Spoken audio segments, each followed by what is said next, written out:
Stay hot. Stay hot. The time is now. The lights are bright. Turning up the heat, doing it right.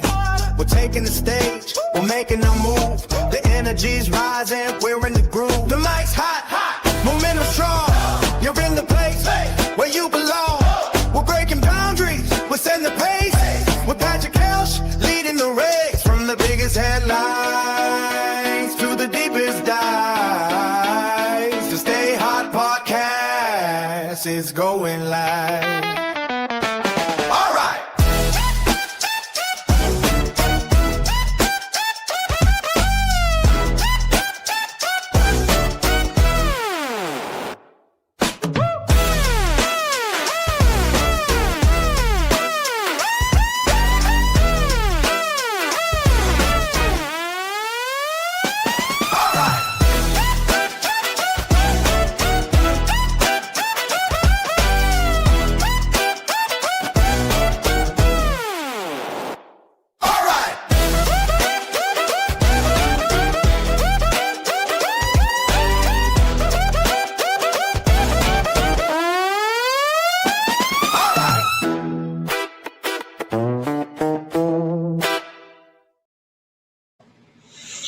Happy Tuesday evening.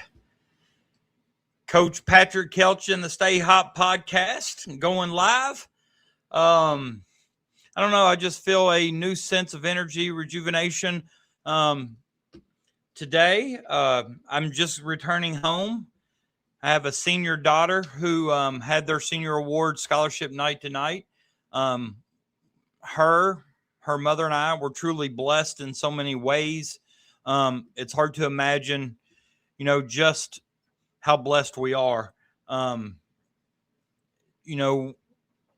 Scholarship night kind of puts everything in perspective for me of, not only scholarship night, but also awards night. You get your cords, your stole, and, all those things with graduation. And it kind of just like a culmination of just how hard you've worked for 13 years coming together to that one.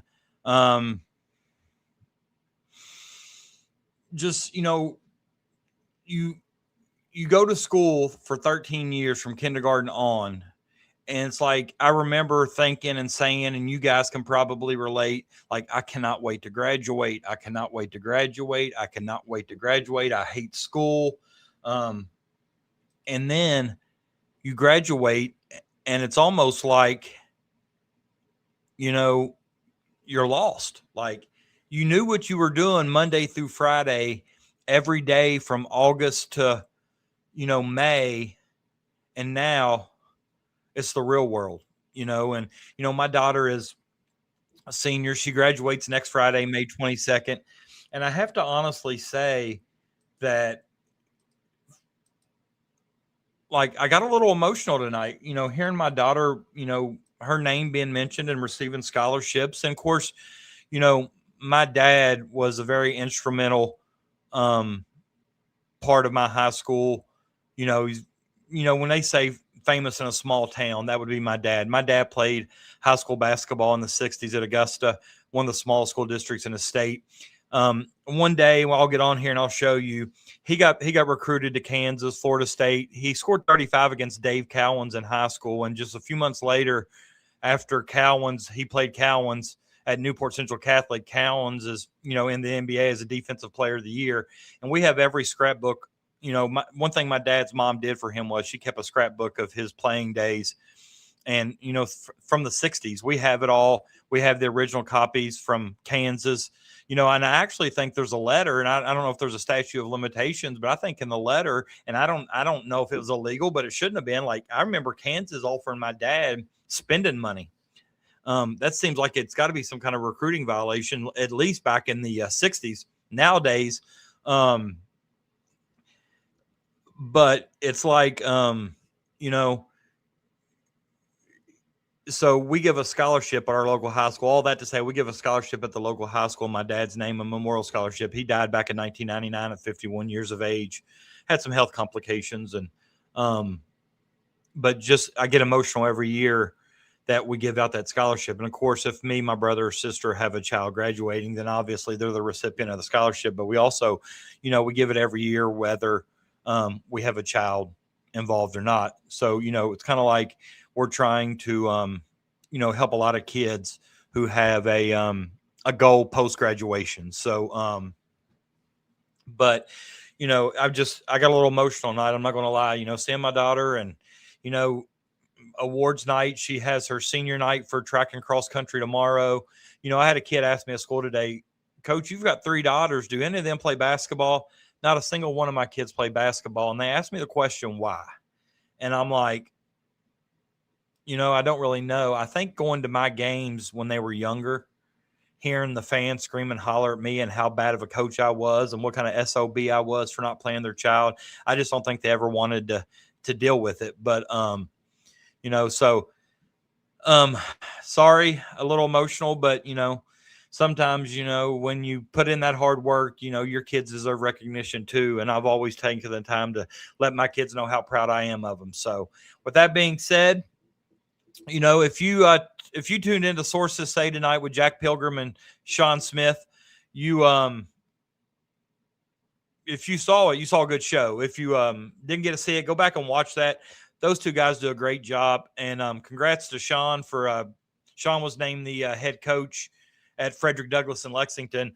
One thing I know about Sean from watching Sources Say, I just remember when Pope was hired, he did a lot of breakdown of the offenses of Pope. And the guy's kind of an offensive savant. Like, he understands the game from a different level. I've learned a lot from Sean, so I wish him nothing but the best at Frederick Douglass. Also, before we get into Kentucky stuff, it's been kind of a sad day in, the basketball world. We lost, I think, Brandon Clark from Gonzaga. He graduated in Gonzaga in 2019. He's been in the league for 7 years. I don't want to say anything that's kind of out of pocket or whatever, but I think what I'm reading or what I've seen is, an overdose. So thoughts and prayers to his family. And also, the NBA lost Jason Clark. Or sorry, not – I'm thinking of Brandon Clark. I've got him on the mind because of Gonzaga, and that's the last one I recently saw. But Jason Collins, and if you followed the NBA or basketball, you kind of know Jason Collins' story. He's kind of been in some bad health for a while, but I just kind of want to give our thoughts and prayers from the Stay Hot podcast to the basketball family there. I think Brandon Clark, if I'm not mistaken, was still in the league. I think they said he had been a member of the league for 7 years, and he entered the league in 2019. That's 26. I think he was a Memphis Grizzly.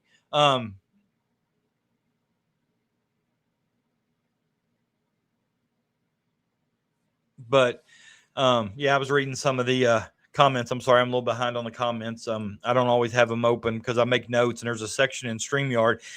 Seriously, though, check out the description on YouTube. If you ever think about wanting to start your own podcast, there's a link on my StreamYard that can get you $10 off. There are different plans monthly, but obviously, if you're going to do a lot of the stuff you see me and other streamers do, you got to pay for the big plan.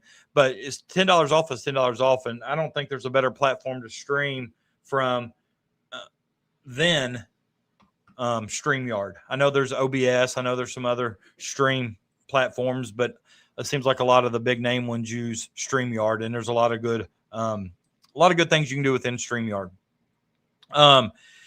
First Kentucky news. It didn't take long. It actually was a lot shorter than I expected. The last time we did a show, I think we talked about Frank Kepnong from Washington. We mentioned that a lot of people didn't understand this signing because he was going to need a medical waiver for his 7th season. And I remember reporting to you guys that I'd heard kind of through the grapevine, so to speak, that Washington, where he played last, didn't think he would have an issue at all with a medical waiver. And then, I know Kentucky had reported once they signed him that they thought he would receive multiple medical waivers, and that he did. So he is eligible immediately for the 26-27 season, and I think that takes a huge I shouldn't say take, but it fills a huge void in my eyes. I know there's a lot of speculation out there about Marino, and we'll talk about Marino a lot tonight. I've read a lot about Marino. We'll go into detail of what I know and what I've seen, and I want to hear from you guys too. But obviously, it's a different. We're talking about a different scenario if Malachi Marino doesn't come back.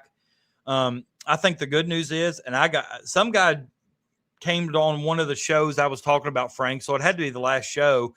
He watched it on replay, and he commented, and he tore me up. I mean, I said that I thought that we got Frank, who in my eyes a potential starter for depth piece money. Like, we got him at a very good value for somebody who could be a potential starter. I mean, he started the last 6 games.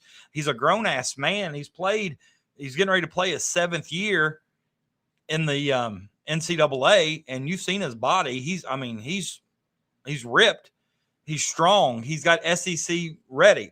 So I definitely think if he had to be a spot starter, I definitely think he can fill that void. Now, once again, the issue becomes not if he has to start. The issue becomes, are we going to have to settle, is Reese Potter going to have to be our backup center for 20-plus minutes? I'm not saying Reese Potter can't give us some minutes, because I know Reese is able to stretch the floor. He's got a high basketball IQ. He can dish.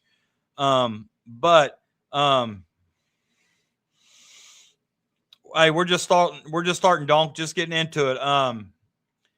But I really do, if you want to refer to Kepnong as our, backup center, depth piece, whatever, that's what I refer to him as, because that's what I think we got him for. And I definitely think that he's going to be our backup center. But, I think the issue we need to talk about is, where do we go? Now, there are a couple names on the international circuit that are coming out there. I can't pronounce them. One of them's Luigi something. The other is Bacco, Bacco, maybe. A couple great options at center if, we may have to move Frank into the starting role, or these guys may potentially have to be the backup. But there are other options out there. So, a lot of the group chats I'm in, it seems like there's a lot of negativity, now. When things are going well with BBN, we're the best fan base in the world.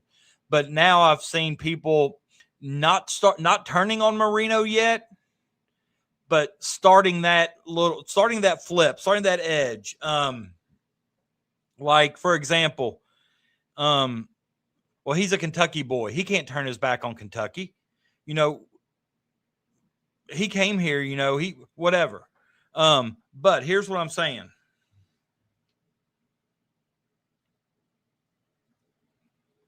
Cheers. Shout out to Pepsi. Still waiting for that sponsorship. I know it's coming. Not holding my breath, but I know it's coming. But with Marino, and I said this in my short the other day, and I think somebody commented on it and told me I was just a delusional Kentucky fan, that I wasn't thinking realistically or rationally or something along that line. But I'm telling you, I still firmly believe Marino comes back because I think he truly has much more to gain by coming back than he does going to the league this year. Now, with that being said, if Malachi Marino gets a promise of mid-first round, you can't expect him to come back. Now, do I think he'll go that high? No, and I'll tell you why here in a second.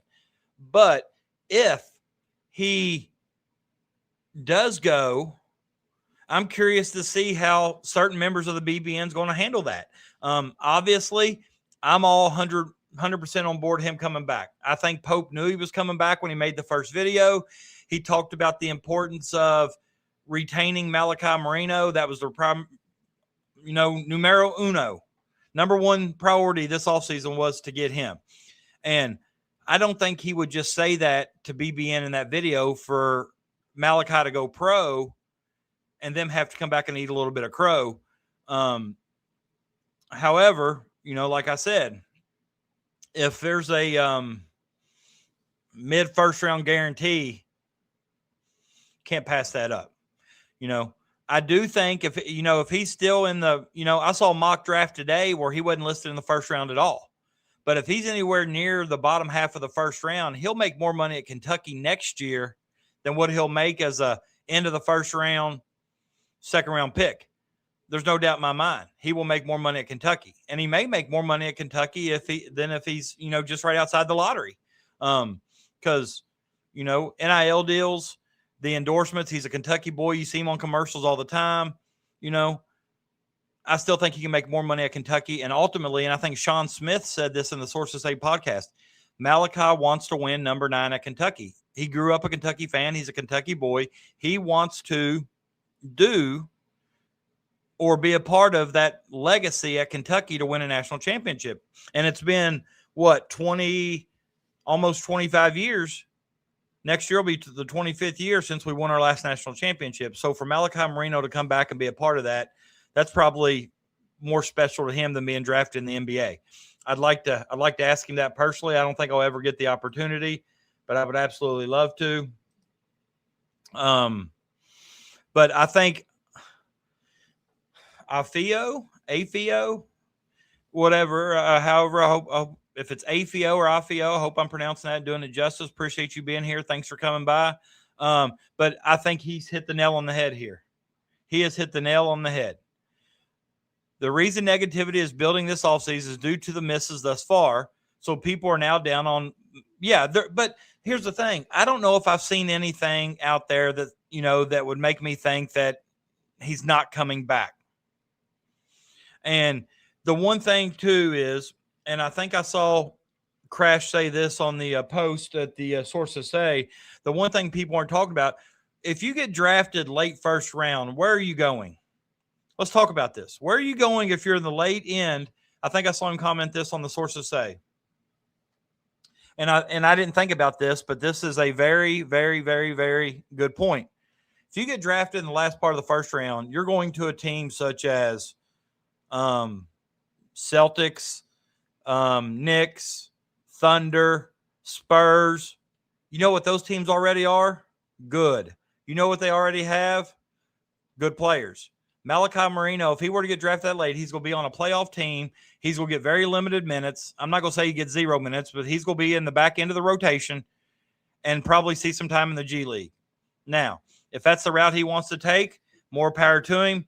But I still think he would have a lot more reasons to come back to Kentucky than to sit on the bench for a playoff team or play games in the G League for like some kind of two-way contract or something. All right. But I think I got to give credit to Crash for that. I think he said that. Let me see if there's any new comments. Oh, well, what do you know?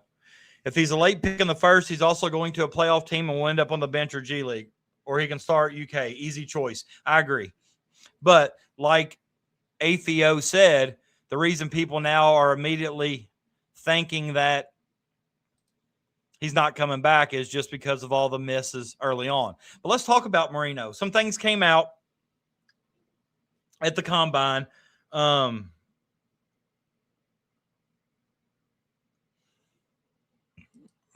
All right, well, let's look at these. All right. These were his measurements for the draft combine, and I'll show you where these measurements kind of stack up with others and things as well. He's 6'11" and a quarter barefoot. They did mention that he's about 7 foot with his shoes on. So 6'11", 7 foot, 242 pounds. He's got a wingspan of 7 feet, 1.5 inch, which I think is kind of, I'm not an expert by any stretch of the imagination on draft measurements or, wingspans, but I think with a height like that, I think that's kind of I would think that wingspan's kind of the bottom half. I wouldn't think that's near the top. And he's got a standing reach of 9 foot 3.5 inches. So, but let's look at this. I got another graphic here. Let's look at this. This kind of shows you Marino's And I'm going to give a shout out here to I'll say at the end because at the bottom, but I think it's Tawny Park.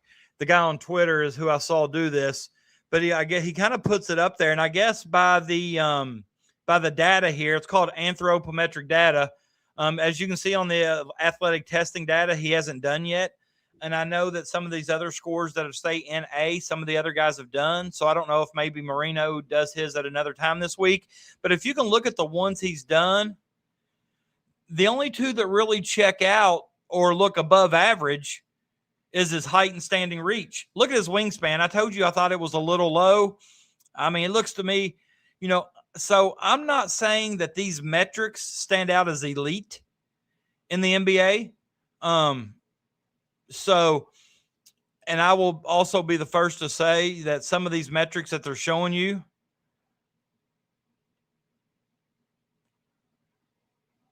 okay, I got you. My bad. But they haven't measured his vertical yet. I'm curious to see his vertical. But we know for this show being positive, and by no means when I say this, am I saying this to be negative, or am I saying this to start some kind of a war, or just kind of, but I think these metrics or measurements that they're showing on this, it's tawnyparkmetrics.com. So I don't know if he does this for the NBA or this is something he does. But it's his NBA combine score, and he did it for multiple people. But the thing that I see, and tell me if you all feel, I'm not so sure. This is kind of underwhelming to me. I mean, if I'm an NBA GM and I'm looking at this guy as a 7-footer, the measurements that they have on this graphic here appear to be underwhelming. Am I reading that right? Is that how you all read that?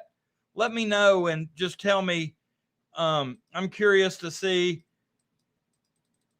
if that's how you all view that too, but they appear to be underwhelming.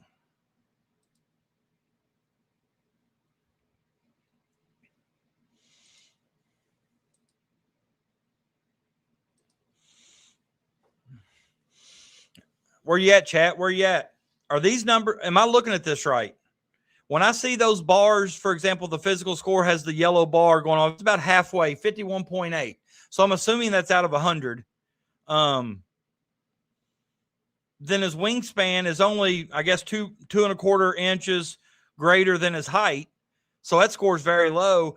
It just, when I'm looking as an NBA GM and I look at these numbers right here, this isn't to me a mid first round pick. However, I know they do draft on, they do draft kind of on potential, I think, as we said. You're correct. It is different, but he's chosen not to play in the 5-on-5 games this week. So, I mean, and I think that's a good sign for us. I really do. So, I think his potential's there. I think he's going to be a great NBA basketball player. But if he comes back to Kentucky this year, he's going to make more money. I feel confident in saying that with where I think he's going to be drafted. He's going to make more money. Another chance to be a Big Blue Nation Kentucky legend forever, with an opportunity to make a Final Four or make a run at a title, which I know that's tough to do. It's not going to be easy. But I just think when I look at these numbers here, I really believe that that's underwhelming to me. And like I said, if I'm looking at that wrong, let me know. Crash says, why do you think dropping out of 5-on-5 is good? I just think it's good for one. I think Malachi, if you're playing in that 5-on-5, I think we have a pretty good understanding of where Malachi might be drafted. And when I say might be drafted, I'm still looking at him as a late first, early second. But this is, and Crash, this is just my opinion. I don't have any, inside knowledge on this, but I'm just thinking that when you sit out the 5-on-5, it's kind of the same way with Mommy. I think you already know kind of the range you're going to be drafted in. And I just don't think he doesn't think playing in that 5-on-5 that he can improve his stock enough to move up the board. I think the only way he's going to move up the board a lot is if a lot of people go back to college. And I could be wrong with that, but also I think where he's currently at and not playing in the 5-on-5, I think that means he's coming back to Kentucky. I don't think he's going to stay in the draft if he's in the mid-20s. You know what I'm saying? Does that make sense? And that's just my opinion. And that's why I want to hear your all's take on it too. I just feel like if he knows his range is, say, 25 to 34, 32, 33, or whatever, he's going to make more money at Kentucky next year than what a 25th pick or a 32nd pick brings. I feel comfortable saying that. And with the money situation not significantly different, I think he'd rather come back and play at Kentucky, develop his game. How much is he going to get to develop at the end of an NBA bench, not seeing much time? And you can, and as a coach, this is just my opinion too. And like I said, my opinion, I really truly believe that if you're on the end of the bench in the NBA, you can get just as much. You have to see the floor in game situations to truly develop, in my opinion. Does that make sense? You have to see the floor. Like, you can work on your handles in practice. Like, we do ball handling, and we can go 5 minutes every day of, pounds, low pounds, below the knee, at the waist, one dribble cross, one dribble between the legs, one dribble behind the back, retreat dribbles. We can do all that. But if they don't get an opportunity to work on that in the game, is that a weakness that they're going to develop? So I just don't think it makes much sense for him to stay in right now. And I think the ultimate deciding factor is this. Let me go see my notes here. The ultimate deciding factor to me is,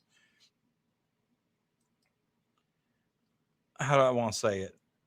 The 26th, or not the 26th, but the class of 26th NBA draft class, in my opinion, isn't strong.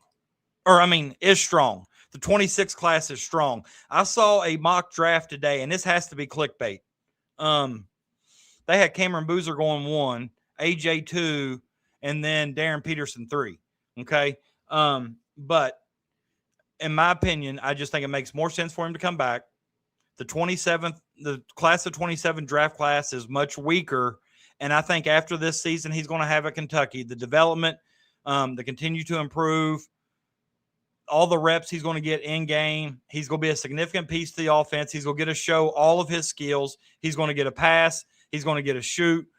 When I say shoot, he's going to get a finish around the rim. He's stepping out. He hit 8 straight threes in the shooting drill in the combine. I'm just hoping that, all those signs point to him coming back. And I would much rather be a lottery pick in 27 than be a late first rounder in 26. Okay.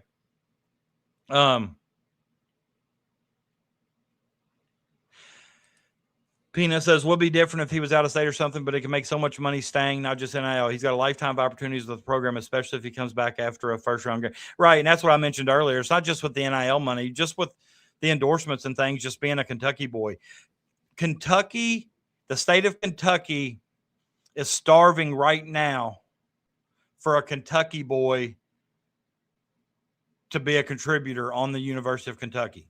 Reed Shepherd, we had him, but, I'm just telling you right now, we want it. I'll give you an update on JQ here in a second too. Tighten up. Hey, hire Mike was an assistant coach. Well, we do have a spot open. Michael Marino was a hell of a basketball player at Scott County. Had a heck of a career in the OVC, I think, with Eastern Kentucky. So, I love having him back around. But if you're new here, tighten up. Give me a subscribe. I think I'm 1 from 620. So subscribers keep going up. So let's keep that number going up. I think we're starting to reach more people. I'm starting to get comments from people through the week that maybe didn't necessarily I see happening. So I appreciate all of you guys as always. But Brian asked about JQ. JQ, the last thing I saw was still right around the 20 to, I didn't see any mocks that had him before the 20th pick. But here's what I'll say. I looked up I didn't get a graphic, but I did look up his measurements. He measured elite. If you look at the metrics, let me see if I can find that actual graphic to kind of give you, let me see if I can let me search up Tawny Parks. Holy moly, that's all kinds of nonsense. Let me look up Jaden Quaintance draft.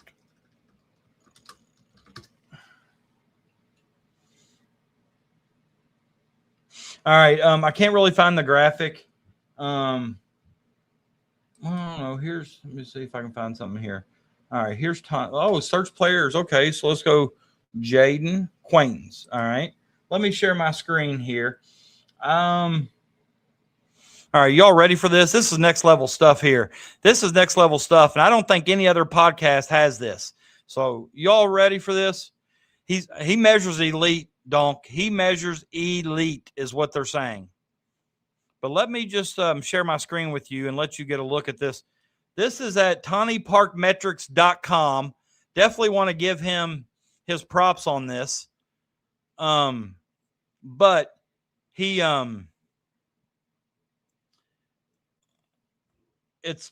check this site up.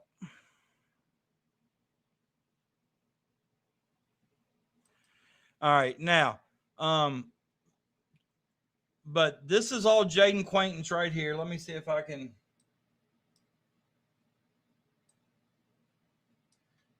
All right, I can't get any. And I'm sorry, I've tried to make my screen bigger. I can't make it any. Let me see if I can make it bigger. Trying to make it bigger on the other screen, and I can't. No, I don't think I can. I was looking for. All right, but anyways, you see Jaden Quaintance. If you can see my mouse right here, can you see my mouse? All right, here's his measurements. 6'9", 7'5.25" wingspan. All right. I don't know what this WH stands for right here. Let me look. I'm not real sure. But now I've lost everybody here. Let me search Quaintance again. I've lost him. I don't know where he's at. This you can search any player across all years. Go check out this website, guys. But anyways, he hasn't done agility or vertical yet, but his physicality is right there with an average NBA center. His hand, this right here has his hand width, wingspan, and it's not done his vertical yet or anything like that. But it looks to me like his height, he's a little, he's in the red, so he's probably a little below there. And his reach is 9 foot 1 inch. But he's elite. I mean, he's in the 91 percentile, whatever this WH is. It's maybe hand width of the hand, 8.25 maybe. He's a 91 percentile. The 7.5¼ inch, he's at the 77 percentile, 68 percentile at the weight. And he checks out as an average physical NBA center right now. I think obviously that will get better.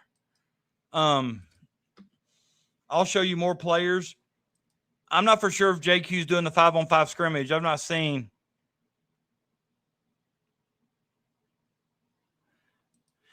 He's just Holly. He's just kidding. He's my family member, probably best friend and family member. But look who finally learned how to chat. My man. Yeah, for the amount of money we paid him, Andrew, I definitely would have liked to see him more than 4 games. Yes, his reach is 9 feet 1 inch, which is subpar. Marino's but he's only 6'9", but he's in the 27th percentile in reach, Crash. So that's a little low. And I will show you all Momcilovic here in a minute too. But this website is crazy. TawnyParkMetrics.com. I'll put it in the chat if somebody wants to check it out. And I think you can even check out past players as well. Tawny Parks metrics.com/MBA combine score. All right, I put it in the chat. I don't know if that's a link. I don't know if you can click on links from the chat. I don't know how to link it if you can. Hey, don't be shocked if it happens. Don't be shocked if it happens. Yeah, that's real low. For somebody like him, 9 feet 1 inch is really low. Well, he may have, but that seems to happen at Kentucky, i.e. Shaden Sharp. Then you also got some of these other players that have done it as well. But regardless, let's look at I found Momcilovic's. These are his measurements. He measured at 6'8" barefoot. He was like almost 6'9". He was like 6'8" 3/4 inch with shoes, 218 pounds, 6'9" wingspan, 6'9" 1/4 wingspan, which I think is a little bit low too, considering his height. And he's got a standing reach is 8 feet 6.5 inches.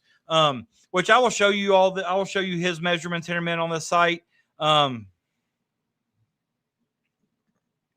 But let me explain to you. He did the shooting drill today, and I will say this: when I got the numbers, when I tell you these shooting numbers, this was up until the point that he did it. Okay, he ended up finishing 13th in the shooting drills, which I don't think is NBA ready right now. If that's what his strength is, if his strength is shooting, then being 13th at the combine after today in shooting numbers only, I'm not so sure. I mean, and I've seen nothing from him other than I think the highest I've seen him picked is like 42nd. So I don't think there's any question that he's going to be a second round pick. He's not going to get that first round guarantee.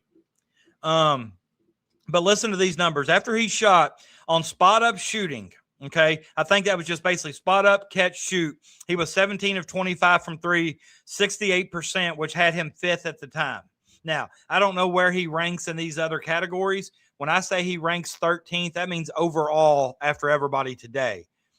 When I got his numbers earlier today, not everybody had gone yet. So don't mistake these numbers as, say, well, he lied to me. He said he was 5th.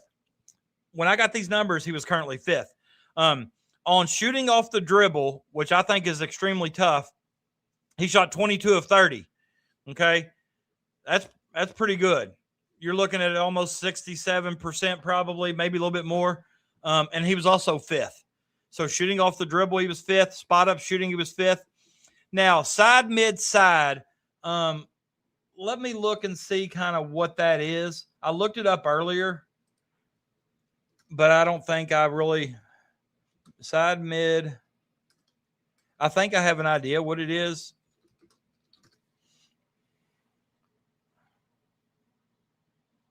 Well, I can't even look it up. What I think it is, I think it's basically a mid-range jumper from the side, maybe that little short corner jumper a little bit farther out. He was 16 of 28. So that had him at 6th.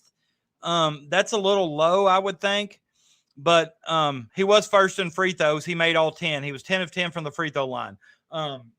So, like I said, I've not seen anything that convinces me he's a first-round pick. He has said multiple times that if he's not a guaranteed first-round pick, he will come back and go the college route. And all I can tell you is that he has said that Kentucky will be in the mix. That is one of the teams he will talk to because he does have a do not contact tag. Kentucky is one of the teams he will talk to. But there's been a lot of buzz about Florida this week, and I don't know who's putting it out, and I don't know any validity to it. I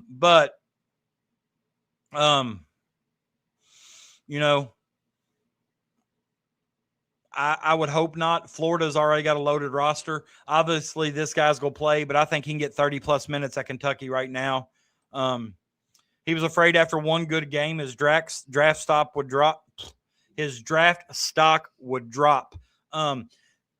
That's the excuse they kept giving. Like, he wasn't healthy. He had a swollen knee. He didn't want to keep playing injured, that it would hurt. Well, here's what I think's happened. I think not playing has hurt his draft stock more than what playing would have. I could be wrong.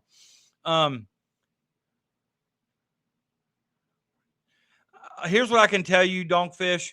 Pope will do everything he can. It just with some of these guys, it ain't about money.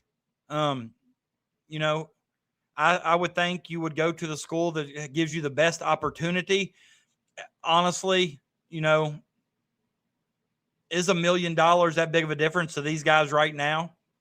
I don't know. You know, for example, if Kentucky says, I'll give you $7 million and Florida says, well, I'll go 8, is that $1 million difference, considering the opportunity he'd get at Kentucky plus the opportunity he'd get at Florida, is that $1 million difference worth it?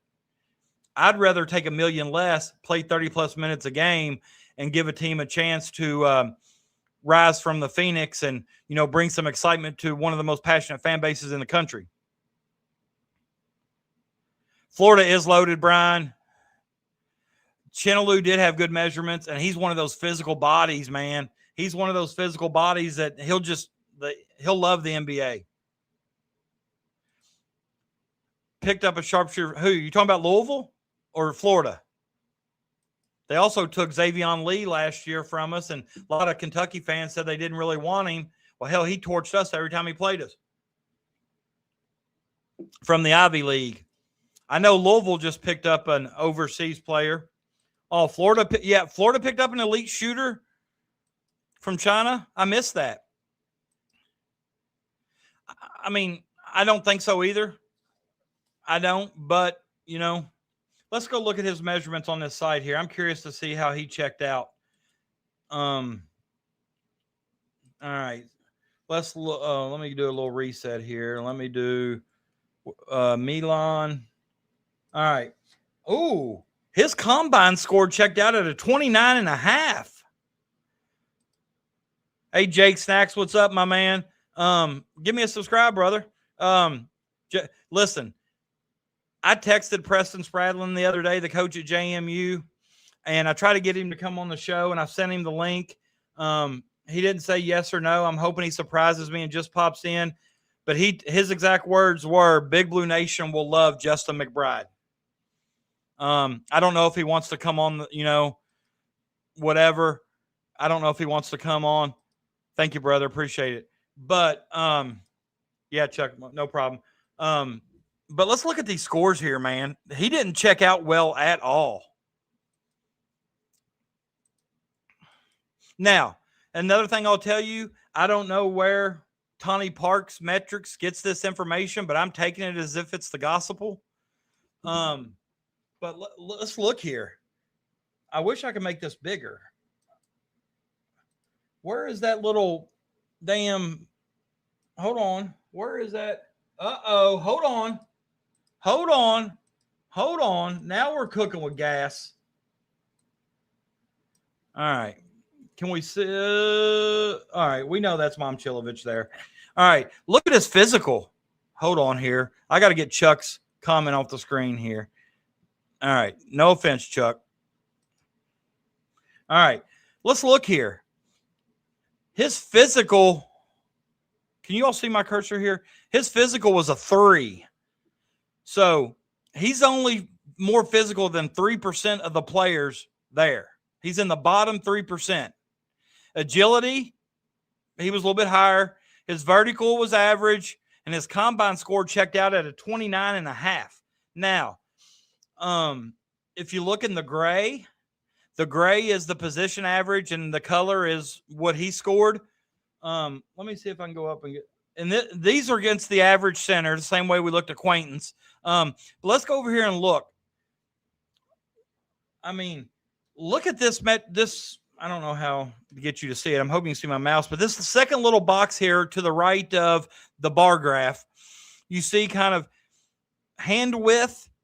He kind of comes out of the web a little bit. But all the others, look how low. Must have small hands. His reach, height, weight are all subpar. And then let's go over here and look. If you look at this last box, all the agility stuff, he checks out pretty good. You know, his standing vertical, solid. And I'll zoom out so we can see all this. But standing vertical and max vert are all solid. His shuttle score was pretty good. 3/4 sprint was a little off, and his lane agility was pretty good. So he seems to be pretty agile and not very physical, which is what I think we oh, maybe I could do that next time. Okay. If y'all can still hear me. But let's see something else here. Oh, no. I was hoping we could get a write-up of it says something about write-up, but okay. All right, let's so let me get this again. We'll check out McBride here in a minute too, because everything I'm saying here, everything I'm seeing and hearing about McBride is that he is he's a physical body that's already SEC ready, and that and it's you're not hearing a lot about him, and that's what I like. I like when these guys fly under the radar a little bit. You're not hearing a lot about him and how he can contribute to us next year. He's going to be a player, so don't sleep on him. But let's look at his numbers here. You can see his combine score, 29.5. That's his total. So what I'm gathering is it's kind of like his overall score when you incorporate his agility and his physical. But his height at 6'8", 5%. Look at his wingspan. He got a 0 score on that. His wingspan is only 1.25 inches greater than his height. Hand width 1.25. Kind of. I don't know what WH is. I shouldn't be saying hand width because I don't know. But his reach got a 0. His weight got a 6, and he got a 2.9 physical, which all kind of checks out for a score of a 29.5. So that's pretty cool stuff. And if you like analytics and you want to look at stuff like that, then I'd encourage you to go look at that that website. But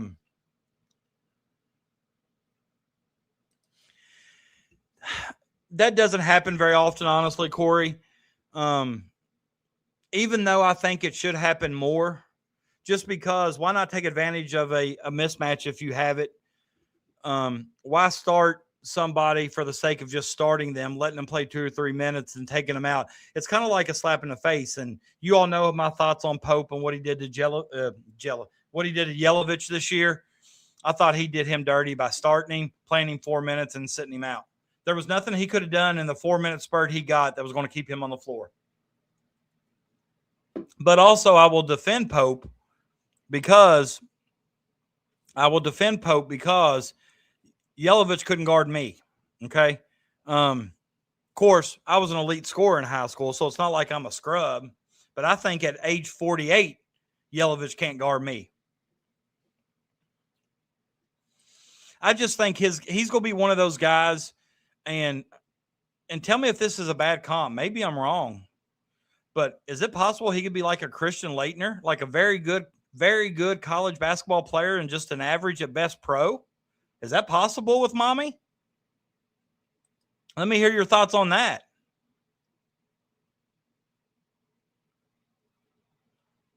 Hawthorne's going to play a lot. Hawthorne's going to play a lot, Brian. I think Potter all determines on Marino. I really do. I think it'll determine with Marino. Holly, I'd say you're probably talking about Crash. Thank you. Weight to height ratio. I clicked on it. I knew it wasn't hand width. I knew it wasn't, but I couldn't think of anything else, Stanley. So appreciate it, man.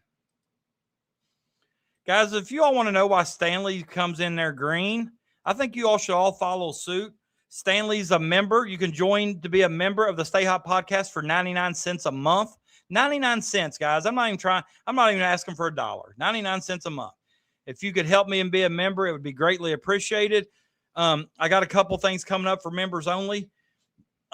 Members also have a few special emojis that everybody else don't have. I think I put a trophy in there. I think I put a banner for 2027. These are all things I want to see us. I think Potter can shoot it, and I think he can stretch the floor. And I can tell you this, I think he's a good passer too. But if we have to rely on big minutes out of Potter, my favorite movie of all time is A Few Good Men. And one of the comments they say in there is, you're to pin your hopes to a phone bill talking about all this evidence and stuff.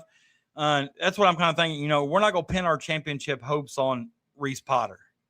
$1.49 or $1.99, Mike. I don't know who Mike is, but hey, but my membership's 99 cents. They're overcharging you. You can't listen. You can't get those numbers I just shared with you from anybody else. Have you seen anybody else share that? That's worth 99 cents a month. Give me 5 memberships tonight, guys. Give me 5 guys that join for 99 cents a month. Give me 5. Once I get to 20 members, and I will give away. I'll give away a prize. I'll give away a prize once I get 20 members. 5 tonight won't get me to 20, but 5 tonight's my goal. So if y'all want to make a guy happy, remember, I got a daughter getting ready to go to college. So, you know, I'm not trying to pressure or anything, but I'm just kidding. But I know Holly and Crasher will be members for me.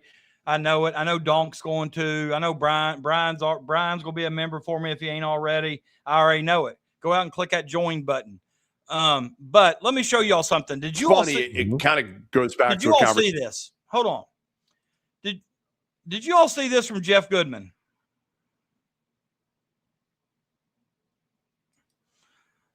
I'll go look, Kel, but it shouldn't. Look at my man Donk. Look, there's one. Look at my man Donk. There's one. Kel, I'll go back and look, but it should be. There is multiple levels. You can be a role player, I think, for 99. Then I think you can get something like maybe a dollar. No, I think the next one was $1.99. That was like if you wanted to be 6 man. But listen, tell me why it's painful. It is painful for Jeff Goodman to say something positive about Kentucky. Why is that? Listen to this. I just and listen. These guys too. You know, it is what it is.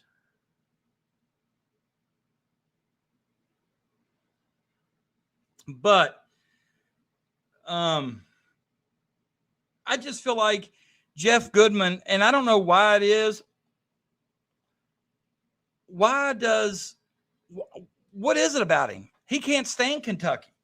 And I don't watch him, but this comment came up on the field. This came up on the field of 68, and somebody, I guess, I don't know if they screenshotted it or screen recorded or whatever, but let's listen to this and tell me your all's thoughts after you hear this. It's funny. It kind of goes back to a conversation I had when Pope got the job. I remember seeing him in April, and we sat down and talked for a while at an AAU tournament in Indianapolis, or right outside of Indy.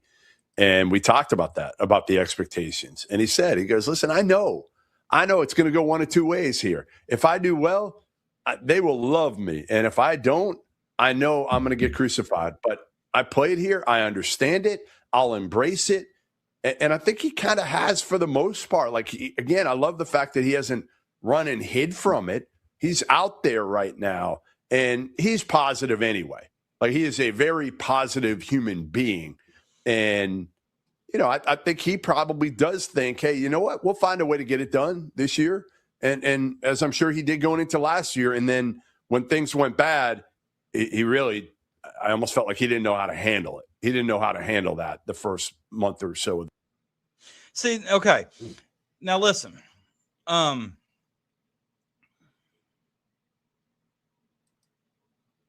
beginning to agree with you, Stanley, but let's talk about this for a second. All right. Let's talk about it.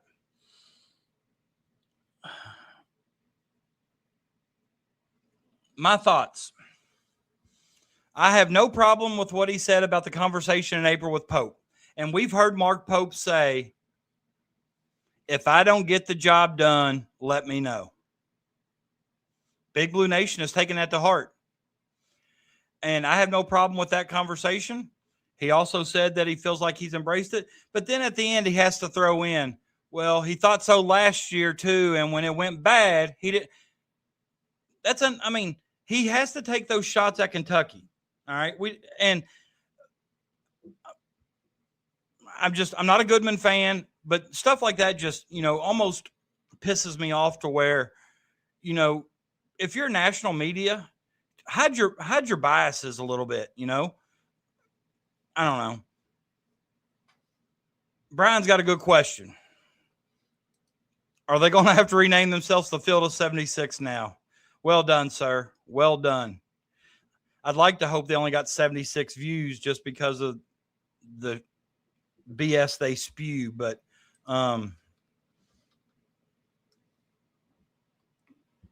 anyways, with that being said, Donk, appreciate you, man, being a member. I do. I appreciate you 100%. I'm gonna go try to go look and see what he's saying when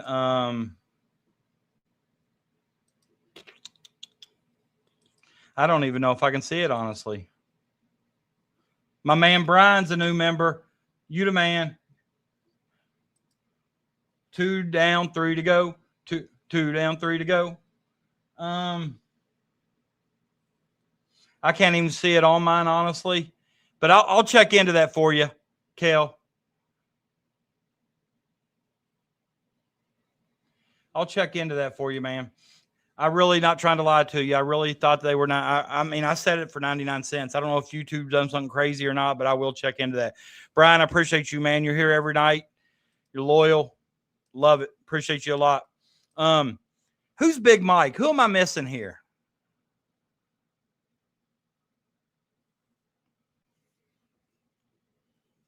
Can somebody tell me who Big Mike is? Kel, can you tell me who Big Mike is? But I agree. But what I'm saying, though, is the way that conversation started, talking about, you know, when I do good, praise me. When I do bad, you know, let me know. I'm not so sure Mark Pope knew how to handle what happened last year, but here's what I do know. Is he in the chat? Is Big Mike watching? If Loyal BBN's in the chat, let me know, comment. I will send him. Now it's $2.99? No. I never made it that high. No. The Loyal BBN fan show. Yeah, I know who Big Mike is, but it's him. He says, sorry, Big Mike, as if he was talking to Big Mike. So if Big Mike's in the show, no, Mr. Okay, he's calling me Big Mike. Well, hey, Big Mike. Want some? No, if Big Mike's in here, man, I was going to get him. I was going to send him the link, get him on the show. I think I'm going to work with him and see if we can get some kind of collab going. Yeah, we'll get Big Mike. We'll get Little Mike. We'll get them all. We'll get Toddler Mike, Baby Mike, Big Mike, Little Mike, Huge Mike. $2.99. It is next level stuff. $2.99 is cheap for the content I provide, but I'm not trying to break you guys. I really wanted it at 99 cents, and as soon as I get off here, I will check it because that's not what I typed in. Maybe my content's just so good they've upped the price. Now I will say that we got to be a little bit more careful about the highlights I show you guys on YouTube. I got flagged for some copyrighted material on the Mom Chill highlights, and I had to go back and edit all of them out. So if you were to go watch that video again with the is the Mark Pope, one of the Mark Pope videos that we did. I think it was after his first or second video he put out. I got some flag for copyright, and it was mainly the audio or the music behind, but I went back and watched and I forgot to mute it. Although I think there was one video clip that I showed that was copyrighted. So you're good, man. You're good. That's all right. Hey, Kel, I can't hold Big Mike's. I can't hold a candle to Big Mike, but I'm working. He's good. Hey, you want to come on here, Clyde? I'll send you the link. You can join. I'll put your face on the screen. You want to come on here? I appreciate you a whole lot, Brian. I really do. I do. I appreciate you a bunch. Clyde, drop an email in there, and I'll put you up here. But why Clyde's talking about that? Mother's Day.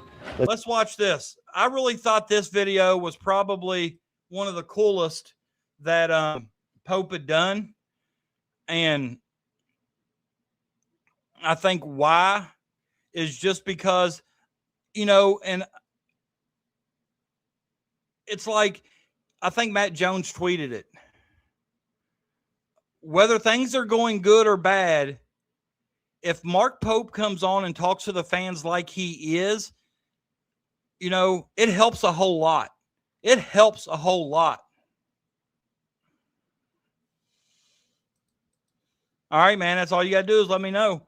I'm gonna get Todd Nathan on here one night with us, man. You talking about two funny dudes. We're still working on our contract. But no, let's watch this video here of Pope. Big Blue Nation, hope you had a wonderful Mother's Day. Let's get right to these questions. At Caden Shear, would love to see you address who is handling agents and player reps. Feel like we didn't hear that when talking about the general management team.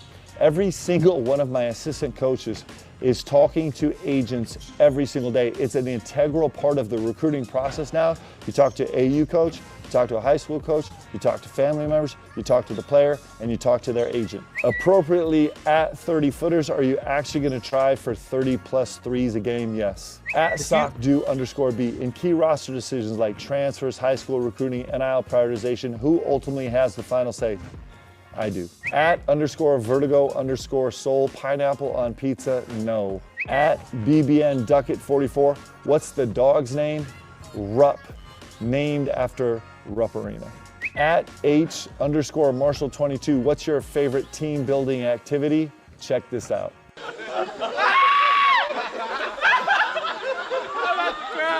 At Mercy for Me Lee, when you invite a player to campus, have there been any on their visit that you've determined would not be a good fit for the team? Yes. In the high-paced recruiting of portal recruiting, a lot of times the first time you ever meet a player in person is on their campus visit. We've had a lot of great visits. We've had some visits that we cut short.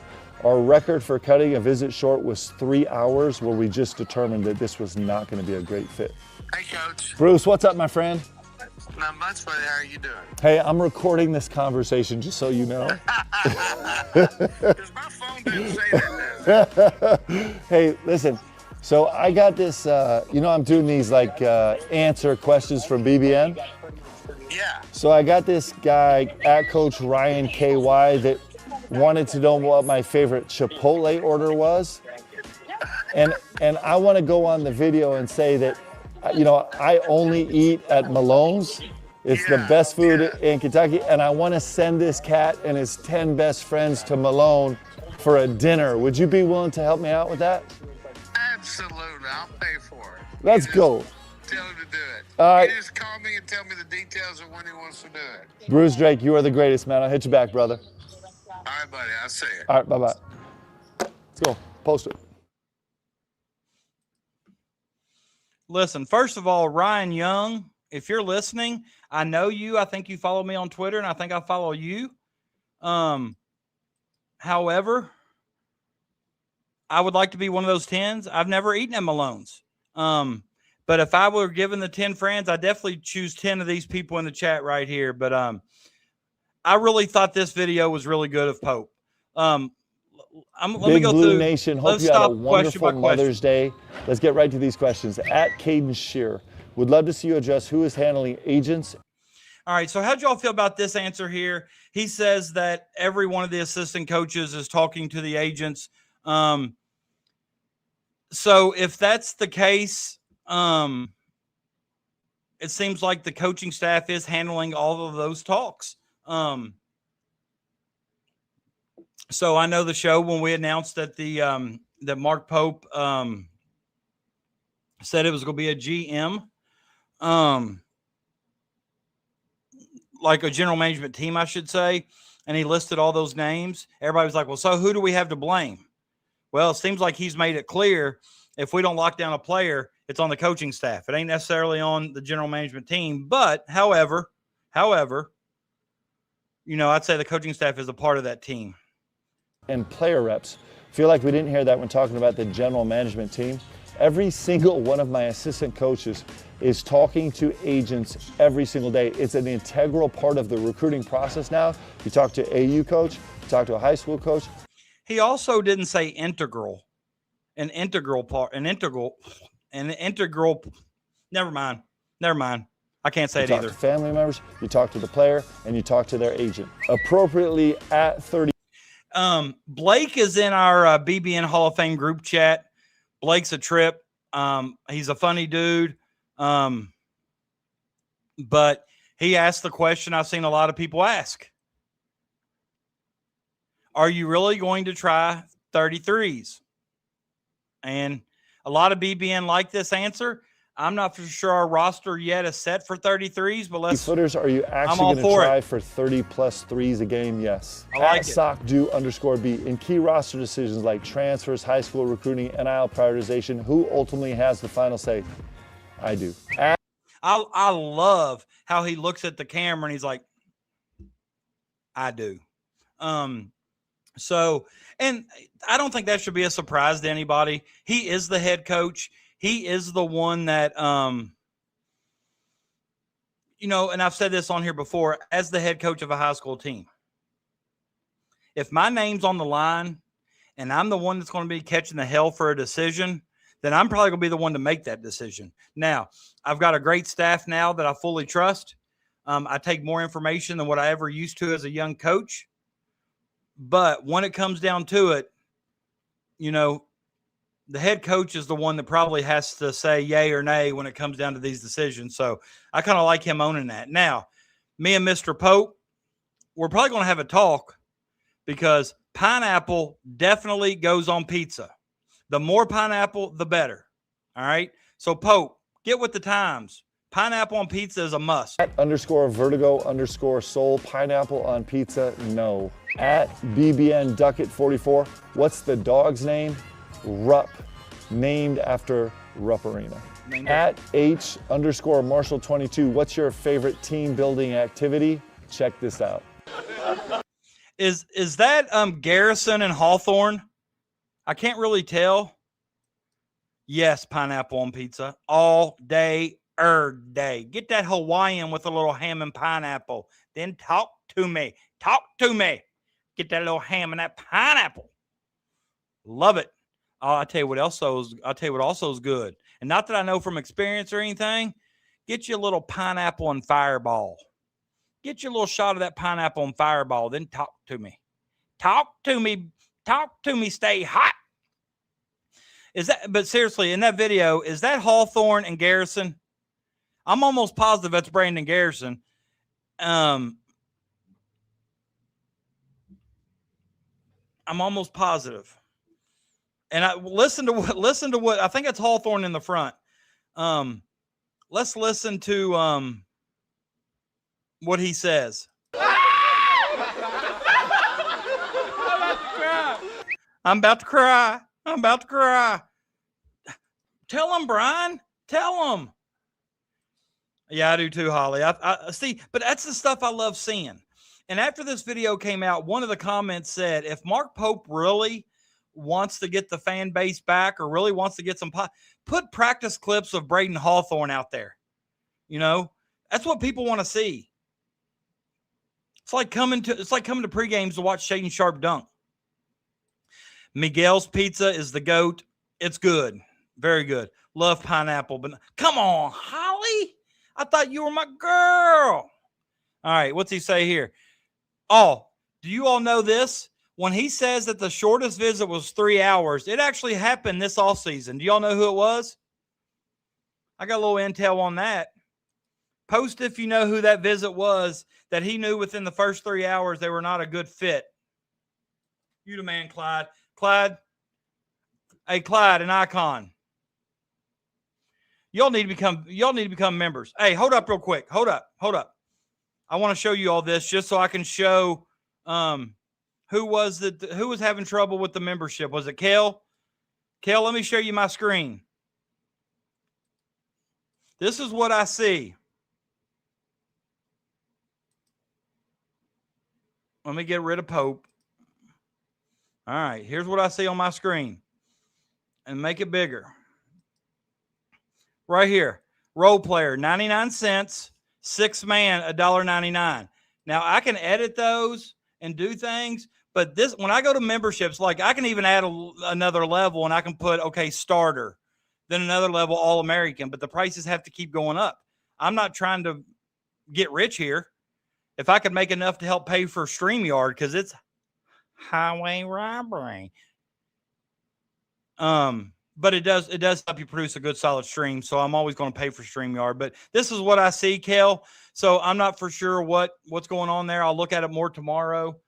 I'm not going to mess with it today because it's kind of tough to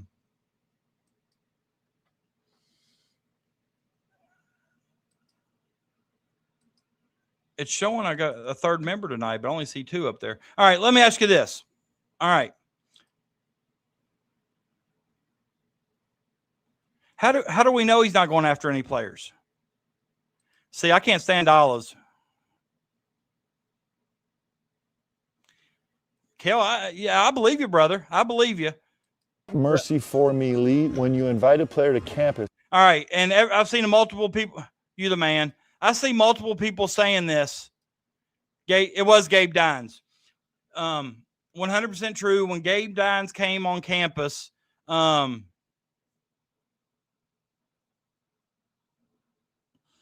they knew within the – now, I don't know what about him wasn't the right fit. I don't know if it was personality. I don't know if it was just, once you get talking to somebody, you realize that maybe I don't know. But what he said here, did you hear what he said? And it's exactly what we've talked about on this show. How many times have we said you can't get a true picture of somebody till you meet them in person? All these Zoom calls – yeah, they're good for making initial contact, but they're not enough to lock somebody down. It's just not it. Just not it. Icon, I appreciate you, my man. Did you see the 99-cent one, Icon, or was it doing you dirty too? I'm just trying to figure out. Kel, yours isn't going to look like mine because I'm looking at it from kind of like administrative side on this, but it's not going to look exactly like mine, but those should be the 2 levels you see, 99 and $1.99. All right, now let me show you. Also, if you haven't heard, and this came from Big Blue Dylan, and I think Big Blue Dylan, honestly,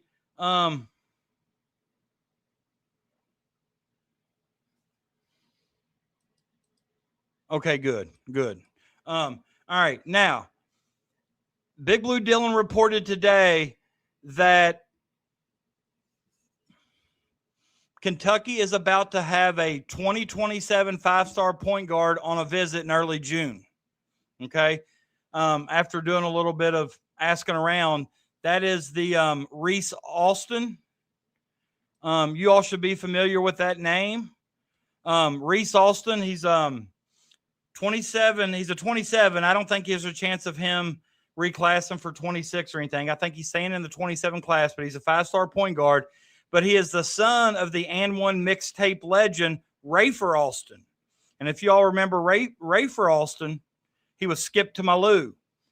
And I'm sure that if you all watched those And One mixtapes back in the day, like I did with The Professor, Big Escalade, but I like Pope. I like Pope going ahead and getting those guys on campus. Go ahead and, and I like that they start with the point guard. I think that's the most crucial position on the roster. I think in order to win the championship, you got to have good guards. So it looks like the 27 class, he's prioritizing guards, and I like that. So I thought I saw something from Brian back up here that I kind of liked the question, but I skipped over it. I don't know how far back it is, but I kind of remember what I read. Brian asked if we think some of these Pope videos is just his way of doing some form of damage control. Yeah, probably. And I'd say probably somebody close to him in his circle or on his team has said, look, you've not talked to the BBN since the Tom Leach show after the season. You need at least to address. Now, the method that he's chosen to do that, I think it's kind of cool. I think interacting, taking questions, and I don't feel like he's dodged the tough questions. I feel like he's answered some. He pretty well admitted, when they asked who had the final say, and that's why I titled the show "Mark Pope Says I Do." But honestly, no, that was a good question about damage control, because I think that's part of it. And here's the thing. I think he started, his first one was damage control, but I think it was received so well by all the fans. I mean, I think some of our local media is sometimes hard to please or hard to impress. And a lot of those guys, I mean, you heard Jeff Goodman even say something about it. But I really do think that it's a good thing. And I think that he's taking questions from BBN that are kind of, not now, some of them are silly, like the pineapple on pizza and his dog's name. But I think those are things we want to hear, or some fans want to hear. We want to hear him being a person. We don't want to hear him after. Only time we hear from him is when the season ends, or, I don't want to see him skipping press conferences. And for the most part, I think he showed up on post-game press conferences, and I think he took the heat. Now, at the Auburn one, I kind of liked it. He walked out and he said, you might have to find me, whatever. But we got cheated. And, on the road in the SEC is never easy.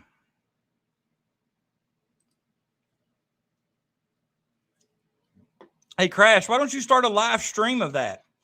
Let it go 24/7, a YouTube channel. People would eat that stuff up, dude. I used to watch this hole in Africa.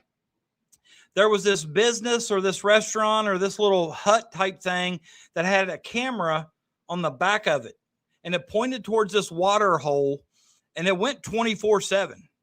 And I would watch it for hours to see what animals came by. I mean, I saw giraffes. I saw everything. It was crazy. And it just was fascinating to me. I think you need to put a 24-hour camera, and we'll link it to the Stay Hot podcast if you don't want to do it. I'll take the views and stuff for that. I think you go viral. I really do. The stuff you see on that camera be hilarious. Oh, Holly has little Finchies. You're the most interesting person. Well, I can tell you this. If I'm the most interesting person you've ever met, then you don't get out of the house much. But I like to, but I can just tell you, I'm not a wildlife type person. But when I found, and I wish I could find it again. I've looked on YouTube thousands of times, just like different searches, and I don't even know how I found it the first time. But it was years ago. I'm talking about when I was in college. I'm talking about 20 plus years ago. I would literally sit there and watch it. It would keep me up at night. It had a like a night vision. I think you got to try it. So try it for 1 week. Put the channel out there. We'll all share it or whatever. Let's see how many. I mean, I'd kill that.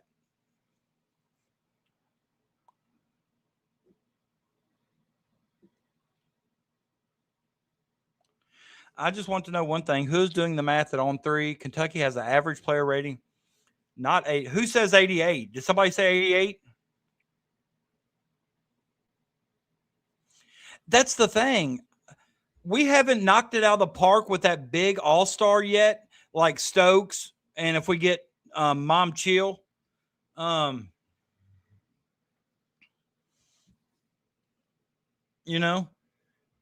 and I think that's it, Icon. And tell me if I'm wrong. Do you believe that what I'm about to say? A lot of people are underestimating the roster that Pope's constructed this year because we didn't get that big star. Although I would argue that having Marino, which he said was his number one priority, having Marino come back is the star, and he's going to come back. I'm pretty confident in that. Next show I won't have my crystal ball, but I'll have my little marble that I make predictions in, kind of like their crystal ball. We'll do the Stay Hot marble. But I think he's put together a pretty solid roster, but nobody's going to give him the credit he deserves or any credit at all because we don't have what they consider to be that guy or the star. Does that make sense? I'm telling you what, I'm excited about the roster. I'm not gonna lie. As my boy Todd says, let Pope cook. Let Pope cook. And you know what, Corey? I like being underrated. I like being underrated. And you know why? Because we're going to everybody's going to think we're bad, and then we're going to bust them, punch them in the mouth. Well, yeah, you know that's going to happen. That's going to happen. Hey, Crash, you still on here? Oh, man, that's pretty cool, Brian. That's pretty cool. Crash, you need to set that camera up and live stream it, man. I'm not kidding. You got me pumped. You got me pumped.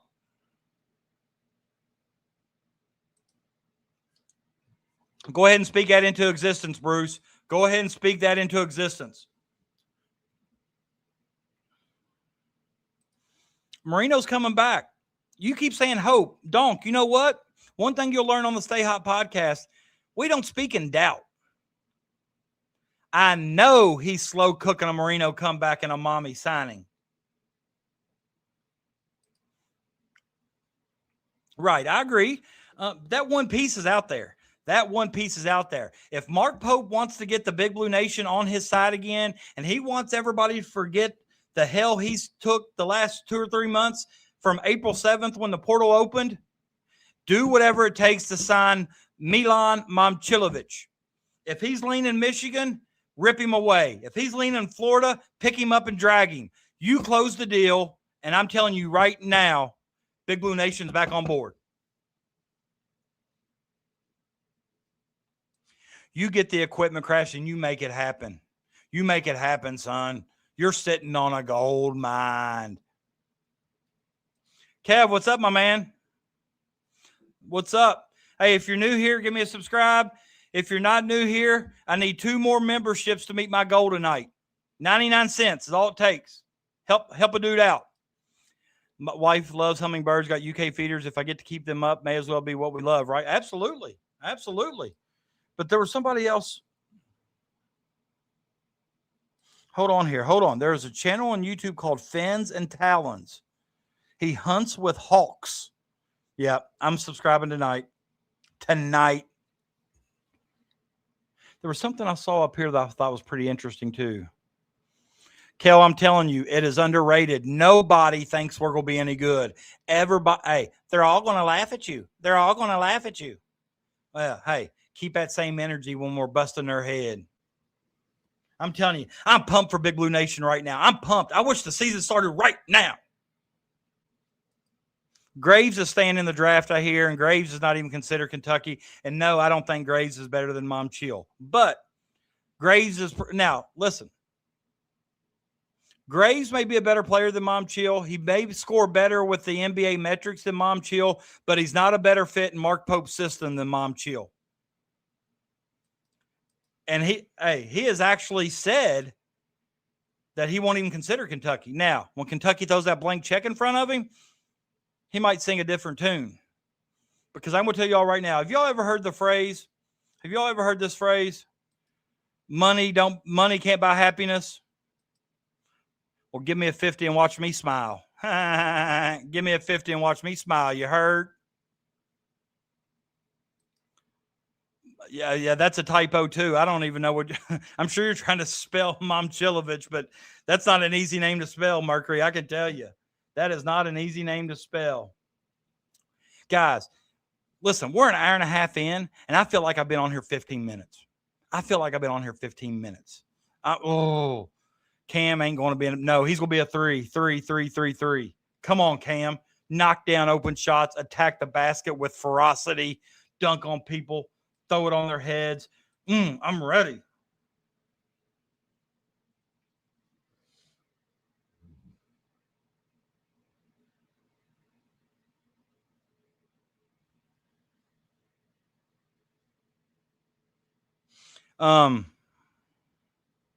Hey, no problem, man. No problem at all. Glad you're here. Glad you stopped by. Y'all don't understand. You know, those of you that were on here from the start, you know, I talked to you about, you know, just the emotions of being a dad of a senior that's graduating in a week. And, you know, and I can't really explain the emotions or the feelings because I've got a daughter that's about to graduate college. Okay. She's already went through this high school experience of graduating. It didn't hit me near as hard as this one. And I think it's because the world that she's going out into is so much different than what it was 5 years ago when my other daughter graduated high school. Or, I think she graduated in 2021. I'm not real sure when she graduated, but I know how old she is. She'll be 22 in August. So she was born in 04.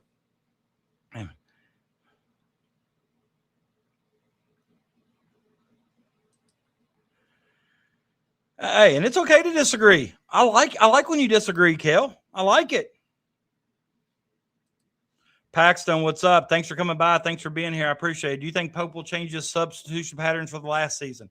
Do I think he will? I'm not sure. Should he? Absolutely. 100%. Without a doubt.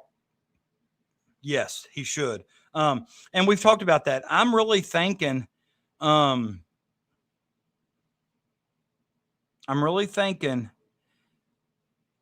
he's got to have somebody over there on staff that he trusts enough that can, go over these substitution patterns. Now in the high school game, one of the things that have become common is, and I've never done this, there are coaches.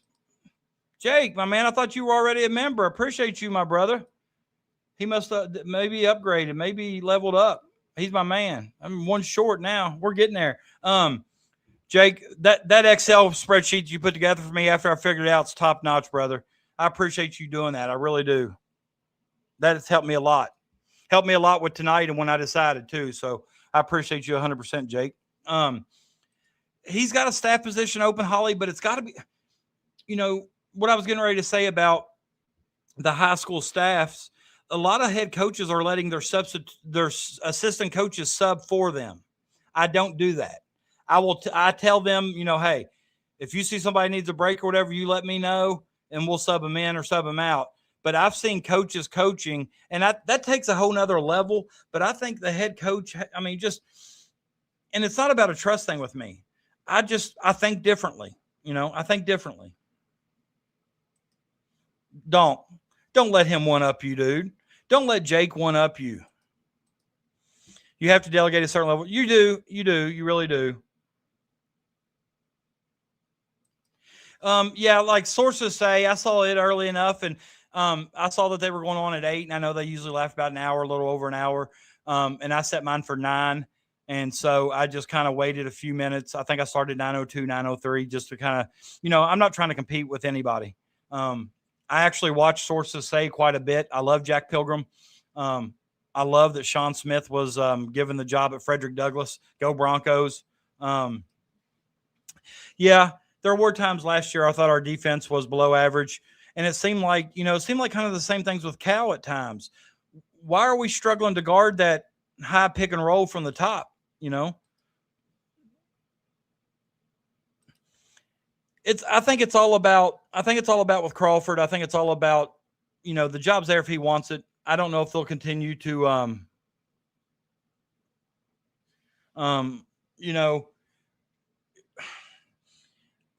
when I think of him as the right fit, and I'll be honest with you, I don't really know what Jamal Crawford brings to the table as far as X's and O's. I know just because you play the game doesn't mean that you are elite X's and O's, but Pope don't need that. Player development, his connections, his ability to relate to the high school players. I think it'd be a great hire. Nobody in the state's going to compete with KSR, and anybody that tries to compete with KSR is crazy. You're not going to do it. They've done it at a long time for a long, and I'm not trying to compete with them. I'm not trying to compare myself to them. I'm just trying to get on here and talk basketball from a fan standpoint and a coach's standpoint. I'll probably be a lot more knowledgeable once the game starts because, I think I'm a pretty well next level scout. I pick up mismatches and I read things well. I know my good friend, Todd, he also coached at the high school level. He's an offensive, almost like a mastermind. Like he studies the NBA game so well and just, this is what we do for fun is talk basketball. Hey, that's needed, Brian. Everybody needs it. You know, I got in trouble at a school I worked with one time. It was my very first week on the job, and they wanted us to sign up what we was going to bring for the. It was like when we do PD a week before, like we go like maybe Monday, Tuesday, Thursday. However, it's kind of like I don't know how to say it, but it's like we didn't go 5 days a week, but we had PD a certain amount of days. But at the end of the week, we were having like a dinner, potluck. Potluck was the word I was thinking of. Bring your own. But you had to fill out your name on a sheet of paper, and I was brand new. Nobody knew me. I was the new guy on the job. I've never been shy. I've never been hard to make friends with. I'm pretty extroverted. But I signed the name down first, and it said name. So I signed my name, and it said, "What will you bring?" I just wrote appetite. Single guy, not a great cook. Definitely wasn't organized enough to bring a crock pot in, prepare something the night before, bring it to work the next day and cook it while at work or whatever, and then take it to the potluck or whatever. So I just said I'd bring my appetite. Are you aware that they did not let me eat because I didn't contribute? I did not bring food, so I could not eat the food that was brought. Shake my head. I was just trying to be a smart, like, whatever. Larry, you are the dude, man. You are the dude. All right. Appreciate you. There's 5. Met my goal. Now let's see if we've got, I needed 1 follower to get to 620. Do we have it? 624. Boom. Guys, I don't know what to say. I really don't. But somebody said it a while ago, and I don't know if it was Kale. I don't know if it was Clyde. I don't know who it was. But somebody said you ought to do a cross show with loyal BBN fan or whatever. I would love that. I would love it. I'm going to get in contact with him to see what we can do. I love that guy's show. Big Mike is the man. I love it. I'm hoping we can do something where we can do a cross platform. I think that would be awesome. Sam, I think that's what the kids do nowadays. Right here. Appreciate you. I love Travis Skaggs. Me and Travis, ask him if he knows me. We're tennis partners. Doubles tennis partners. Great pickleball player, great dude, does a great job on the radio for Mason County. Okay, I might not even know who you are, but I know. Hey, I student taught at Mason County, and I student taught Travis Skaggs. Ask him about that. Thanks for coming. Appreciate you, man. Hope you subscribe and come back. I agree 100%. 100%. I know Ricky Skaggs. Somebody asked a while ago if Todd was still in the chat. He was. He's the one whose name pops up. Toddcast.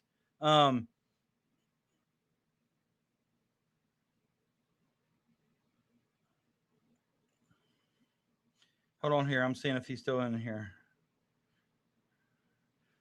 Do Frisk.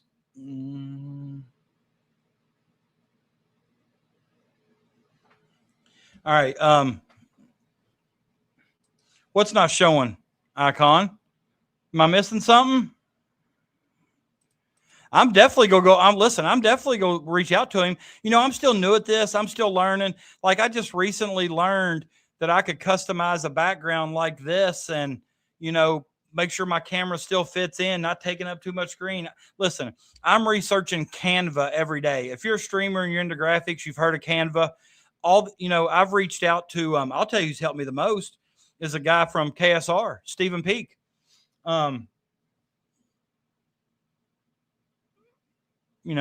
Stephen Peak has helped me a lot with Canva, and every time I've reached out to him for questions, he answers. So, are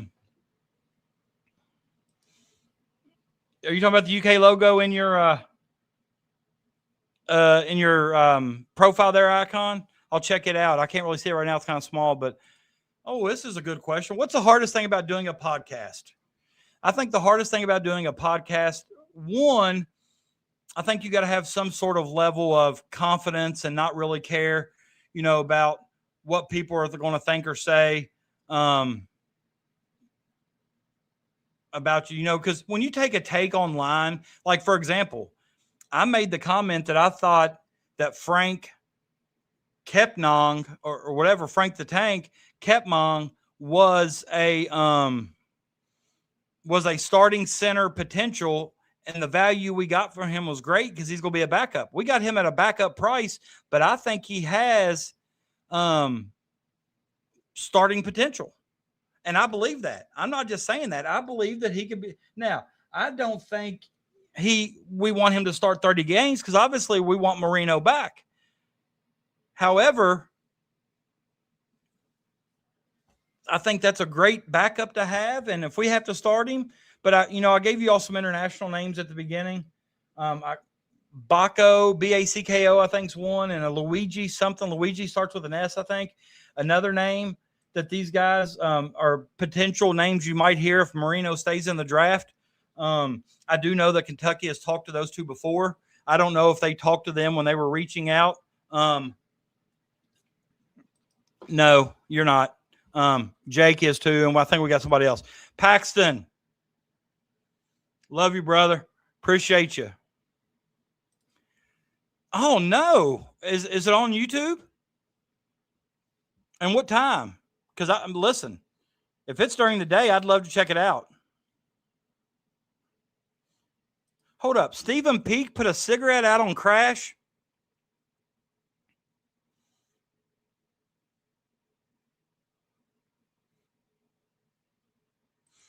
Are you being serious when you say you don't like Stephen Peake, Crash? Or I know you're a KSR guy, and I like KSR, but appreciate you guys, really do. Means a lot. Yeah, I'd like to see when his radio show is. I'd like to. If it's on YouTube or iHeart or where do I go? Give me details, Crash.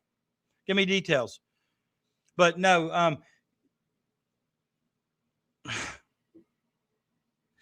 But listen, one thing we're not doing tonight, we are not getting on a KSR rant. I'm not going to let Peanut do it.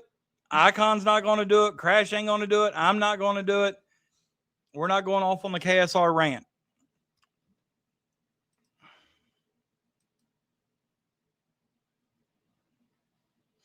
I'm just telling you, I'm seeing a lot of things from people now, and I don't know what took them so long.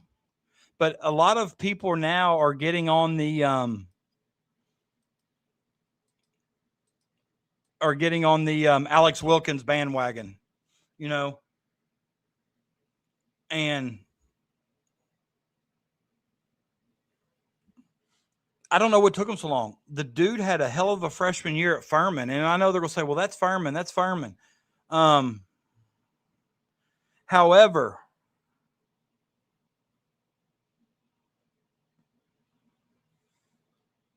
He torched Connecticut in the first round of the NCAA tournament. I think the dude can play. He's going to be a star.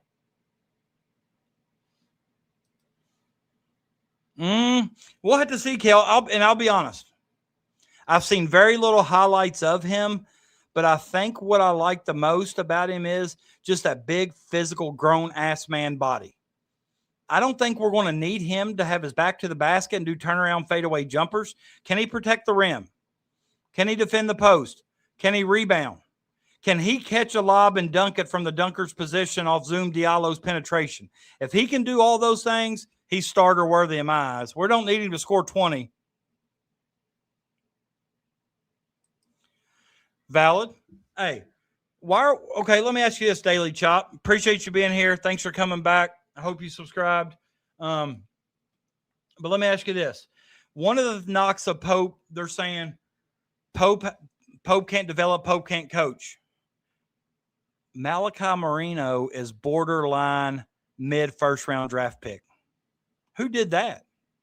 Who developed him? Because let me tell you, when he first got on campus in his first few games at Kentucky, that was rough. Hands were kind of weak. That dude is going to be a lottery pick in the league next year. Man. I don't know. We'll see. I just don't know what I'd like to hear why you say that about Pope. Now, if Pope was recruiting him, I could understand that comment, but Pope's actually, developed You know, he had players drafted last year, Jackson Robinson.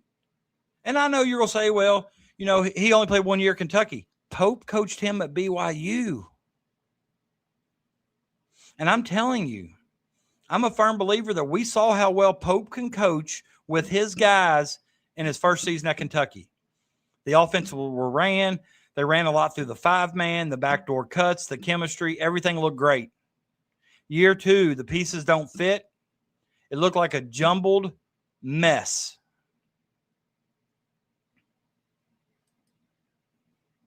I think he is. I think he's good. But I'm not going to – I think he's good. Yeah, I listen to Mo Egger a lot.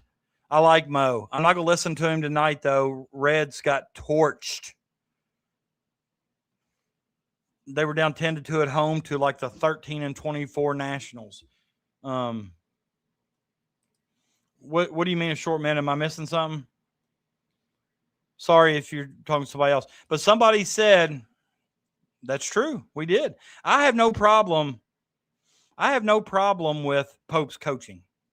I don't. WKRP in Cincinnati. I agree. But I think it all starts with the right pieces. And I think this year we're getting some of those pieces that were similar to year 1 pieces. These guys that nobody's really ever heard of that excel in their role. For example, Justin McBride. Guy's going to be a stud. You just wait. You heard it here first. Now, you may have read it somewhere else, but you heard it here first. Do we have passing bid this year? Marino, he's not gone yet. Marino can pass, and I can tell you this. Reese Potter's an excellent passer. Now, when I say that,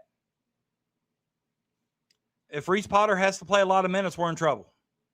But if Reese Potter gets minutes, he's got a high basketball IQ, and he sees the floor really well for a big man. Good vision for Reese. Very good point. Pope helped develop Jackson, Owe, Butler. Butler and Amari both in the league. Amari actually made the Celtics playoff roster. I think he had a triple-double in a game in the G League. Amari can play. True. But listen, Potter can shoot the 3 too. Don't be surprised. The Bengals will, well, I'm not saying anything yet about that, Clyde, because it takes one injury from a key spot and that we suffered last year. You know what I'm talking about.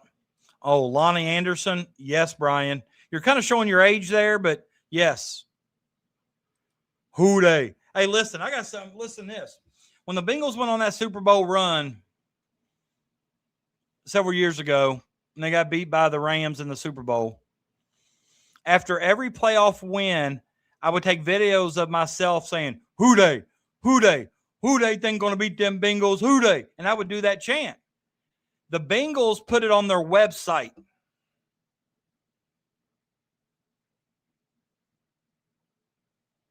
Yeah, on their website. I felt like I was king shit on Poop Island. I was sending that thing to everybody. Everybody. Shout out Paxton, Sam, Larry, Jake, Icon, Brian, Donk.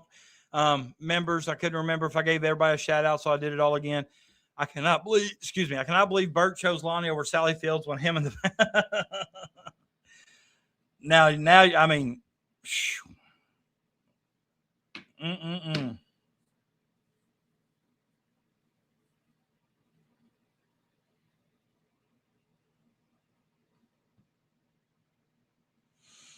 All right, checking to see.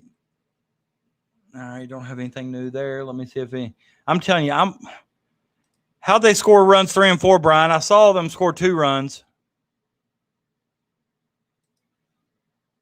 Clyde, you are the man.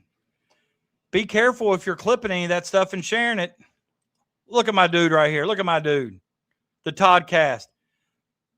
Hey, somebody asked if Todd was in the chat. There he is. Todd, I tried to tell him that I'm 48, Icon. I tried to tell him, Todd, that you were an offensive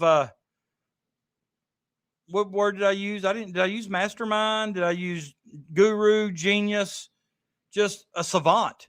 Todd studies the NBA game like the guy can throw you a set out there in seconds. I wish he didn't. I wish he didn't live so far from where I work, or I'd get him on my staff because he has some skills that I don't have.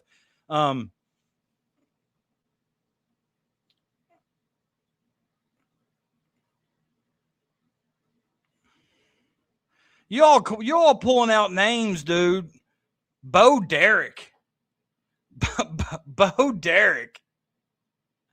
You the man, David. You are the man. I swear I ain't forgot about getting out there. I got to, but man, do you realize when I get done with these streams, it's like 11:30, 12, 1, 2, and I'm just exhausted. And who was it, Jake? Thank you, man. Appreciate you. Okay, if you don't tell me who you are, man, if you're from Maysville. But I'd like to get I'd like to get our guys here. I'd like to plan a meetup or something in Lexington, get us a bite. You know, get together. Let's go to KS Bar one night, watch a football game. Let's do this thing. All right. I'm telling you, I did too. That first team and it's like, you know what though? And I consider myself, man, my kids are from Corbin, dude. They just moved up here 2 years ago to live with me in Northern Kentucky, but I've been to Corbin more times than not. How do you know my man Skaggs if you're from Corbin? Are you a radio guy? You a media personality? That's crazy. Are you talking about Heather Locklear? Heather Locklear. That's exactly. When you say every 80s kid dream in fantasy, she was nice. We was ranked 6th when we played Mississippi State Pope's first season. And that's what I like. Hey, I like not being ranked. I love not being ranked. You know why? Nobody expects us to do anything. But, you know, when we got that team that first year, I remember thinking, Amari Williams from, hell, where was he from? Bucknell? I don't even know where he's from. And then you get, you know, I followed basketball a lot, but I knew very little about Otega Owe. All I knew about Lamont Butler was he played in the finals. I mean, my goodness. Farrah Fawcett, Heather Drexler. Are you talking about Clyde the Glide? I wish Kentucky would get a cool name. You know, like back when Clyde the Glide and them guys played at was it Houston? Is that where Drexler go? Did he go to Houston? Andrew Carr from Wake Forest. Drexel, that's where he's from. Thank you, Holly. Amari Williams, Drexel. Why can't I find what is going on here? All right. Who was I getting ready to look up? Oh, fine.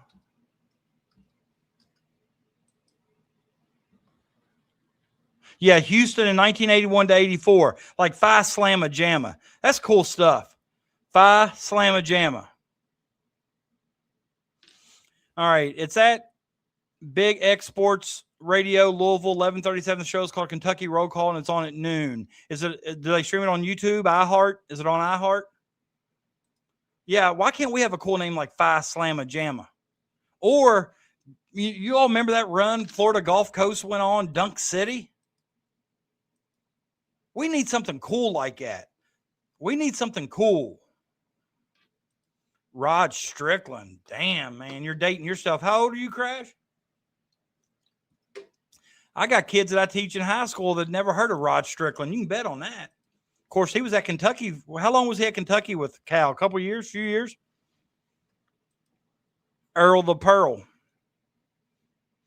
Y'all ever heard that song by Curtis Blow? Basketball was my favorite sport. I like the way they dribble up and down the court. Just like I'm the king on the microphone. So is Dr. J and Moses Malone. I like slam dunks that take me to the hoop. My favorite play is the alley-oop. I like to pick and roll. I like to give and go. It's rap and basketball with Mr. Curtis Blow. Yeah, I'm definitely going to go find that. I mean, I like Pete. Damn, man. Yeah, he goes every year, yeah. I talked to him not too long ago. I sat with him during the girls' state tournament. Why Long Island University? Do you know, hey, have you all ever watched that Last Chance U, the basketball seasons with that junior college? Y'all ever watch that show? I think Long Island got one of their bigs one year. I think he made the NCAA tournament. I'm not a Kobe fan. Definitely one of the all-time greats, but I'm just, I was a Celtics fan. I'm a Celtics fan. I'm not a player fan. Only player I've ever, Larry Bird. I like other players, but I follow teams. I don't follow players. Oh, Rod Strickland is the coach. Okay, I got you. I didn't know he was still in it. Didn't he have some? Did he have some trouble in Kentucky, like a DUI or something? Or am I getting him confused with someone else? Now, Brian, I can't tell you a whole lot about that 78 team. I know Macy, Givens. I would know more of the names if you said them, but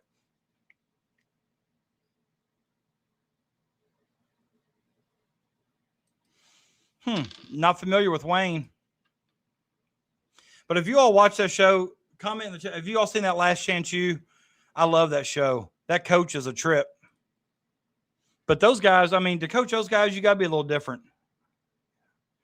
For some reason, I feel like he had crashed. Like I said, I'm not 100% sure either. Basketball Jones, yeah. I think Basketball Jones came to our local school and did a performance. If the Toddcast is still in here, he may be able to confirm. The Doctors of Dunk.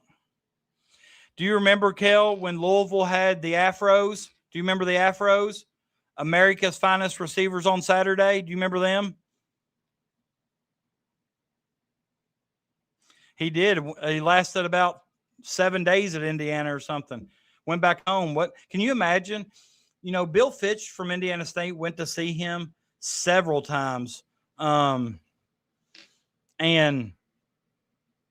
honestly, he talked about not even playing. He was content. I guess I think he worked for the city. When I say city, I'm talking about like the, around here we call it working for the city. That's right. I hear you, Unicorn. Hey, I get down.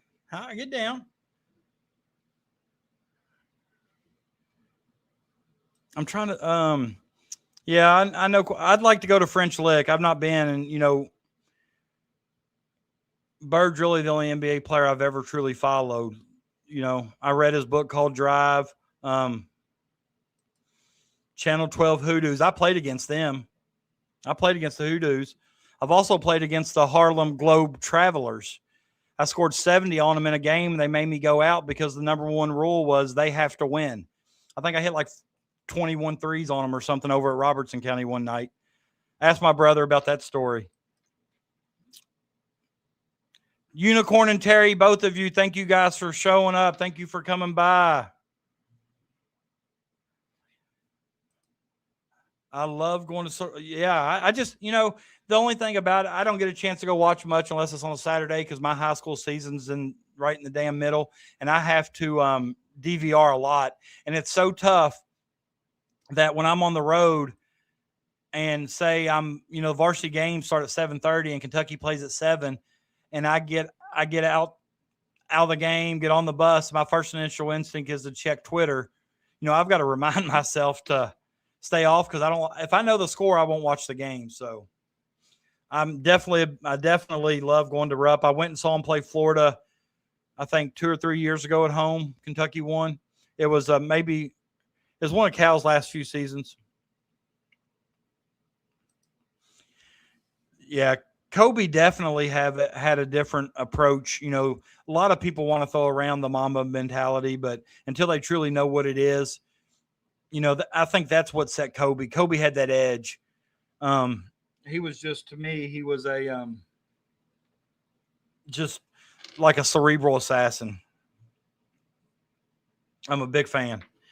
Big fan of that approach. Big fan of that mindset. I didn't watch Kobe a lot, and he torched the Celtics some, so obviously he became an op. And, if you didn't play for the Celtics back then with Pierce and Garnett, Allen, Rondo, Rondo had 20-some assists in a game. Yes, he does. I knew that. We'll let that slide. That's all right, Kel. It's all right. Get your mom in here. We'll talk to her. Get her in here. One time I was at who? I have no idea who that is. We had a dance circle going on. At the end of the concert, the stunning lady gave me a hug and said, "Man, you were getting down." I said, "Yes, I was." Then all the black guys in the room came and high-fived me. Hey, I need video. Let me put it up as a short. Man, those Tennessee, Florida, Louisville games demand big money. $5K for – I know. And I just – listen, if I can sit at home in a recliner with wings and whatever drink of choice, usually a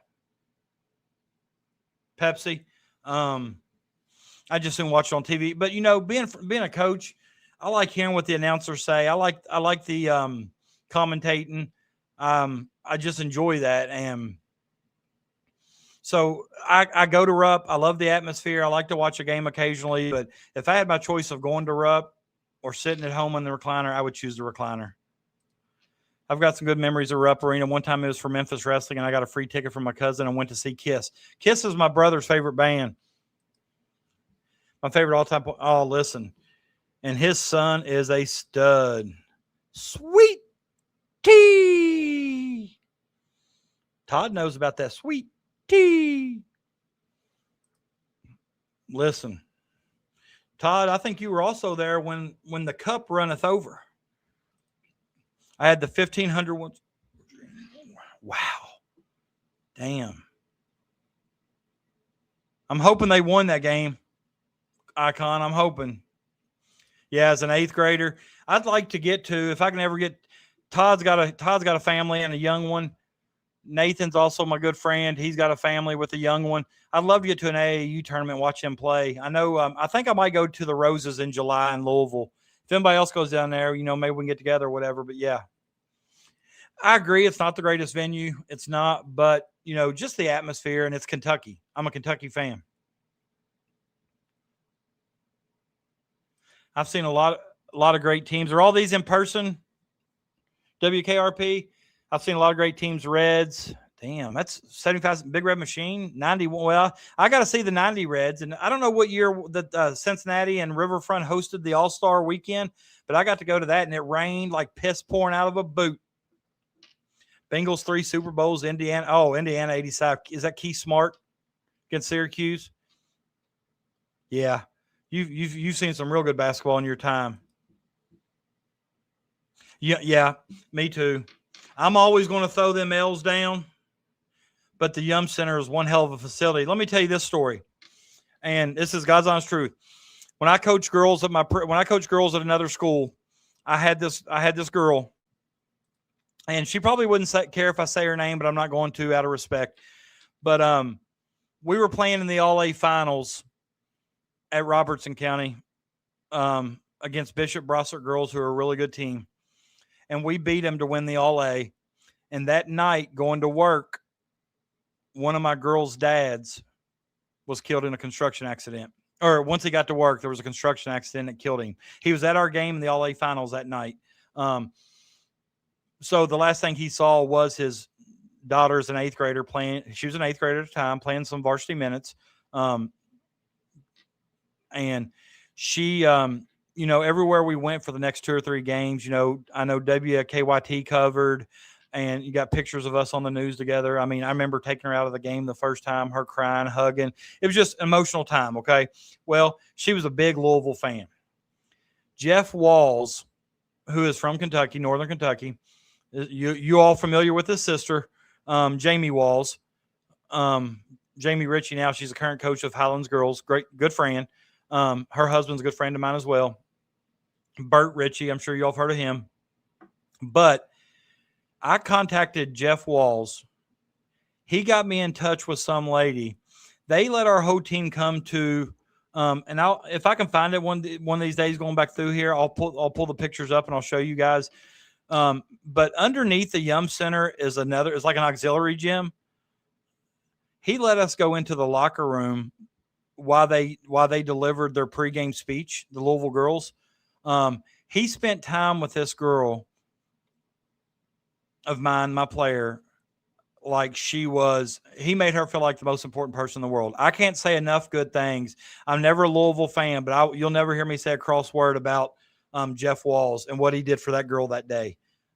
She'll never forget it. I'll never forget it. So just kind of shout out, although we don't like Louisville, they do have some good human beings, and Jeff Walls is top notch. If you know Jeff, you all know he's top notch. I will say this. When I went to the Florida game at Rupp, the atmosphere was really good. Both teams were pretty good, though. I think there was some, if I'm not mistaken, I'm actually thinking there was I'm thinking there was some maybe SEC tournament seeding implications or whatever, two teams going at it. It was great. It was great. Kel, what's up? Thanks for coming by, man. I appreciate you. You're a great dude.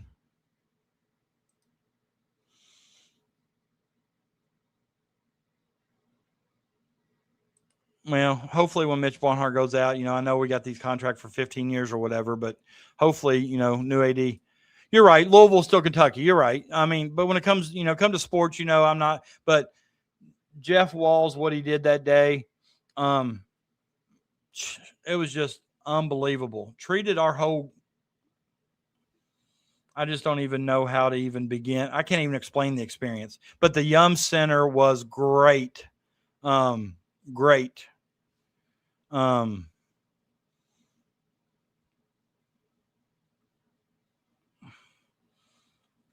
trying to go back through here and see if I can find, just kind of show you this story. I found the pictures from that night at the All A. Okay, here's I didn't even tell you one of the worst parts about this. Hold on.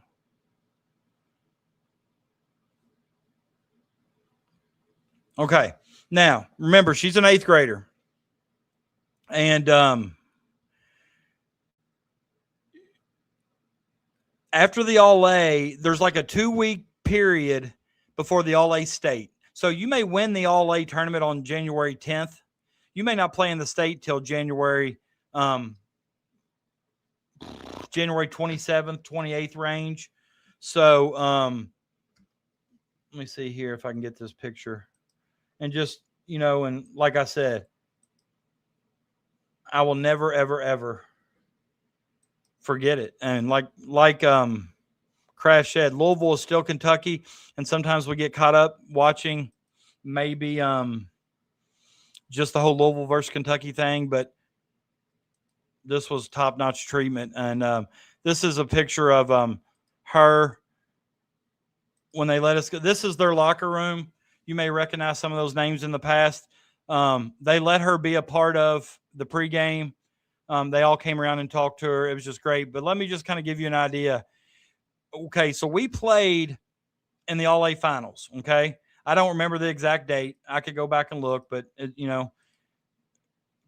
early January, 7th, 10th range. Well, you're 2 weeks off before the Class A state. So we had games before then.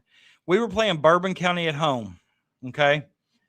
She goes by her man. She shoots a floater in the lane, no contact. The ball goes in, she lands, and all you hear is a snap. She had a stress fracture that weren't aware of, and her bone was sticking out her leg, okay? So that's why she's in the wheelchair, which was just, you got to think of the crappy 2 weeks this young lady had. Just, her father congratulating her for an All-A victory, All-A title, playing as an 8th grader, probably kisses him goodbye as he leaves for work. A construction accident happens, unfortunate, just a terrible, sad situation. And, then maybe a week later, breaks her leg on a no contact play, just a floater in the lane. This girl is so tough, so strong. And when you've lived what she's lived with, you probably have no chance. I saw her tonight, talked to her for a brief minute. Her sister's actually graduating with my daughter. But it's just, she's just a hard worker. She learned a lot from just what she dealt with, perseverance. And it was tough.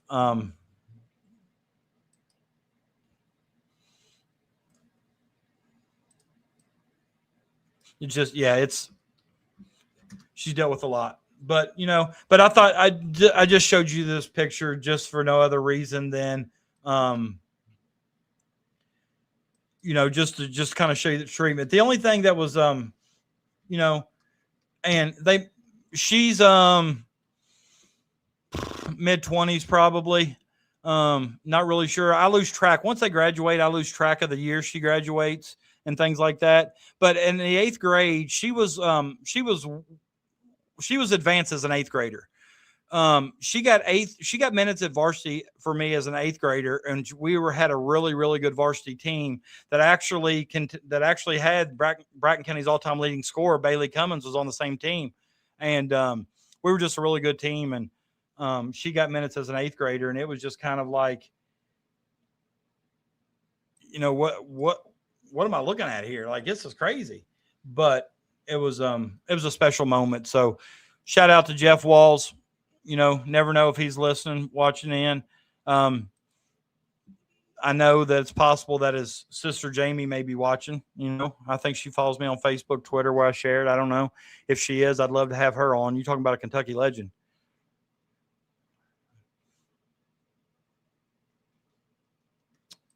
Right. I wish I could. Let me look and see. I should be able to find that out. Just because I'm curious now.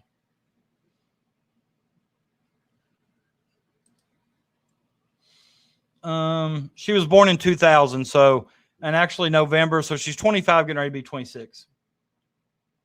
Let me see if I can find maybe photos of her. I may have to go back a long, long ways, but I wonder, can you search photos in Facebook? Let's see here.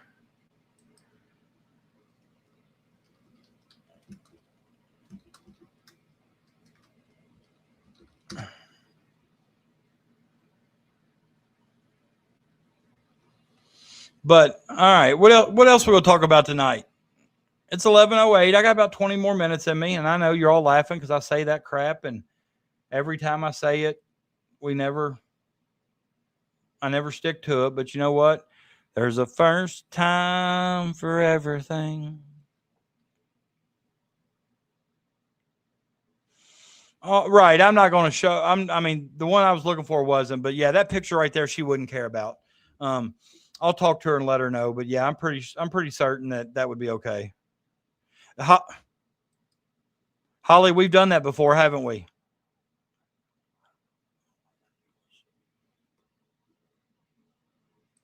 Peanut, you said you was going to be here at 10:30, dude. You said you was going to be here at 10:30. You're late. But Peanut, let me tell you something. You need to help me out. No, I'm done at 11:30 tonight, guys. No ifs, ands, buts about it. But Peanut, I don't know if you were here or not, but I've got 9 new members tonight. You make number 10. Get it done, son. Get it done. Hey, just like Pope sitting at the table, putting that blank check in front of mommy, he's going to get it done. Get her done, Pope. Get her done. Larry the Cable Guy. You talking about a guy that made a fortune. Jeez. Close, Peanut. Close. Somebody gift. You all can gift memberships. Somebody gift Peanut a membership. Gift him one. Not real sure how to gift memberships, but Peanut keeps telling me he ain't got a car with 99 cents on it. I know better.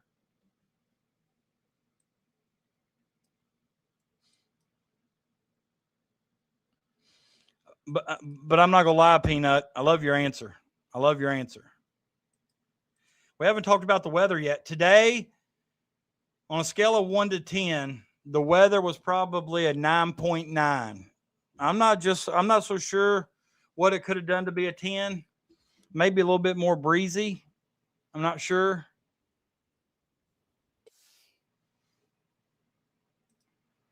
All right, let's see what's going on the Twitter.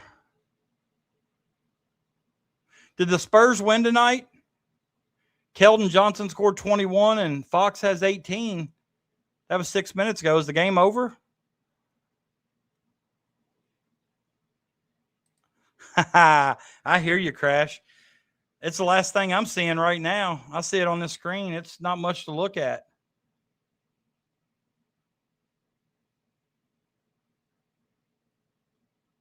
Uh-oh. I know, Brian. He's just Peanut don't appreciate the work I put in. I stayed on here just for him.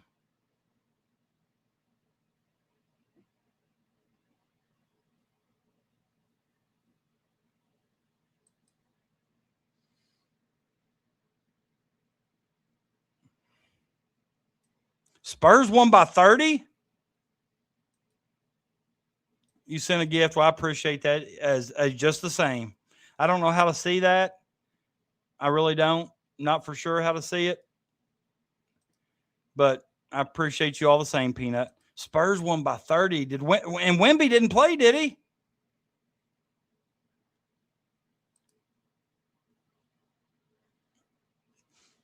Peanut will have to return the favor. Hey, we'll have an episode one night of paying it forward. Listen what I did. Of course, when you decide that you're going to pay it forward, you don't really care who it is behind you. Well, I decided one morning going through McDonald's drive-thru, I was going to pay it forward. I didn't even look at the car behind me.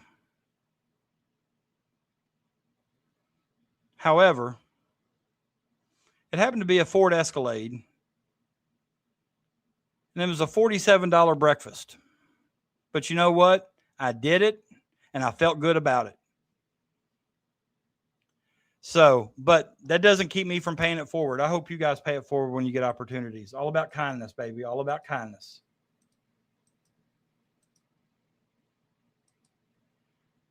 All right. Nothing there.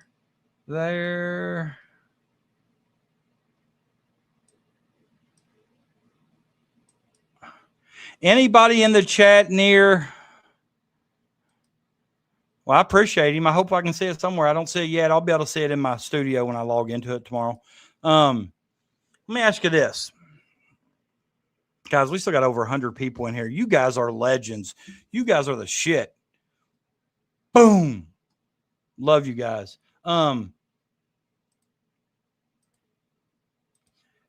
This summer, my basketball team will be at Transylvania on June 15th, 16th, and 17th. You'll have to, if you're in Lexington, you'll have to come to Transy and watch some games. I'm not going to tell you how good we're going to be. We got some new pieces. We graduated 3,000 points. Actually, we graduated a little bit more, about 3,300 career points. And so we got some people stepping up, new roles, different positions. So it's going to be an adjustment. But you know what? That's what I like about coaching. I enjoy trying to fit these pieces together. At the high school level, we don't have the ability to go out and pick our hand. We've got to play the hand we're dealt, which I like it. But this summer we're going to work. I know. They're going to be kids during the dead period. State mandated dead period. And you know what Pendleton County does? I'll tell you what Pendleton County does where I work. They actually have a week before they call it district shutdown. So I get 3-week dead period. Brian, I don't play the stock market. That wouldn't be much of a conversation. Oh, shoot. I forgot to look. I don't think I have my schedule with me. Damn. For some reason, I think we have. I know me and the new coach discussed it. But I don't know. I can't remember if we found a common date that we both had because we're definitely going to play. I don't know if it'll be next year because the new coach had to take the schedule that he was given. Whoever coached them before had already scheduled some games. So us finding dates were tough, but for some reason, I know we tried. And we're going to continue to try. I will not be playing Henry Clay any longer. I could write a book on that game. Put $1,000 on Elon Musk AI. Nope. Not going to do it. Wouldn't be prudent. Not going to do it. Oh, I tell you what I haven't done tonight. And no, you don't need to be reminded, but if you are new, hold on. I keep forgetting to check off the comments. That's a not. Ugh. If you're new here, please give me a like and subscribe. The one thing I appreciate the most is when I get off when I end the show and I go look, and we do get quite a bit of likes every show. And I appreciate that. Even if you don't like the show, give me a like. Help me out. You heard it from me, Brian.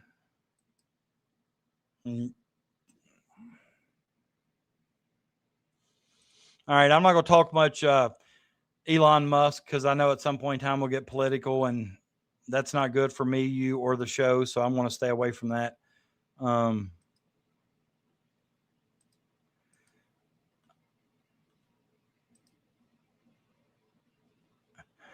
Ty Washington says year 4. I guess he played for the Clippers this year. Uh-oh. Hey, do you remember that one time? Oh, Rick Jones, what's up, man? I think Pendleton County, right? Appreciate you, my man. Appreciate you a lot. Money, well, if you, Big Chuck, I can just say this. No offense, but I ain't got a money manager. I need one, but I ain't got one. What's the door prize for what? To be in the first trillionaire? I'm going to give once I get to 20 members, I'm going to give away a $50 gift card. I'll probably just choose a Visa card so you can spend it wherever you want. You give to me, I give back. My cousin works for Catholic and should be at the game. Pope's daughter goes to Catholic. That's how I met Pope's wife and daughter. They were at an Easter event there. Oh, that's cool. I thought they went to Catholic. I'd like to know how they work out her attendance. Shoot, Crash, shoot. I'm not from Falmouth, remember. I work there. It looks like, hey, hold on. It looks like where was that at? It looks like I'm missing some fingers somewhere. Oh, now it ain't doing it. This is funny right here. By hell, I got a money manager. It's called a wife. I'm confused, Brian. I don't know what you're answering questions to. Door prize. Were you talking about me giving back to you guys for memberships? Because I will definitely do that. She will micromanage and spend it out. I figured she did. And I'm not saying that she's given any special treatment, but I know they go on the road to a lot of the games. And tell her, if you follow me on Facebook or follow the Lady Cat basketball page, Rick, I've been sharing basketball camp. Tell her to come to basketball camp this summer. And 6th grade, she'll be able to play next year. Or she probably played for 6th grade this year. 6th grade had a really good year, didn't they? So she's going to be in the 7th grade. If she's going to be in the 7th grade next year, comment. Really? Is she any good?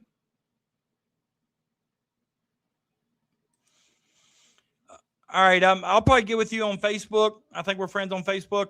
A couple 7th graders have been coming to our open gyms and workouts, and I'll give you our schedule. She wants to come up. I mean, they're going against high school kids, so it can't hurt. We had 2 7th graders and an 8th grader, I think, at the last one. So if she's interested in playing, just coming to our workouts and stuff after school, I'll reach out.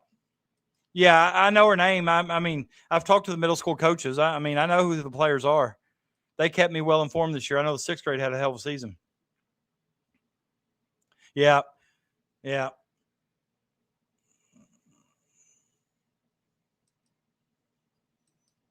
Damn. So she may be at Kentucky volleyball. Do I ever? Paintsville.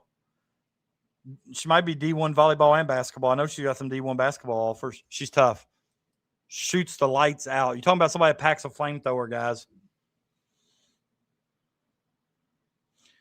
Listen. When I was in college, the worst mistake, and some of you all probably know this, some of you all probably know this, but like my first day on campus from college, when you do I went to Morehead State. My oldest daughter's about to graduate from Morehead State. Big fan of Morehead State. But like the first day we had to go through SOAR. And if you all went to Morehead State, y'all know what I'm talking about. SOAR was like the freshman orientation. Well, they had these things you could fill out. Hell, I got 3 or 4 credit cards. I was getting shit left and right. And I didn't understand I didn't understand that if I got $20 in gas, I was paying $35 for it on a credit card. I was maxing out credit cards left and right as a 19-year-old kid and didn't have a clue what I was doing. I kept thinking, are you kidding me? How in the world does this card keep having money on it? I thought it had some preset limit. I'm spending left and right. Yeah, I wasn't financially responsible in college.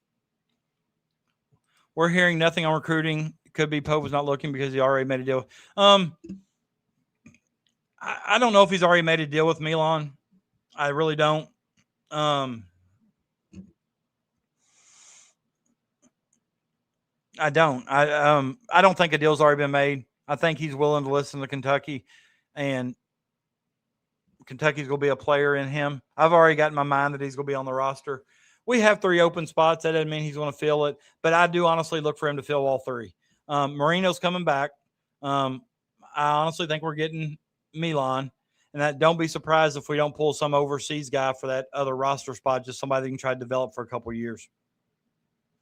It has not. It was 11:07. Now it's 11:22. 15 minutes. Brian, your watch is fast.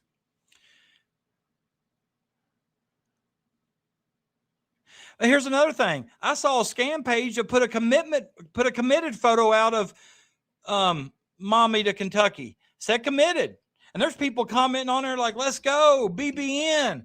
And I mean, he's getting all kinds of interactions. And what that is, and I'm not one of these guys that go around and report a bunch of pages. If they're attacking somebody and they're a bot or something, then by all means I'll report. But I'm not reporting, pages for so like I just don't interact with them. Shit, Rick, you talking about going broke? Huh. I don't know what the word is. Past broke. I remember when I graduated college, hell, I was still having credit card bills for my freshman year. I still had a Sprint. When I first got to campus, you had to have a Sprint card just to make phone calls. Hell, I graduated, didn't even know it. I got a bill like 5 years later from Sprint for $142. Didn't even know I damn had a bill. Yeah, my credit's better. I could tell you a lot of stories too about, but I'm not going to do it on here, but yeah, my credit's up there too. I just bought a brand new 26, but interest rate's pretty good, but still. Married at 49. Congratulations. So I guess there's hope for me. No, I'm not sure, but it just doesn't make sense, Rick, for him to go. It just doesn't make sense. Think about it. And we've talked about this. Think about it. I truly believe this. How do you know? If he's never said anything, how do you know he's not? No, Rick, nobody's sure, but just to me, even if he's a late first round pick, that's like $1 to $2 million guaranteed. He's going to make that at Kentucky. And Crash pointed out, I think it's the best argument ever for Marino to return. If he goes late first round, he's getting drafted by a playoff team that's probably went pretty far in the playoffs. So where's he probably going to be? Stuck at the end of the bench behind somebody like a Wemby or somebody like, just an average center in the NBA. If you go look at his measurements, Rick, if you're on Twitter, go look at his measurements from the draft combine. They're a little below the average center. If he were drafted this year by a playoff team, he's not getting any minutes. He's spending most of it in the G League. So why not come back? That deserves one of these. Hold on. I've been waiting to do this. That right there deserves one of. Wish I could say the same. Yeah, he did. He opted out of the 5-on-5. No big deal. Don't read too much into that. I think that's actually good for us, Rick. Malachi's coming back. I'm with Clyde. You heard it here. Hey, what's Little Wayne and Calipari say? Real G's move in silence like lasagna. And you heard Pope in one of his videos, like a lot of times the families don't want him to say anything. I get it that there's some Kentucky insiders that would be reporting something, but I mean, hell, we had a Kentucky KSR basketball dude, and I'm not gonna mention his name because Crash is his buddy, and I've been on him already for a week or two now, but he came out and said that Kentucky was not in contact with Frank the Tank Kepnong, and a day later he's committed. So I don't think anybody knows what's going on, and that's not a jab at anybody. I just think Pope keeps that stuff close to his chest. I sent my athletics department guy a test asking if they're just waiting and they're looking at anyone else. I haven't heard back yet. And you know what I think's going to happen? And, say Marino stays. There might be another center in the draft that pulls out that doesn't feel like the NBA's for them right now and withdrawals or whatever. So it's kind of a waiting game till the 27th of May, I think. There's going to be people waiting until the very last minute.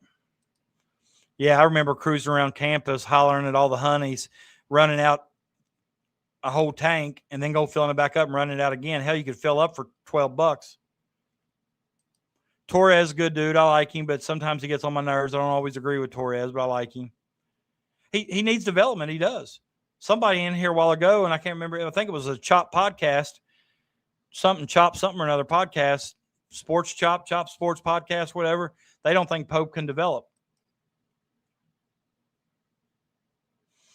Marino's already signed. They've already worked out a deal with him. I think he took less money to come back. Is that right, Crash? Marino took less money? I agree. They're all not, and I told you why I thought it was good news, but that doesn't mean it is. That's just my own personal opinion. I just don't think he could improve his draft stock enough that would take him from being 21 or 22 to the lottery. And I'm telling you, next year, barring any unforeseen circumstances that are just unfortunate, we're not going to speak them into existence, he will be a lottery pick in the 2027 draft. We need to put him in that slap contest. Quit saying think, donk. I think it's doubt. I know. This is the Stay Hot podcast, and the one thing's true. We're positive and positive. Get that doubt away from you. Back when I was young, I had about 10 gas cards. They gave them to anyone back. Really? Damn. Where'd you go to school, Kev?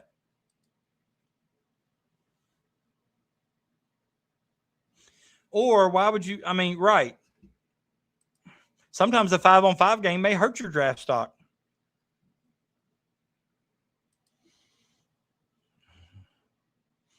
I'm not going to talk about that because that can turn political, and I'm not going there. That's true. Very good point. But in all honesty, Crash, would it make sense if you did not enter the portal, so you just entered the draft, you plan on going to the NBA, what would be the purpose of withdrawing your name if you can't go to college? Is there something out there I'm not aware of that, like if you stay in the draft and don't get drafted, does it affect somewhere else or whatever? I wasn't the biggest Aberdeen fan. I thought he was a little selfish at times, dribbled too much. Oh, yeah, he's not playing anymore. He's done. Yeah. So I thought he took less money. They were at the beginning of the season. He's going to get stronger. Here's the thing. He knows what his deficits and weaknesses are. Kentucky staff knows what his weaknesses are. I truly believe that they're going to fix those. All right, guys, it's 11:30. I think we're going till 12. Ain't that right, Holly? Going to 12. No doubt, David. No doubt. Yeah, I like the way Mo played. Ryan, I tore up the Pell Grants. I tore them up. Only if you sign with an agent. Only if you sign with an agent. I gotcha. Okay.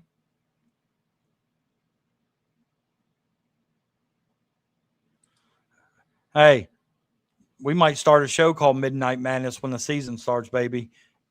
Stay hot, Midnight Madness. Hey, 11:45 crash. 11:45. Let's split the difference. A hard stop at 11:45. Hard stop. Hey, go big or go home. I'm gonna reach out to loyal BBN fan tomorrow, or loyal BBN tomorrow. He finally followed me back on Twitter, so I'm gonna work with him about a possible collab. Dude's good, man. I like watching him. I learn a lot. I think Jasper's got skills. Kentucky obviously wasn't the right setup, or maybe Pope wasn't the right coach for him. I think he needs a little more. Pope's offense, I think he needs a kind of like a less structure, freedom offense to where he can do his thing, his game. Pope's system a little bit too structured. I'm also sure that fit Jasper real well. Shit, I ran the Kmart parking lot, David. You all cruised it. I was it. I was picking up chicks left and right in the Kmart parking lot. I'm telling you, Holly, we might be onto something. Here's the one thing I know. Very few other shows are going on at midnight. And you know what else I know? I get out of school on May 27th, summer break. I don't have a bedtime. Yee! I love you guys. If you could bring any UK player back to play with this team, who would it be? Deron Lamb. Somebody that can just stroke the hell out of it.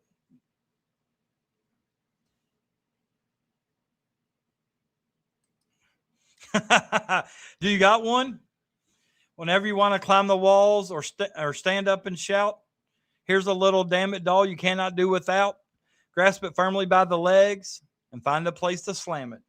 And as you whack the stuffing out, yell, damn it, damn it, damn it. That's a good answer. That's a good answer. Sheway, you can't go wrong with AD. But I think we need somebody that's going to stroke it on the who out there. You know, Reed Shepard's shooting the ball well right now. I don't think we got to see. Rob Dillingham was a little too erratic for me. What about Derek Miller? You talking about a sniper? Listen, I wasn't for sure people knew about the damn it doll.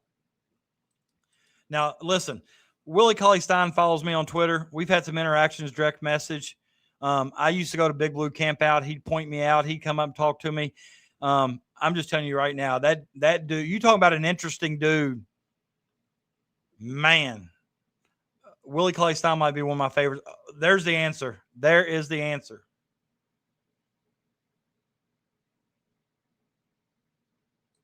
Tayshaun could stroke that thing too.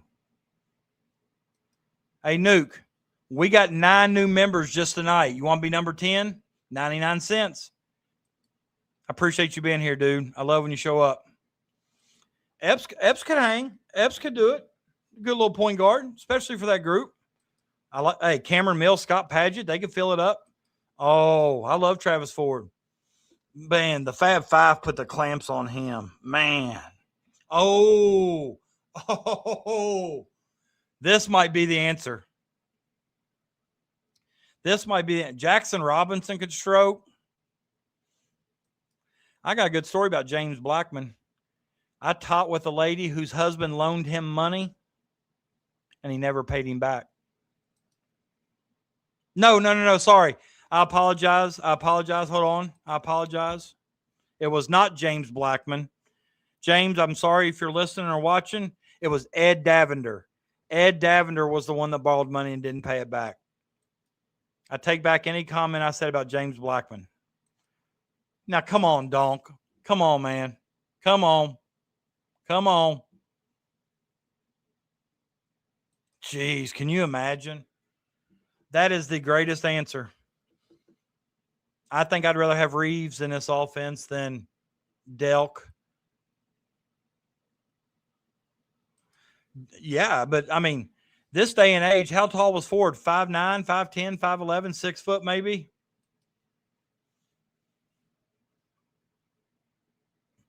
Give my man Nuke here. Hold on here. Give my man Nuke.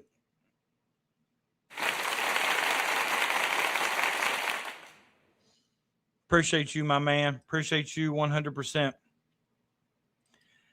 He was itty bitty. It's all right to be itty bitty in a little old town or a big old city. Might as well smile. Yeah, I was a Ford guy, but listen, and I'm not trying to, I'm really not trying to, thank you, buddy. I really do appreciate it. I loved him too, Holly, but I've heard as a coach and meeting him as a person, I just hear he's an absolute prick. I hope I'm wrong. Yeah, I really have. God, he was so good. I can't believe he's not in the league, though. Is he getting any minutes? Who's he play for? Does he play for the Grizzlies or Pelicans? Will he play in the summer league this year? Is he too old to play in the summer league? I kind of like Jackson Robinson, too. He can stroke. I know, Holly, I know. And listen, I've not had that interaction with him myself, but I've had multiple people tell me that. So I heard he wasn't a very friendly person, very nice. And I know when you're in Kentucky and you're a Kentucky legend and, D1 coach, D1 player, I know you're getting asked for pictures, autographs, and stuff all the time. I get it. I really do. But these guys worship you, man. Antonio Reeves for the Charlotte Hornets. Let's look his stats up. All right. Didn't play a lot, but I see some things that are good. All right. In the last 10, he only played in one game, so he's getting a lot of scrub minutes. He played in 10 games this year. But let me tell you this. All right. He's still on the roster. He's active. He only averaged 2.7 points. He shot 50% from the field. Now, I don't know how many shots he took, but I like his game. I hope he gets to play more in the league. Sean Kemp, Dirk Nowitzki. Larry Bird wanted to play for Kentucky, and Joby Hall told him basically to go hit the road, Jack. Aaron Harrison, good shooter. If we could get the Meeks performance in Knoxville that night, by all means. But, yeah, Jody, gosh, man, it kind of pains me a little bit. Like, it hits me deep in my soul that he played for Billy Clyde. Okay. How was your interactions with him? Was he friendly with you?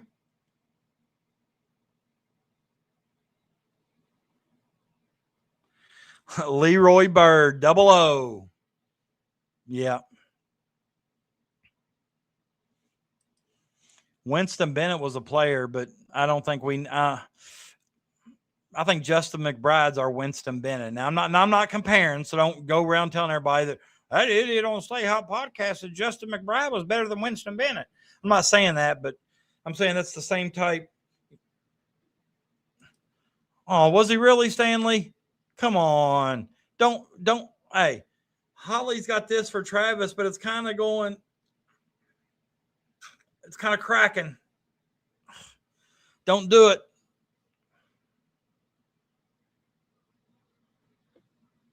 Man. You got to be kidding me.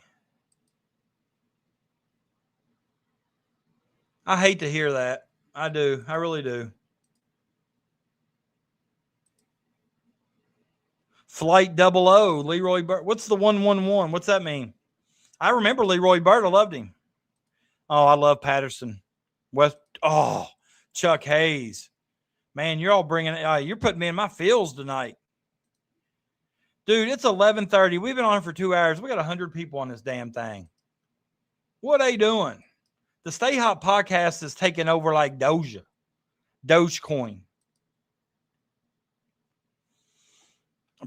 Come. Only if he earns it. We don't want it to be given. Oh, the third, Leroy Bird the third. I got you. I thought you would have used the eyes, but it looked like one's here.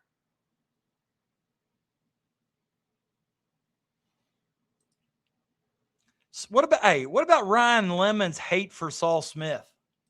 Oh, D Miller could fit on any team. He was a 3-and-D guy, glue guy. Darius Miller could fit in on any team.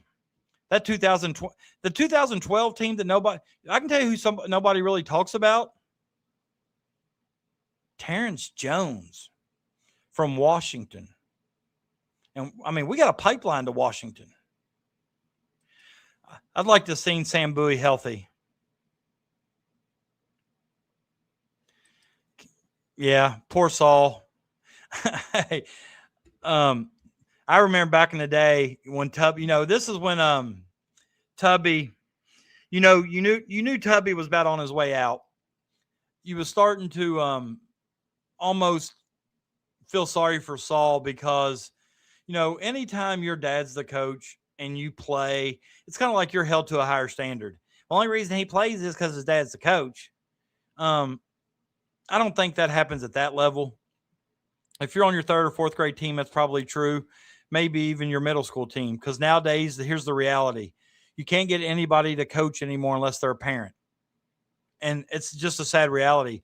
When I took over, I think I became the head coach at Bracken County like 2007. So I've been going at this a long time. I was assistant coaching things before that. I said that I would never, ever hire a parent as an assistant coach because I feel like there's so much conflict of interest. And I'm not so sure every parent can hear me ripping their child and hold their child accountable the way I do. But when you have open coaching positions in your school, teachers aren't really taking them anymore. They don't want to sit. And I've asked some. When I needed spots, I've asked teachers. We got a girl in our school that is in the 10th Region Hall of Fame. We've got a girl in our system. I'm talking when I say school, I mean teacher. We got another teacher in our system that's in the 10th Region Hall of Fame that's the all-time leading rebounder at the school. Some of y'all may have heard of Megan Wood. Baller. Every time I ask them, of course, a lot of them are busy. They got things to do, but all of them mention that they're not going to take it from, the parents. They're not going to take that heat, that hell. Crash, we think a lot sometimes. But anyways, what I was saying was I saw a guy with a shirt one time, and on the front real big right here is like, "Go Tubby." I was like, all right, that's cool. Then when he walked by, I looked back, and on the back it said, "Take Saul with you." And I'll never forget that. Go Saul, or go Tubby and take Saul with you. A lot of people did, Donk, man. I remember every time you went somewhere and talked Kentucky, poor Saul was getting it. I mean, Rex Chapman, King Rex. I'd like to get King Rex on the show. Wonder if I can reach out to him. I actually played in an all-star basketball game at Lexington Catholic against Tubby's son. Didn't he have a son named Brian Smith? I torched him. Sean Sutton. I know you told me that. That's awesome. Dinner Bell Male. Gosh, you talking about a guy that was a monster. Call Saul. Yeah, he did a senior in college. I mean, he's doing fine now. I saw him not too long ago. But he just got inducted into the Tennessee Volunteer Hall of Fame. And you talking about a guy that can shoot it. He's almost like a cheat code, dude. Wow. But yeah, he's doing all right. They're having a pretty big party in Maysville over his induction and stuff I saw online. Of course, I won't go. I mean, not like I'd be invited, but I think it's great that people are still, supporting him. Great shooter. Yeah, we talked about that one time. And I know Bird's talked about Kent Benson before. Bill Fitch came to his house multiple times to get him at Indiana State. Larry Bird could play in today's game, man. He's such a cerebral assassin. He just saw things nobody else saw. It was crazy. Yeah, but I played against Brian. He had a son named Brian, too. Nuke, you're probably not going to believe this, but honestly, let me start out. I started out teaching regular education. I taught social studies for about 15 years. Then I got into special education, which is probably my passion. For about 5 years, I did moderate and severe disabilities where I had to do feeding tubes, breathing treatments, changing diapers multiple times a day, nonverbal, autistic, Down syndrome, cerebral palsy, you name it. I had the most severe kids ever. Loved it to death. Did it for 5 years. Took a basketball job at another school that paid a lot better. And now I'm the director of our alternative program. So I deal with kids that are in the court system, ankle monitors, just trying to give them a second chance, help them get out of court, help them get their license. Just trying to give them somebody they can rely on. Most of these kids that are in my class now are kids who don't have much support outside of the school system. And, I just try to give them that male role model figure that they can trust. I can retire. I've been in it 24 years or so. After this year, I could retire in 3, but as long as I'm doing the same job, I don't think I can. Some of the interactions, and I had a kid that the very, very first day on the job cussed me up one side down the other. And, I asked him to do something. He said, "You're not my dad. You're not my dad. I don't have to listen to you." And I said, "No, it's a damn good thing I'm not your dad, because I'd probably beat your ass." And just that talk right there, he ended up crying and hugging me when he had to leave. Still reaches out to me every so often, checking on me. "How you doing?" And if you go by the first day, I didn't think I could ever get through to that kid. But, when you're in the alternative school, if the worst thing they're doing is cussing you out, then you're doing something right. All right. You're doing something right. Absolutely love my job. Gigi. I remember Gigi. Yeah. I used to call in and talk to Cubby first call shows. Oh, that's awesome. That's awesome. Yeah, they did. I saw it. Dude, listen, if you've never met that man, I mean, one of the phrases that is overplayed a lot is a great player, but better human. But that's absolutely true about Chris Lofton. Tubby struggled getting in, but a lot of people are upset about the whole Lofton thing in Tubby, but you know who he got instead of Lofton? Rondo. Obviously I'm a Lofton fan. He's neighboring county. I've watched him. I taught with his mom at Mason County, and I can tell you this. I love my kids, Crash. I'm passionate about kids, passionate about learning, brother. To see a kid realize that they have potential and an opportunity that is outside of jail or juvie is just, you can't describe it. Obviously I need my paycheck. But the feeling it makes me when they come up and thank me or give me a graduation announcement because they ended up graduating or getting their license. I can't explain the feeling. I really can't. That job with kids you'll ever love. Yeah. Listen, if I wasn't a teacher, I wouldn't be a coach. My teaching job comes first. I know a lot of coaches that don't do teacher meetings, interrupt practice. I still go to my teacher meetings. But that's why you have assistant coaches. I trust them. I trust them a lot. But I want these kids to know they got somebody they can rely on. I love it. I don't know. I don't really know. He was in the NBA with the Lakers for a long time. And when he retired from the Lakers, hell, he was winning 5 championships in the 80s, I believe. I think the Celtics won 3, the Lakers won 5, and the Pistons 2 or something like that. He wasn't leaving. Noog, I know if where do you teach at, man?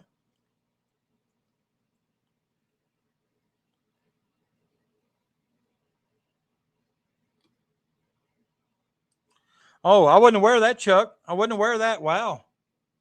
But I understand. It's a rewarding job, Rick. Give her a little bit of grace when she comes home stressed, because I can tell you right now that's not an easy job. Most tired I've ever been from 8 to 3 before going to practice was in my FMD room, which is the moderate and severe. They call it MSD now.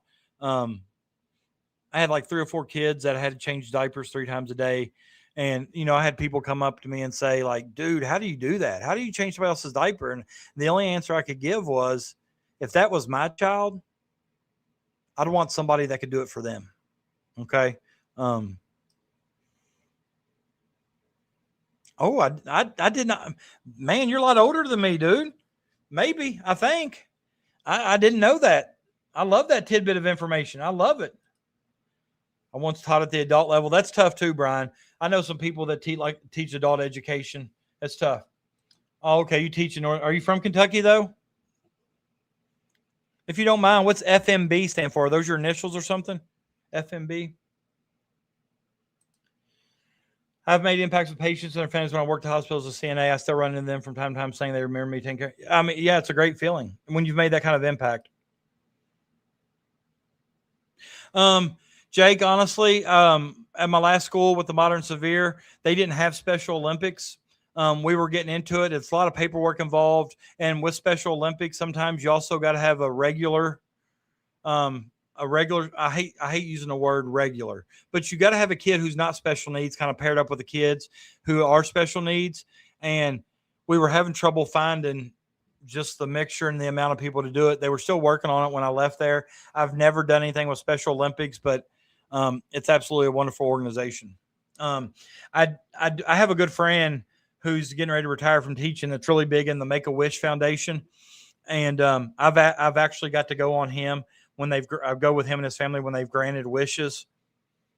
Dude, if you've never done that, or if you ever have the opportunity to go with somebody, you know, obviously there's special circumstances that allow them to make a wish, to be a part of Make-A-Wish, but it's special if you get a chance to do it.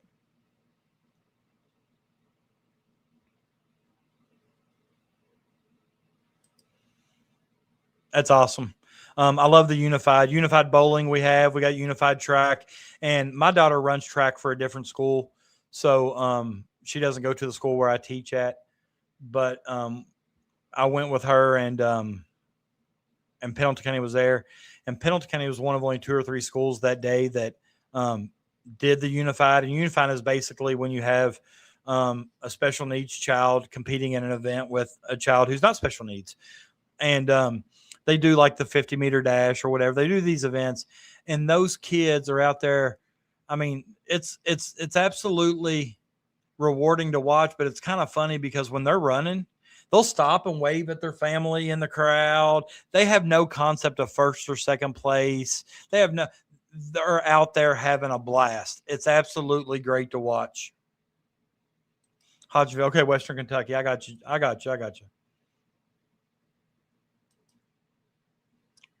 You know what? That's really awesome. And, you know, and I tell people all the time, like, you know, I'm not saying this about Pat Riley, but they often ask about, you know,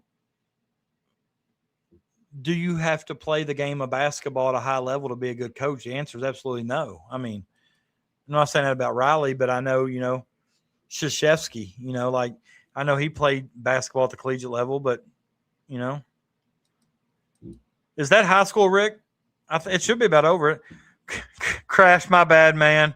My bad. You know what? Hey, Crash, if you join as a member, I'll let you start setting the close-up time. Deal or no deal?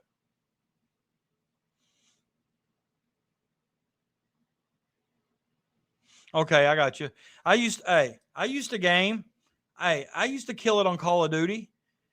Last Call of Duty game I played was Warzone, and that was one of my favorites. But Holly, what do you think? Crash joins to be a member. We can let him pick the time we get off. The time we log off. Okay, so he does middle school. I got you.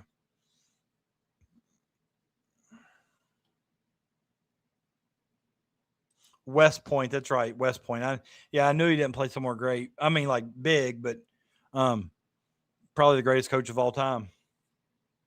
See? He's already logged off. He's not going to budge. He don't respect me, but I respect him. I'm just messing. I love Crash. In all honesty, I wish I could get every athlete of mine to join track or cross country. They don't always do it, but it's a good for conditioning. It's good for just to finish some of those long 3.1 miles, those 5Ks, those 3Ks, 1Ks, whatever they're running, whatever level. You know, it takes a lot of discipline, and I have a lot of respect for them. Oh, yeah, believe me, I know C Money well. Yeah, he does. He started that River Wrestling Club or whatever. Got a lot of numbers. I graduated from Moorhead in 2001. December of 2001, I was in there 4.5 years. My first year was 96, 97. And I had to stay one extra year, half year. But listen, I was an RA. I was an RA for the basketball team. I could tell you stories about that. One of the best athletes, basketball players I ever saw at Morehead State was Ricky Menard. If you're not familiar with Ricky Menard, Mansfield, Ohio. I think he got drafted by the Sacramento Kings, played in the league, several 10-day contracts, stuff like that, played in the league. Dude was a stud. Ricky Menard. Look him up. They also had a 10th region boy, actually my next door neighbor from Paris, Kentucky, Ches Marks. You talking about a sniper. Ches is a good friend of mine. I love Ches Marks. If anybody on here from Paris, give him a shout out. Holly, that's my girl. Is that good stuff or what?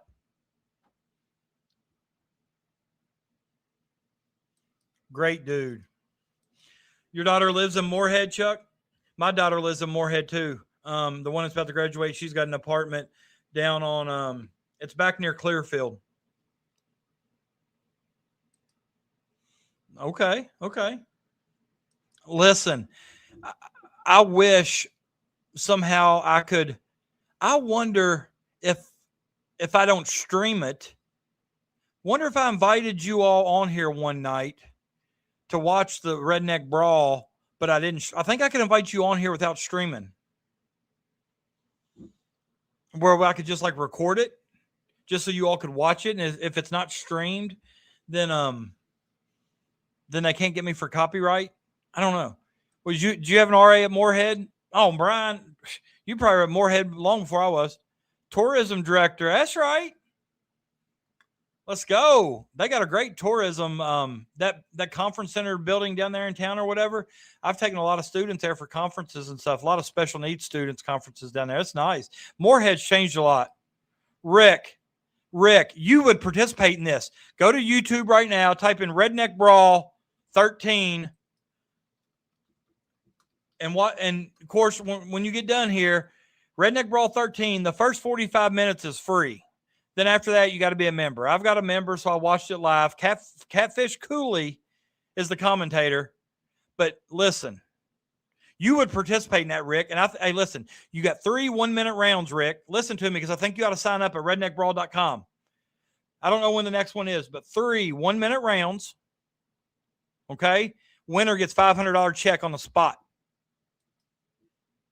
All you got to do is make some videos calling people out. I'm from the 606, baby, 606.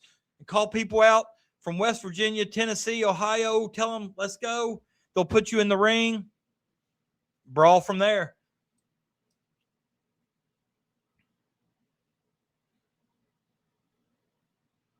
Williams syndrome. I'm not familiar with that. I've had a lot of obscure. Have you ever heard of Wolf White syndrome? I had a child with that. Williams syndrome. I'm looking it up right now. Rare genetic neurodevelopment disorder caused by the deletion of about 25 to 27 genes on the chromosome. Oh my. It's very rare. 1 in 10,000. Well, I don't know how rare that is. 10,000, that's a big number, but is there kind of some physical abnormalities, Jake? Like, can you tell by like some kind of physical abnormality? That's interesting. I'm going to read about that. There's a girl. Yeah, I know. Discord. I'm not real familiar with Discord. You ought to be proud, man. She does a great job. Hey, go watch it. That don't matter. There's old and fat people in there. There's women fights too. The women go at it harder than the men. The women go at it way harder than the men. You talking about throwing hands. As soon as that bell rings, it's on like Donkey Kong. Hey, where you at, Holly? Tell me straight up, Holly. Straight up. Was it entertaining or not? I'm sorry. I should have been a little bit more clear. Like genetic, you know how like if you can look at somebody and see they have Down syndrome, does he have any kind of genetic, like, is there some, I don't know how to say it, but that's what I meant by physical features. It may be his features. Can you tell by looking at him? I'm not real familiar with. I'm gonna look it up. Oh, listen, here's what I'm gonna tell you. Redneck Brawl 13 puts the first 45 minutes, 39 seconds online. Okay, it's on YouTube. They want you to watch that first hour because the next 2.5 hours is gonna be some good stuff. But let me tell you this: they have 78,000 views in 3 days. I know, but that's a lot. That's a lot. I ain't got 78,000 views total. I'm pushing 40. They got 78,000 on one video. Yeah, but listen, if you're, I don't know if you ever get a chance. You can probably type in individual matches and stuff. Go look up Redneck Brawl 13 and see who fought each other. You can find the card. It's out there everywhere. If you type their names in on YouTube, they may have put their own individual match on there you can watch. But there's a main event where a guy named Daryl Hinkle from Eastern Kentucky was fighting his wife's ex-husband. Something personal. The first round, they're pummeling each other. The second round, Hinkle moves or something. His knee blows out. He breaks his leg. No hit on his leg at all. No, you're not allowed to kick. It's like a boxing match, but it's crazy. If I get 1,000 members, I'm in Redneck Brawl. Mark it down. This Redneck Brawl was in Knoxville. They go to West Virginia, Tennessee, Ohio, and Kentucky a lot. I just don't feel like all these videos I'm seeing were put on by Redneck Brawl. But so I can't really show them because I'm sure they're copyrighted. But go check it out. Redneck Brawl. Go Redneck Brawl 13, and you'll see the first. It's the first thing that pops up. But I'm going to tell y'all right now, at least watch some of those girls' matches. Man, there's a girl, and I think she was later. You're not going to see her on that first hour, but her name's Meat and Taters. Talking about somebody throw hands. You talking about somebody in there throw hands. Then there's another female I'd like to see fight Meat and Taters. Her name is NyQuil. You know why she goes by NyQuil? Because she puts them to sleep. And dude, listen, there's also a big dude, probably about 6'5", 400 pounds, called Sasquatch. Man. Stanley, Kenneth Freed did play at Moorhead. My niece actually taught Kenneth Freed. Did you know he took swimming lessons at Moorhead? He didn't know how to swim. My niece was actually the swim instructor there and taught him how to swim. Great dude. You talking about a guy that knew his role and did his role well. I actually got to hang out with him. My former superintendent is on the board of regents at Moorhead State, and they invited kind of like Moorhead alumni to a Lexington Legends game. And a lot of Moorhead alumni. Freed was there. Freed threw out the first pitch, actually. Wayne Martin. It was just a good time. No, those slapping matches are mild compared to Redneck Brawl. Man, it's crazy. It's crazy. Yeah. Freed, dude was good. Moorhead don't get guys like that very often. You know what I'm saying? Moorhead don't get guys like that.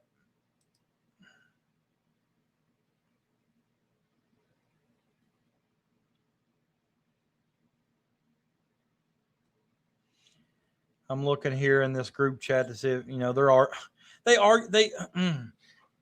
I love this group chat because they're very knowledgeable about Kentucky basketball and they put out a lot of good opinions and stuff, but they will put up anything in there just to argue.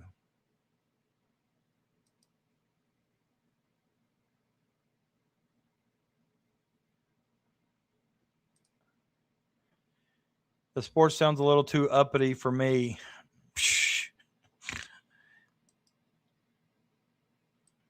No, we're not going to talk about Derek Anderson. Me and Crash got into an argument one night. I think what Derek Anderson said on KSR was blasphemy.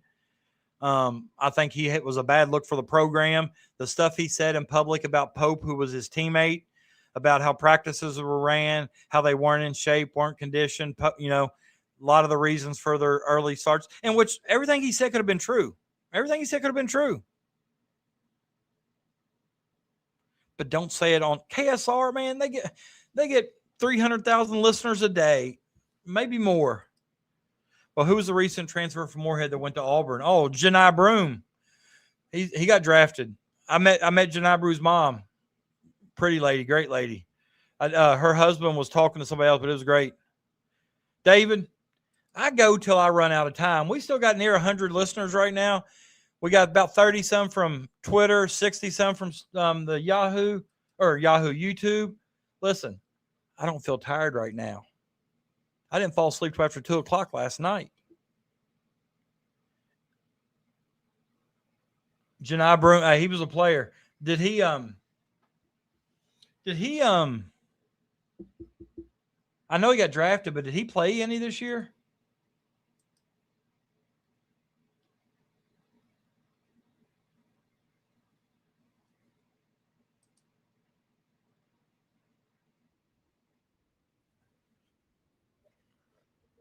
Why is my stuff coming up on there? Hell, it was playing on Facebook. I'm not even on Facebook. It's fun. Keeps us hot. Stay hot. David, when you're a member, put one of those. You should have emojis somewhere on there that as a member you have, nobody else has.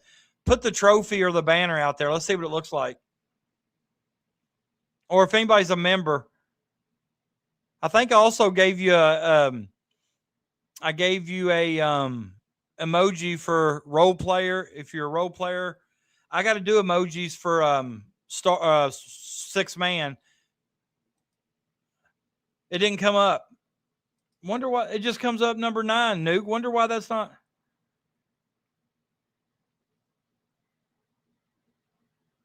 Yeah, please do. I'll take all the subscribers I can get. Wonder why it's just coming up like this. What have I done wrong? See, do you all see the pictures? I just see the words. Uh-oh, now I'm getting pissed. All right. YouTube.com member emojis not showing up. That's not what I'm talking about, Rick. If you're a member, you get special emojis.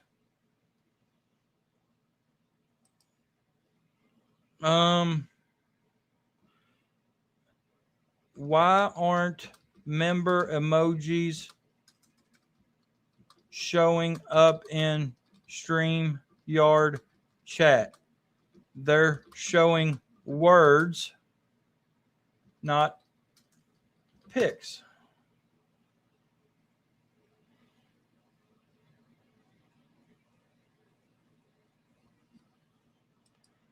Shit. I've seen other people do it. I'm going to have to talk to somebody because it says YouTube member emojis often show us text words in StreamYard chat because YouTube does not provide a direct API endpoint for third-party apps to receive those specific images. Here are the reasons. Here are solutions. StreamYard and similar platforms cannot pull YouTube's custom member emotes directly, resulting in the text code being, the text codes are being displayed. Okay, hold on.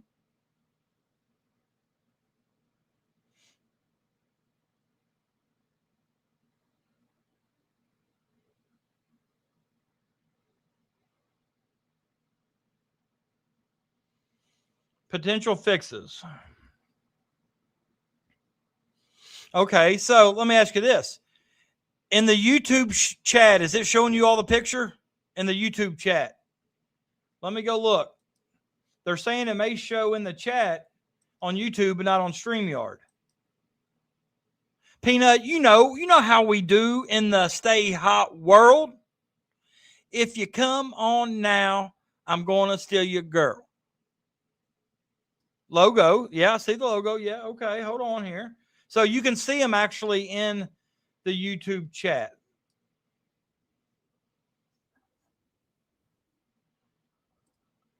Let me see. Oh, yeah, okay. Go look. If you're on YouTube, look at the YouTube chat. It's the I can't see them in the StreamYard. Okay, let me see. Somebody throw up. Okay, I see the banner. Nuke put the banner on there. Okay. Somebody throw up the trophy. Let me see what that trophy looks. Oh, there it is. I see it. Nuke. Okay. All right. I got to do some work on those, but it made me put in 5. So I put in 5 that I already had done. But you wouldn't believe how hard it is to get those little emoji things, the right size, the right pixels and everything, just for them to upload. It's got to be a 1-to-1 ratio if y'all know anything about this. The Power K, baby, I did it. Hey, Peanut, I get it. I get it. I really do. Hey, the Power K is back. Stein's bringing it back, baby.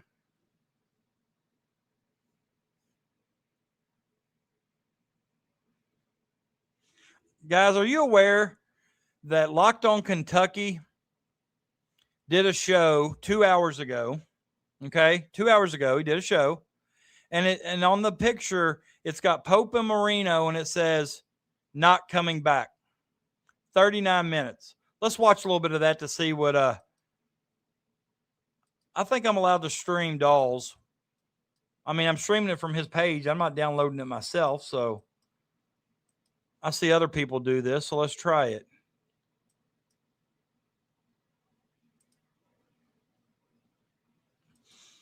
Guys, I will tell you this. If you're on YouTube and you're not a member of Lance Dolls, go do so. The guy runs a good show, okay? Hold on here. Fully expecting Malachi Marino to be back next season. But after some really positive news during the NBA Draft Combine, Cats, you may have a reason to panic. I've got a professional dude working on my intro. You are Locked On Kentucky. It looks Your good. daily podcast on the We're not done with Kentucky it yet, Wildcats. we're Part of getting the it done. Locked On Podcast Network. Your team every day. All right, what's going on, Big Blue Nation? Welcome on into Locked On Kentucky, your daily Kentucky Wildcats podcast. I'm your host, Lance Dahl, and on today's episode of the show, we're going to be breaking down the latest news surrounding Malachi Marino as he makes his way through the NBA Draft Combine. Some bad news, positive for Marino, but some bad news possibly for Kentucky. Will Marino end up staying in the draft? We'll talk about that on today's episode, as well as I'm going to make the case. I'm going to make the argument that this year's Kentucky team under Mark Pope is better than last year's team, and it will be even better, like legitimate SEC championship caliber, if they can add Milan Momcilovic. Hold on here a minute. Hold on. My dude. There's been a dude right there working on my I'm going to give him some money for working on my intro. Hey, listen. Hit this dude up if you need extra next level graphics, video content. I want to do on the intro, Krug, I want to do something with me in it. And, you know, I don't know. I may have to get with you. I've talked to Aaron. He wants us all to get together, man. It's just the work you do needs to be promoted, man. And also, go to KY Krug's channel if you want to hear some great music. The dude's a rapper from way back, and the dude can flat out get it done. I listen to him every morning. My dude right there. But look, did he just say, and how do y'all feel about this, chat? Did he just say that this year's Kentucky team is going to be better than next year's Kentucky team, or this year's Kentucky team is better than last year's Kentucky team? I don't think that's a hot take. I think that's 100% facts. It wouldn't take much. I think with the roster we have right now without Momcilovic, we keep Marino. We haven't signed Momcilovic. Our roster right now without Mommy is better than last year's roster. Listen, dude, I mean, I'll even drive to your house. We got to get together, man. The way you do some of your music videos with you in them, and I don't really have that creative mind. I don't want to put all the stuff in there, just all Kentucky, all Reds, things like that. You know, I want to be a little selfish. I want to be highlighted, and nobody does it like you, dude. I will flat out pay for your content, man. You all need to go hook up KY Krug. Dude is,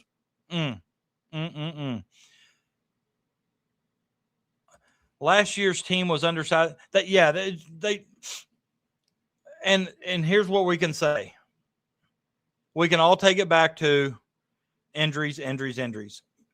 I get it. We didn't know that was going to happen. However, when those cards are dealt, you got to play them. And, you know, I just think there were too many games we were blown out from the start. Too many games we looked like we'd never seen a basketball before. And whatever happened, whatever. so be it. But let's see what else he has to say. We're not going to watch all 39 minutes. Thank of you this. guys so much for making Locked On Kentucky your first listen every single day. Want to remind everyone out there that we are free and available on all platforms. If you're watching on YouTube, I would greatly appreciate it if you subscribe to the show. And if you are listening on podcast, I would also appreciate it if you subscribed there as well. Watch Today's this. episode is brought to you by Watch FanDuel. the like right now, button new here. customers can bet How just do you do $5 this? and get $150 in bonus bets if your first bet wins. How do you do that? Head to FanDuel.com to get started. That's cool stuff right there. Okay. Not so good news here, Big Blue Nation. According to Kevin O'Connor over at The Ringer, Malachi Marino will not take part in this week's NBA Combine 5-on-5 scrimmages. For those of you not aware, and Jason Markham wrote this over at Sea of Blue, that's usually a sign that a player likes where his NBA stock is, and he doesn't want to risk damaging it in scrimmages. Players like Marino, at least we expected players like Marino to come into this draft combine to get his measurements and to actually play some of these 5-on-5 scrimmages to get some ideas from scouts as to what he needs to improve on. The fact that he's not doing that as a freshman heading into his sophomore year potentially indicates that he's got the info he wants. He likes what he sees or hears from scouts and from these different teams, specifically the Knicks that he's worked out with. And he's saying, look, I don't want to injure myself or potentially risk making myself look worse. I'm just going to sit this one out. Kevin O'Connor also noted that there is a pretty strong chance, that's a direct quote, that Malachi Marino would be drafted in the first round this year. There is now a very real chance that Malachi Marino could stay in the draft, and that could completely screw up Kentucky's 2026-27 roster. I think Pope has had a horrible offseason. If he was able to land Momcilovic and he was able to keep Marino, I think a lot of people would be really happy about where Kentucky's going, and the advanced analytics would actually reflect that. We'll talk about that later in the episode. But because of losing out on Tyron Stokes, because of whiffing on all these different portal prospects, and then you lose the guy you said effectively you were going to build around, and you expect to be, you are on record publicly saying he's going to be the best center in college basketball next season. For you to lose him would be horrible. I think the little positive that you could take away from it is that Mark Pope developed a center that wasn't expected to play this season into a first-round pick, which good for Pope in a year full of failures that he was able to get a first-round draft pick out of last year's team. I mean, JQ will obviously get drafted in the first round as well, hopefully. But there's a little bit of reason to panic here now. And I said it might have literally been the most recent episode of. Guys, I can't do it. And we can even take, I mean, I don't really act crazy enough on Stream Krug that we could take any clips or anything from me. I don't really, but we can figure it out. I promise you. You the man, dude. You are the man. I appreciate you, Chuck. Appreciate you a lot. You know, I like Lance a lot. Lance does a good show. I wish Lance would do a live to where, you know, I could ask questions and interact, but he seems to record these and then post them, which, hey, that's working for him. He's got 20,000 subscribers. I don't know. I mean, you can play devil's advocate with the 5-on-5. I told Crash earlier I thought 5-on-5 was a good sign for Kentucky because I don't think Malachi Marino stays in the draft just by being a first-round pick. Do you? Appreciate you, man. Appreciate you, brother. I don't. And that's the thing, Holly. I don't. Is Lance always like that?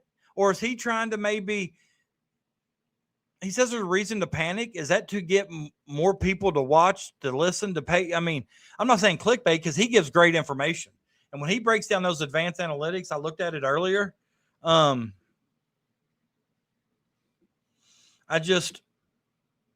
I mean, he does good work, but I don't think I've watched a lot of his content. I just don't remember him. He seems pretty positive about Kentucky. He seems to always spin things. I still don't think there's a reason to panic.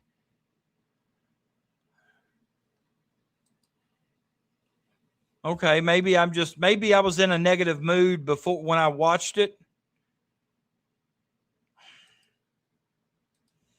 Chuck, I appreciate that, but I'm not on Lance's level. We do different shows. He obviously doesn't do live. I like the interaction with the chat. But I like watching his show. And I think what helps him a lot is he does 30, 40-minute shows. You can sit down and watch that. Nobody's going to watch this on replay and watch the full 3 hours.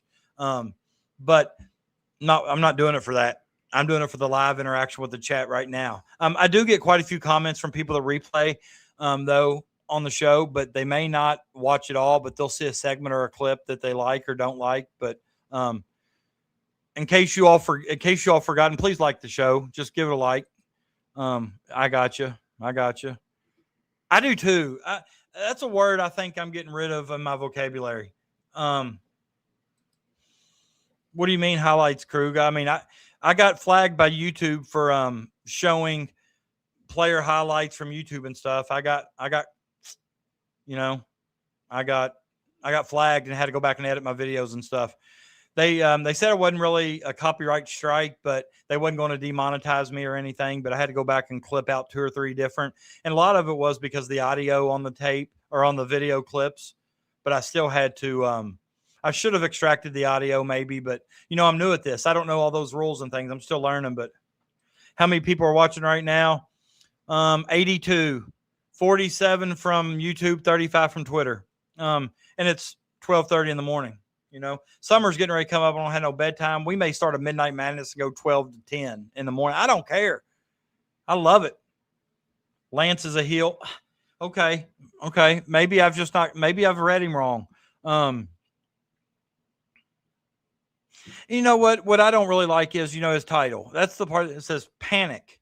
Malachi Marino's NBA draft rise shocks Kentucky fans. I don't remember seeing anything online about people being shocked. I think I do too, Holly. Stay hot overnight. I can do that. I can't tonight. I mean, I do got to work tomorrow, but I state tested a couple kids today, and I'm not gonna lie. If I'd done a show till 2:00 last night, I wouldn't be able to stay awake to test them. That testing stuff gets kind of don't have anything but YouTube. I'll be honest with you. I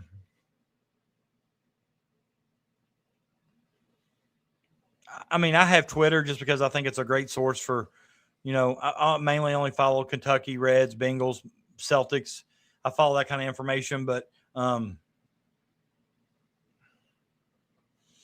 understand what you're saying. I mean, right here, stay hot 24/7, 365. Listen, if I thought I could get people to listen every night, I'd do 7 days a week, 365. Stay hot all night marathon. I like it. If we could just listen, I don't get it. And I know I'm new. But I've reached out to several people, like for instance, on Mother's Day. I reached out to several UK players' mothers, and Malachi Marino's mom was one of them because I kind of I know of them in a roundabout way. And it's just, I can't, and I've reached out to multiple people that I know personally. Like, for example, I know Preston Spradlin, who coached Justin McBride personally. I've reached out to him multiple times. He reads them and doesn't reply. Just, if you don't want to come on, just say no.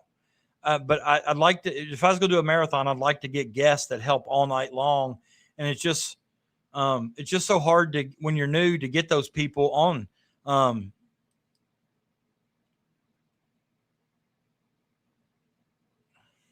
What do you mean? Sean coming in here throwing heat. What do you mean not going to compete with the big dogs?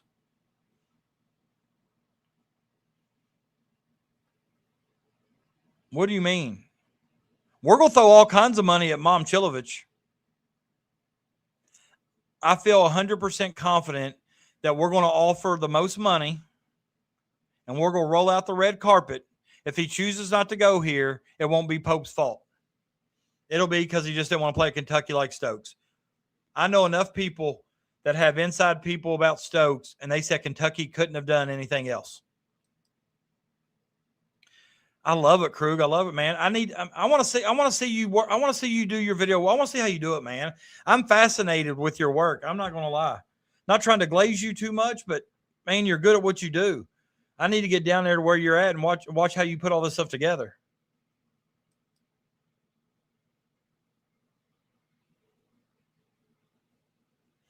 Shit, I ought to be playing some of your songs on here, man. I listen to Alpha Bravo 15 times a day, dude.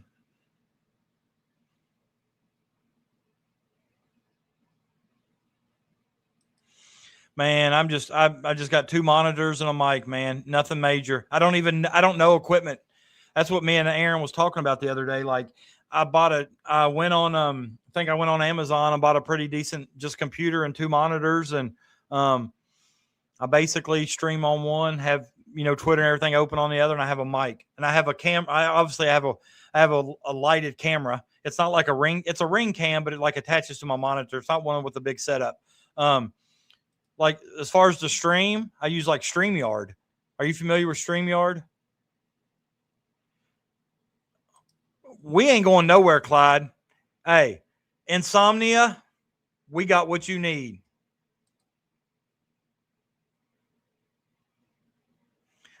There ain't no getting big, brother. I'm doing this. I'm doing this for pure fun. I've heard of OBS. I would like to see it. I mean, I'll be honest with you. The only reason I use StreamYard, I was watching YouTube one time and I saw a show that I love graphics. I love trying to put stuff together, although I don't know how to Photoshop. I don't know anything like that. Honestly, I shouldn't be saying this, but we have a program that's bought through school that we do our sports graphics on that basically removes back. I mean, just creates it for you. I just got to put my own stuff in. I use that for a lot of my graphics. I have used AI some just because it's so easy and convenient, put together in 10 minutes. But like, I understand layers, I understand things. But the guy that was doing the show, I just reached out to him. I think I commented on his stream. I don't even remember who he was or his name. And I said, what are you using to stream? He's like, YouTube. And I'm like, no shit. Like, what program are you using? He said, StreamYard. So I really thought that was the only one it was. I didn't know there were other ones that started doing research. And I think there's like Streamlabs, OBS, StreamYard. There's like a Riv or something, I think, or something. But yeah, it's great. Marino just wants more money. Who was I? Oh, I don't think that's it. He agreed to take less money. He's from the state of Kentucky. He's a Kentucky boy representing the school he's loved his whole life. I don't think it's about money with him. I really don't. You can call me naive, which 100% could be true. We going strong, Clyde. We going strong. I'm gonna go share it again on Twitter and see if I can get them.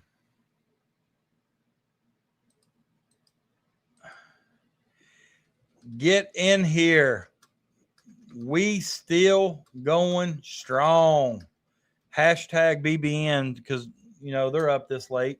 Now I got to put I'll tell you what emoji I never use. I'm gonna use for the first time the flex emoji. I'm gonna put like Krug. Krug likes to use that flex emoji. That's what I'm using right now on Twitter.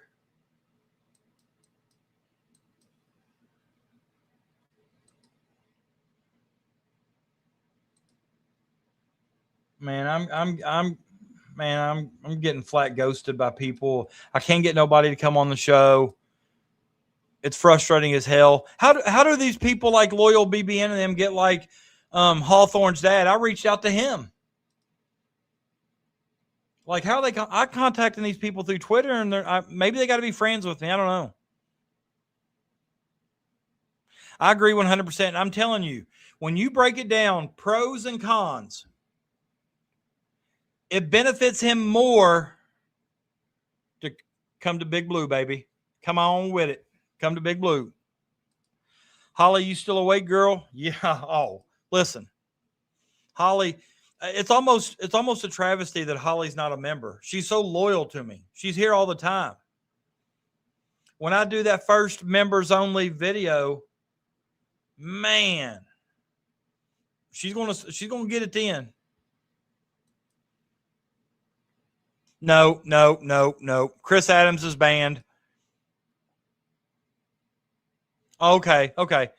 I didn't know Cam Williams' dad had a relationship with Big Mike. That's cool. I like that. I need to build those connections. I need to I need to build that. I need the networking. I need to do that. I need to work as much on that. You're right, I do, but summertime I'll have a lot more time, with my daughter graduating. Like tonight we had senior awards night. Tomorrow she's got track senior night. Thursday she's got tennis senior night. Friday we got something else going on Friday, and I can't remember what it is. Oh, Thursday I also got a board meeting for my other daughter who won the Amazing Shake contest. So that's great. Proud of her.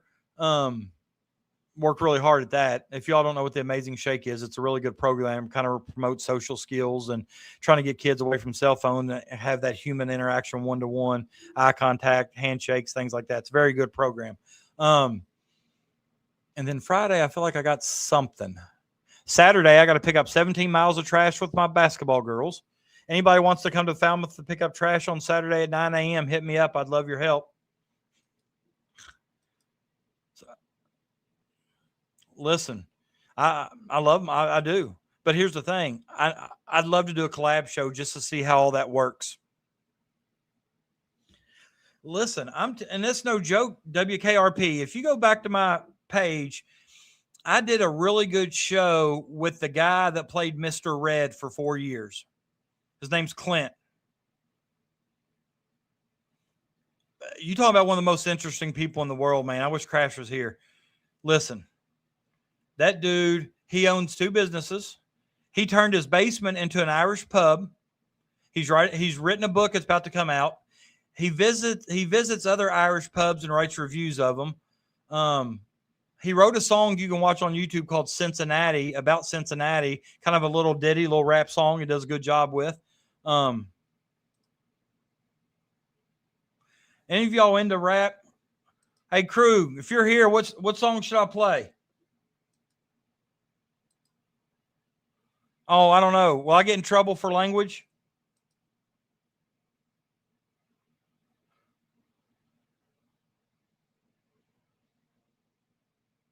I don't know. Do you get in trouble for language if you're sharing a show?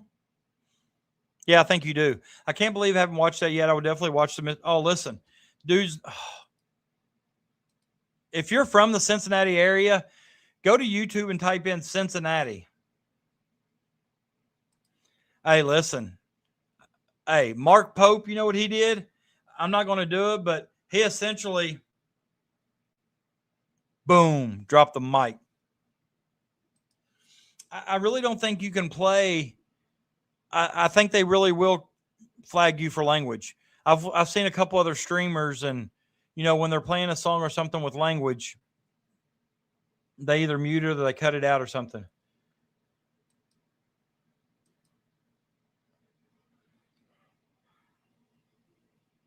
Dude, I'm on the way to 1,000 subscribers, dude. I'm on the way to 1,000. But my point here is, I'm over 600. Here's my point. I did a show on the Reds. Also, if you follow the Reds in it all and you're on Twitter, I'd do that. You the man. You the man.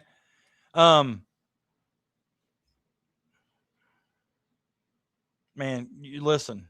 You all have got to go check out KY Krug's Facebook page. I'm no joke. I'm on it every day. But anyways, I'm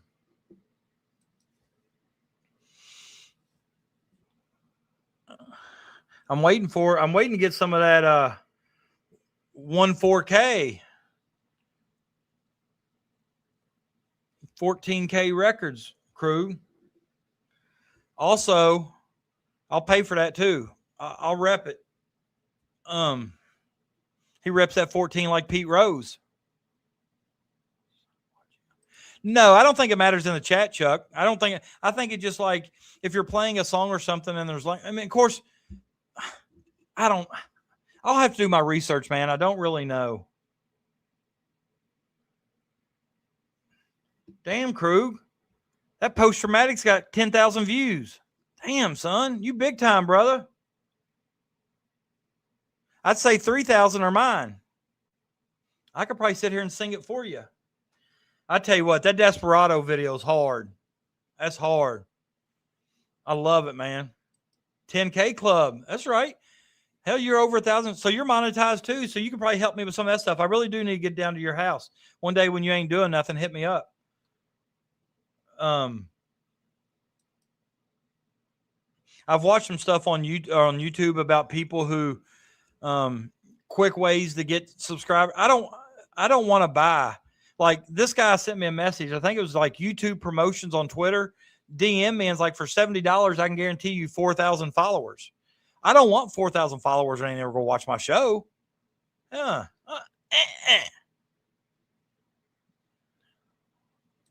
There's a song by a woman, Kentucky in Me. There's a song by a rapper. Hey, what you know about Big C, Crew?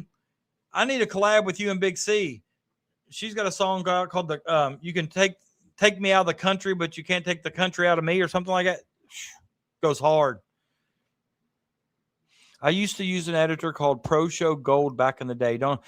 I think the problem is what I think the deal is, not gonna lie, I think a lot of it is just every day something new comes out. I'm sure it still works, but there's always something newer and in advance. Like I'm not even going to begin to tell you what I pay monthly for StreamYard. You'll shit your pants. I can tell you this. I love StreamYard. I think it's user friendly. I will continue to use it. Unless Crew shows me OBS and I think it's better and easier.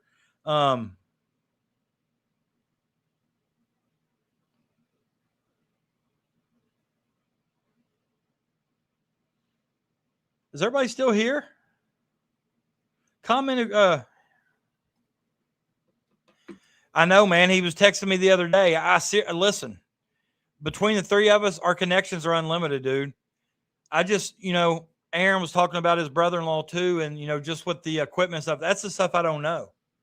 I got the connections. I got the personality. I got the likability. I'm telling you, we can do this, man. Maysville's got a lot of untapped potential that people just aren't getting into. Well, I just got a message on Facebook saying one of my dudes Rick got kicked off, and he said now he's going to try Twitter. I'm like, it should work. Maybe his internet. Yeah, man, I can't wait. Me, you, and Aaron need to get together. And if Zan's in too, we get him in. I know his connections. Hell, he played professional baseball. Yeah, I don't know what people use now. I know.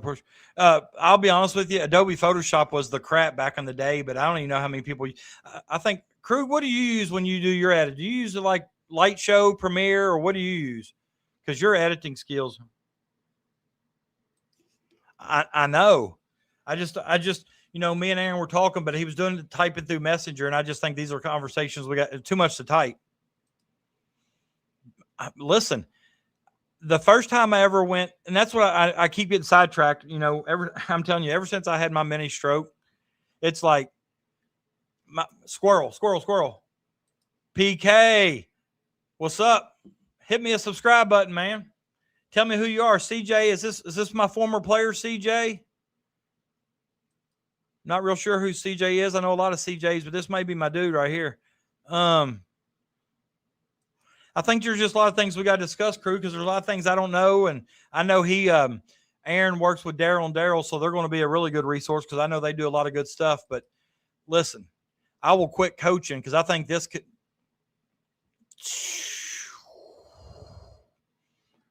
skyrocket.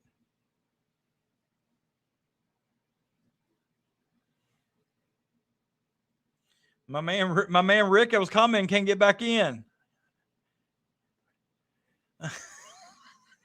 He can't get back in. He's lost it. Hell, that one night we thought you could only go, what, 3.5 hours or something? You're right. You're right. My bad. Talking too much. Hey, sometimes I have a problem with that, crew. You got to teach me. Sometimes I have a problem with that.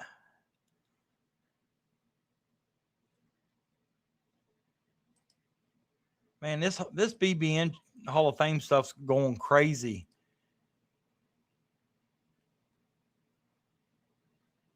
Listen to these stats for Alex Wilkins.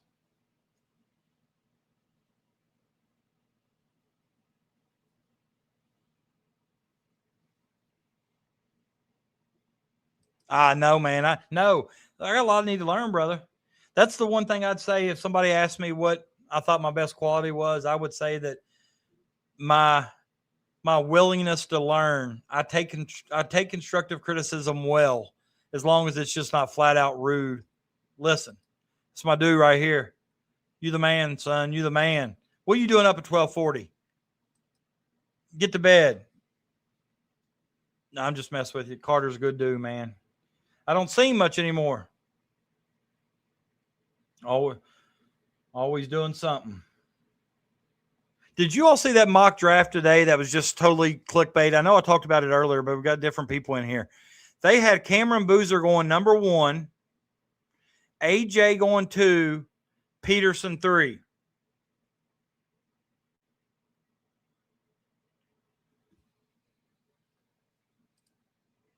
That's right. That's right. I believe that.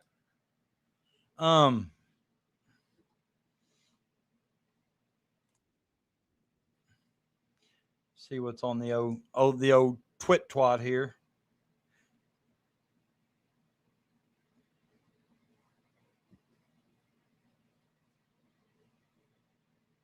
If you all are KSR members or the KSR on X, they broke down Justin McBride's game in film room.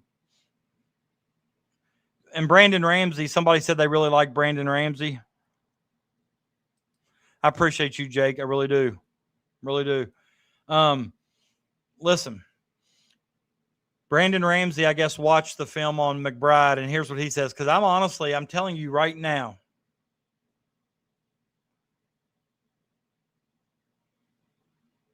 he's not getting talked about enough. I'm telling you. Brandon Ramsey says, the more film I watch on McBride, the more excited I got about his addition. Kentucky's getting a veteran, highly skilled forward that will provide instant floor spacing in the front court. And he's the one that did the full film breakdown.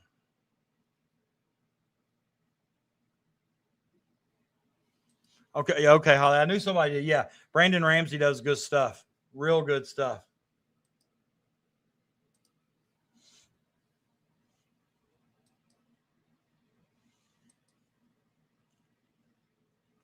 Do you all remember? I saw something the other day. Yeah, next level stuff. Do you all remember when Michigan State and UNC played on that aircraft outside there on that aircraft? I was watching something the other day I ran into where players were talking about just the difficulties of the wind, like they shoot and see the ball move in the air. And do you all remember that when they played? I thought that was pretty cool.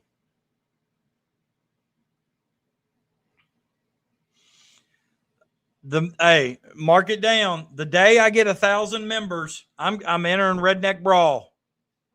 I'm going at it. Hell, I may get knocked out, but it'll be good content. I'm not a fighter. I don't know if I've ever fought. Like 5th or 6th, Stanley. He, you know what? What was that site? Let's go look his numbers up. See how he measured. That was what? Tawny Park Metrics. All right, let me see here. Combine scores. All right, let me see how did I get? All right, let me share my screen here.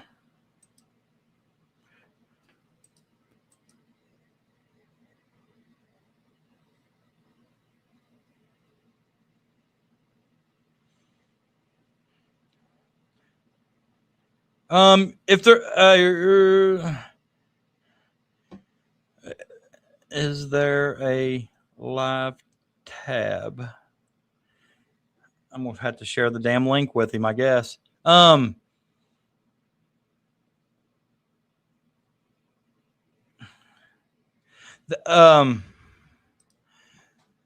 buddy of mine's trying to enter the Redneck Brawl, but it's hard to get into, I'm told. They had 30 fights on the card this time. Now, granted, you got to think about it. It's 3 1-minute rounds. So each fight, you get probably a 30-second break in between. Each fight's no longer than 5 minutes.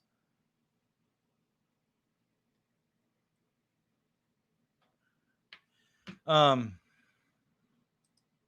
not proud of all the fights I've been in. That's all right. All right, let's look up A-Cuff here and see what he scored.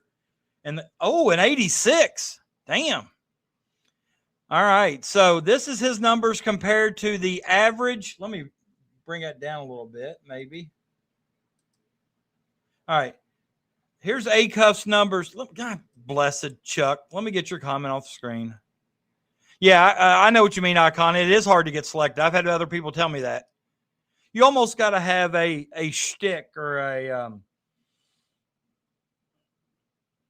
kind of like honestly, from the people that do the promos and stuff, I don't know if I'm redneck enough to get in there. I mean, I don't know if they'd ever let me in. But anyways, Darius A-Cuff scored an 86. You can see from his bar graphs here, in physical agility, vertical, and combine, he's already better than the average NBA point guard. Okay. That's what that means. In here, you can kind of see that weight scored a 48, 67, 66, 69, 66, 55 on the weight to height ratio, but all these are above average. Okay. Then over here, 57 max vert, standing vert was 74. Damn. Get up. 55. 3/4 sprint was a 94. Damn, that's tough. That is tough. Shuttle run 68. So, 86. Let's look up who's projected number 1, AJ. He's got a 99.5. 99.5 draft score. Damn, he got 100 on max vert, 95 on standing vert. Oh, look at his data down here, though. Is that why they're saying? Look at this data here. Is that why they're saying he could potentially not go number 1? They don't have him very physical. He's softer in elevator music, softer in Charmin tissue. And his athletic testing is off the charts. It's almost a perfect star. If his shuttle was a little bit quicker, I watched the video on his shuttle. I don't remember the time, but a lot of people were going like 11 seconds, and he was not that good. But, man, that's pretty good numbers for Diabonsta. Remember, guys, this is inside information you can't get anywhere else, only on the Stay Hot podcast. If you're new here, give me a subscribe. If you really like what you see, join, become a member, 99 cents a month. Boom. Let's do it. We got big stuff coming. Who was next? What's Cameron? Boozer's a 74. Well, as a power forward, look at this. As a small forward, he scores at an 87. Power forward, he scores at an 84. Then a 74 at center. He's too small to be a center in the league. He's not a center. Who was number 3? Darren Peterson.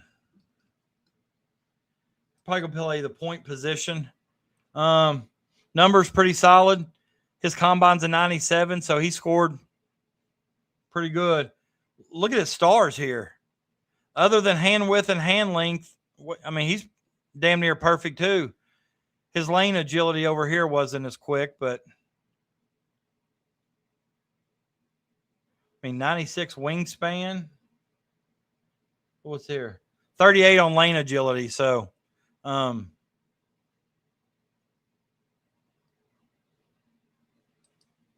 there's anybody else you want me to share, just put in the chat. I'll kind of give you who I got. Hey, listen. Hey, you're going to walk me to the ring. Alpha Bravo playing. Post-traumatic. Post-traumatic stress shit, white knuckle death grip. We give it to him, Krug. Krug over there laughing at me. Tell Crash, hey, Crash, unblock Clyde Hare, go Wildcats. Clyde, here we go, Wildcats. Peterson kind of got gave up. What do you mean? Go read a story, Rick. He came out this week that he thought he was dying at Kansas. That he kind of OD'd on creatine. Ooh, good one. Yaxel Lindenberg. You want him as a ooh. Okay, well, I'm just gonna read them to you. I appreciate you, my guy. Appreciate you a lot. All right, I'll definitely look up Koa Pete. I'm gonna put that there. All right, I'm gonna use Lindenberg as a small forward because that was his highest score, which I think that's the position he's gonna play. He got a combine score of 74.7 as a small forward, 64.7 as a power forward. His height's in the 95, wingspan 96. How do I get this off? Oh, I know. Okay, hold on. Yeah, okay. I mean, he scored really well. Physical 98, 68 agility. His vertical was a 13 for his size. So that's really low. And his combine was a 75. So that vertical leap of his really affected his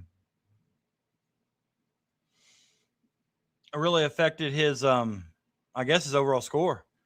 I like Koa Pete a lot. His best score is a small forward at a 91.7. He scored above average and everything, a 70 in physicality, 53 agility, 85 vertical, 92 in the combine overall. His shuttle speed. So if you know what the shuttle is, he had a 3 on it, which he still scored a 92 overall, but Koa Pete had a 3 in shuttle, which, if he just gets average in that, he's probably up to a 95, 96 range.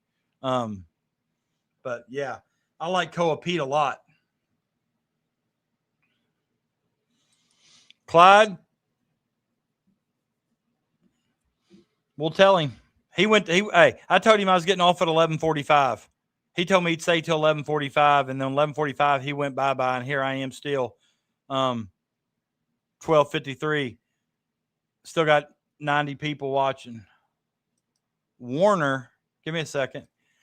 The best vertical ever Kentucky, I think, was Jeff Shepard, 48 inches. I wonder what Rex's was. Nate Ament. Okay, who's Warner? Oh, I don't know who you're talking about with Warner. There isn't even no Warner in the draft. I'm completely confused. Ament. Crap.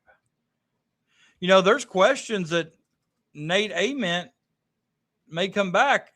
I don't see how. He scored at a 93 as a power forward. Damn. His physicality's average right at a 51.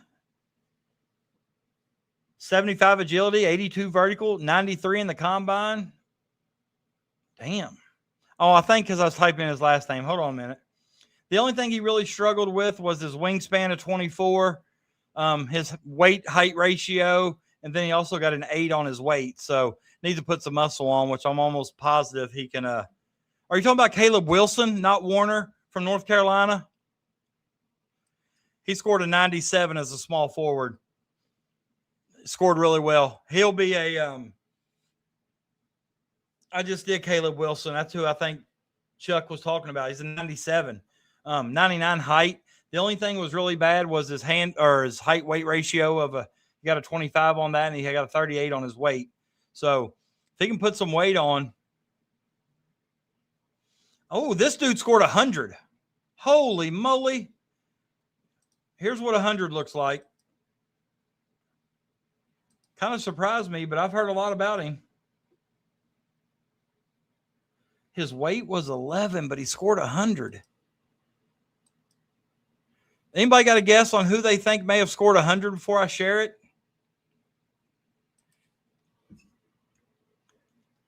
It's the first 100 I've seen.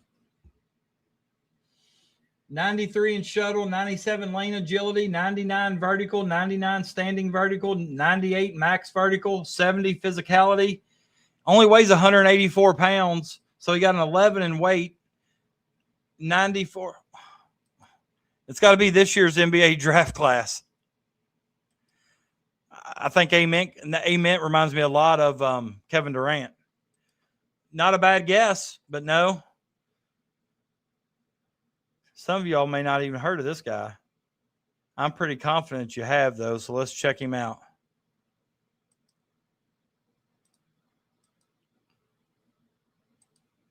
What about Cameron Carr from Baylor? Scored 100.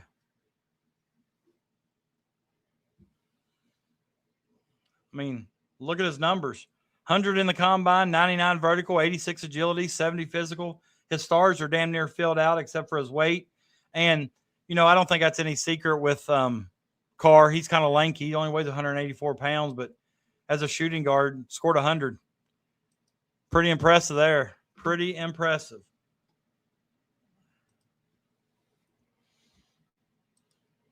And a lot of the mock drafts I've seen him kind of, I mean, he's top 10. Let me see if I can just scroll through. Well, he played at Baylor, so Kansas, all the Big 12. Bryce Hopkins, former Kentucky dude, St. John, scored an 87. Oh, here's the lowest I've seen right now. Bruce Thornton, Ohio State, scored a 33. Yeah, they really were, Holly, with the amount of talent they had. You're right. You know, and if you remember when they started going bad, do you remember what was said? Good thing Kentucky didn't get their coach. Billy Richmond from Arkansas, which he's an NBA guy if you watch the way he plays, scored a 99. Baba Miller from UC scored a 98. Alan Graves, here we go. Santa Clara. They talk about him. Remember us talking about Alan Graves. He's the guy with Momcilovic that, you know, filled a 68, soon to be filled a 76. Shout out Brian for that. I thought that was a pretty good take. But he scored a 26.9. 26.9 for Alan Graves. Here's another surprising one because this guy was number one on a lot of the shooting drills early on. Alex Caravan from UConn. He scored a 37. Damn, man. AJ Storr from Ole Miss doesn't have a score. All his numbers are terrible. He might have a 0. He might not get anything. All right, let's look. Wasn't this the point guard they thought we were going to get? Hold on. Aiden Mahaney. Wasn't we in on Aiden Mahaney?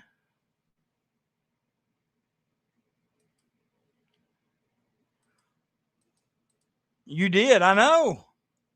You did. He scored a 27, dude. You said he was better than Momcilovic, right? Aren't you the one that said he's better than Momcil? Now, neither one of their draft scores were numbered, but Momcilovic's was better than Graves. Graves scored a 26.9. Let me show it to you. He is not NBA better than Momcilovic.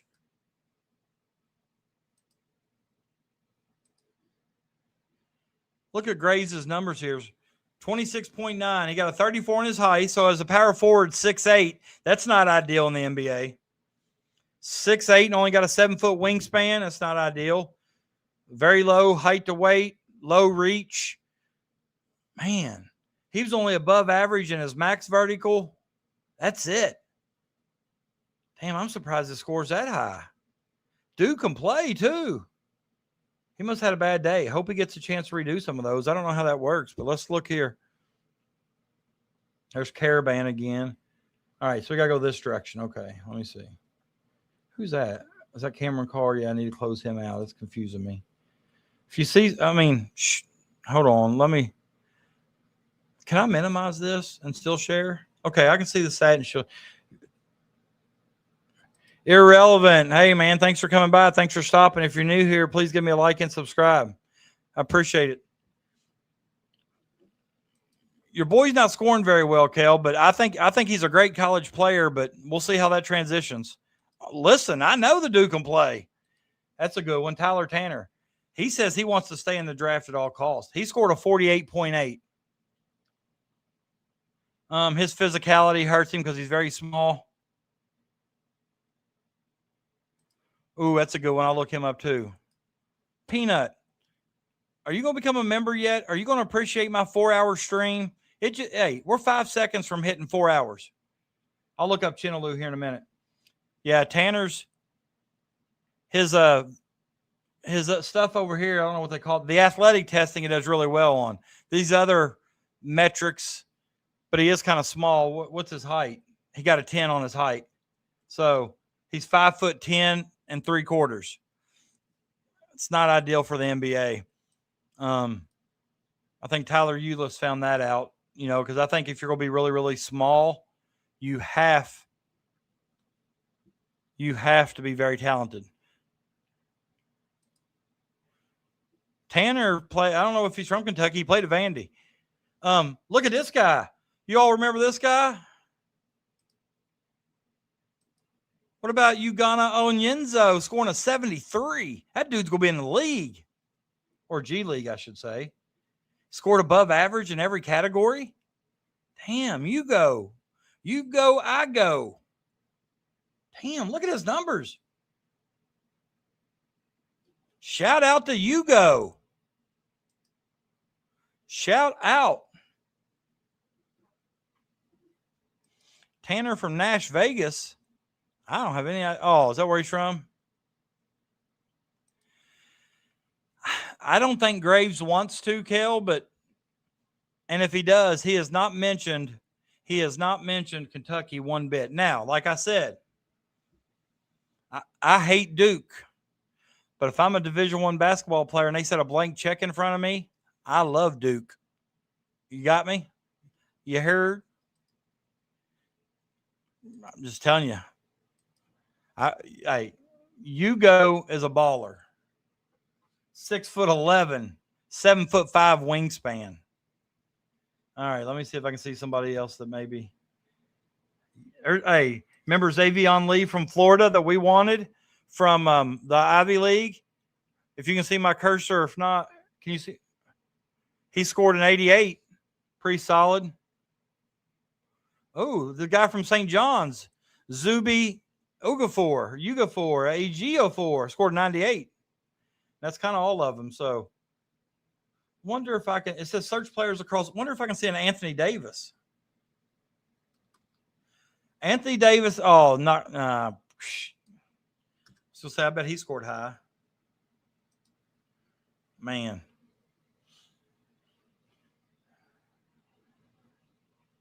Brentwood, Tennessee. Yep, I've been to Brentwood, Tennessee.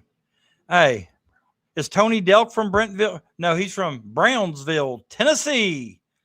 Tony Delk. 00. Tony Delk.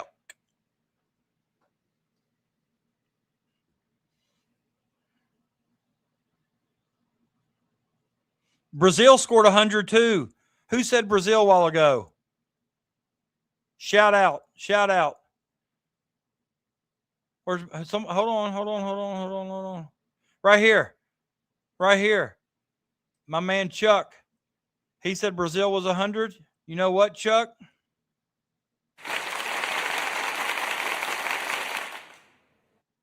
Well done, sir. Well done. Not how I like my steak. Oh, I'm sorry, Holly. Chinaloo. Ruben Chinaloo. Okay. As a power forward, he scored a 97.8. Okay. As a power forward, 97.8. As a center, he scored 98.8. So, dude might be a lottery pick. He's solid, man. You talking about somebody that's strong as a damn ox. Listen, Kel, this is information you can only get on the Stay Hot podcast. You sign up to be a member right now, and I'll share it with you. I'm just kidding, Kel. I'll put the link in the bottom. I think I did earlier, but you may not have been here. This is TawnyParkMetrics.com/NBA combine or hyphen score. You might have to copy and paste that, Kel, but I just put it in the chat. Go look at the site. I mean, he kind of explains his model. Oh, look at this. Hold on. Don't let him do it, Kel. Don't let him screw you. It should only be 99 cents. But look at this, guys. Look at this. And I don't even know what I'm looking at yet, but I thought it looked cool. So let's do this.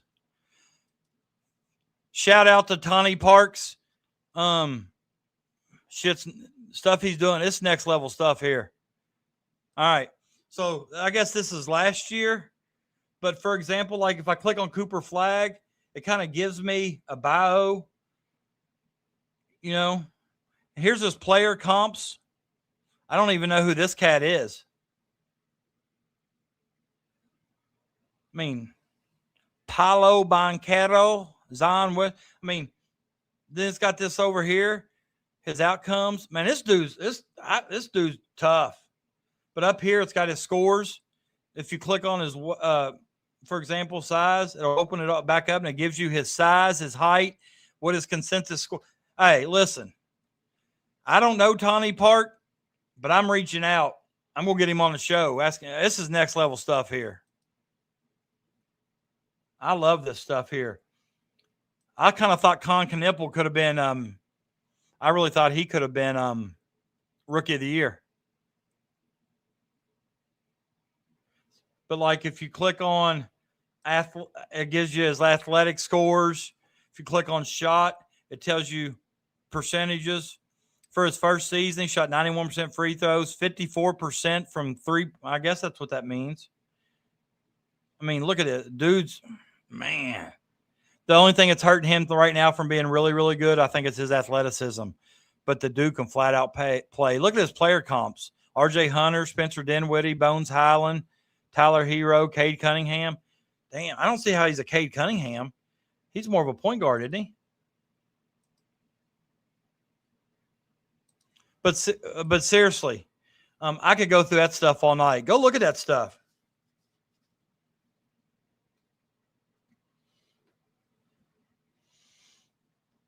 Why did Rick go to YouTube jail?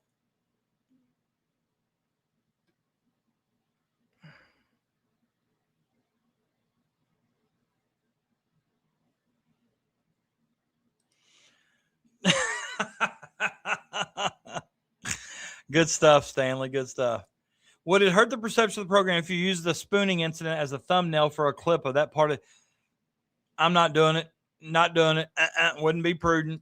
Ooh, Dalton Connect. That's good. Let's look him up. He's last year, right? We're not getting into that. Peanut, I think you like to stir the pot on purpose. You like to get people all riled up. Why I like you.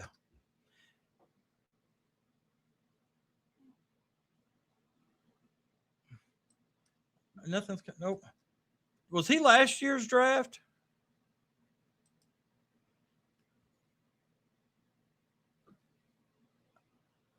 Y'all remember this cat here? Hold on. Hold on. I can't find Dalton Connect in here. I don't know what I'm doing wrong, but I've typed in. Hold on. I'll type in his first name here in a minute, see if that matters. Man, this stuff's good stuff.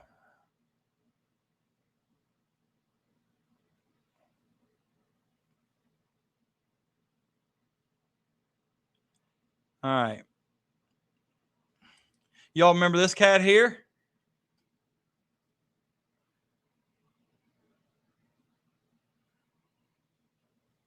Didn't score. For somebody who played in the G League, he didn't score very well.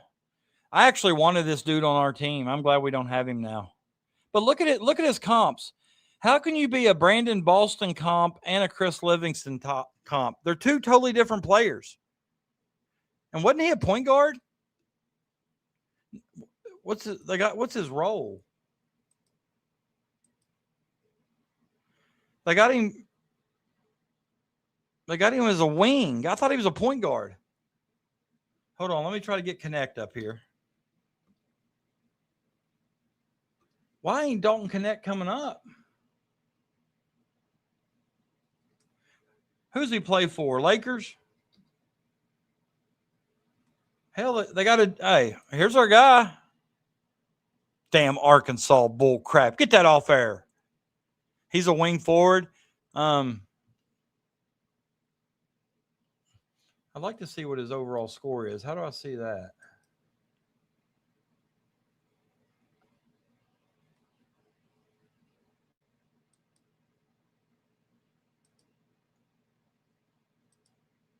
Oh, this is the Tawny Park model here. I guess his model.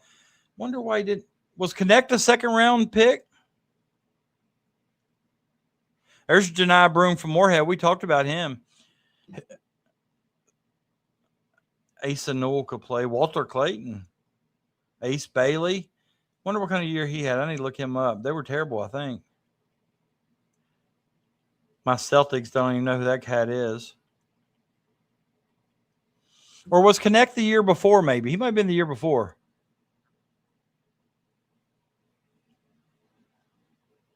Mark Sears. Isn't he the point guard from Oklahoma? Or was it Michigan State? Oh, damn, I'm way off. That's Alabama. Sheesh. I'm way off. Chucky Hepburn. Here, Chucky, right here.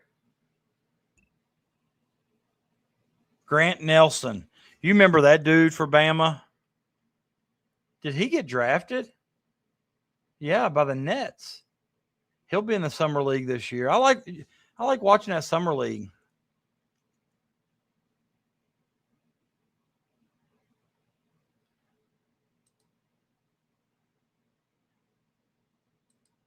Okay, that's why.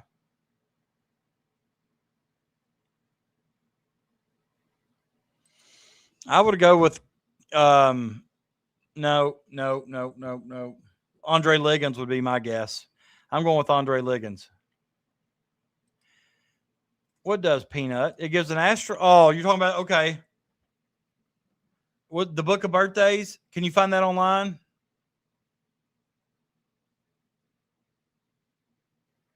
Chuck? Hey, Chuck. Are we going to have to step into my office and have a little private talk? I thought we've had this discussion about Holly. Chuck?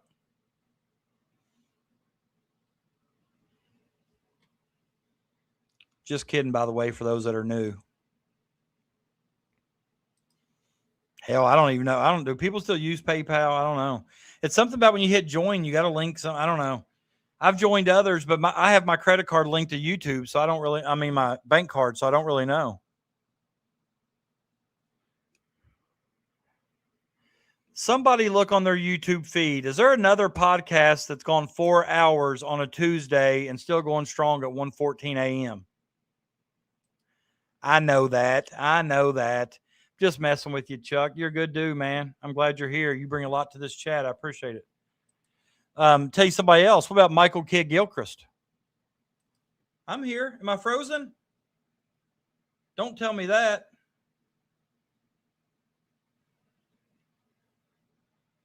We're not frozen on my end.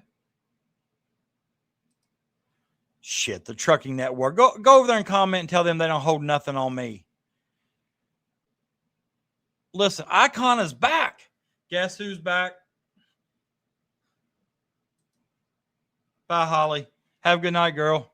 Thanks for coming by, as always. Appreciate you. Appreciate your participation. No, listen, guys. You know what I've been watching the last couple of nights on YouTube?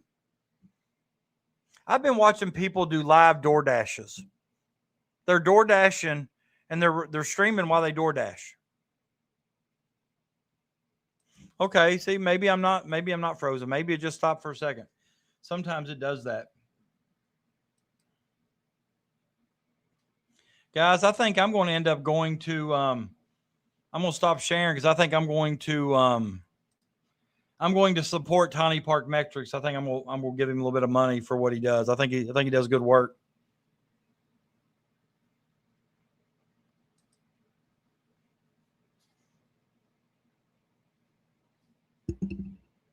Hey, you know what Matumbo would do that?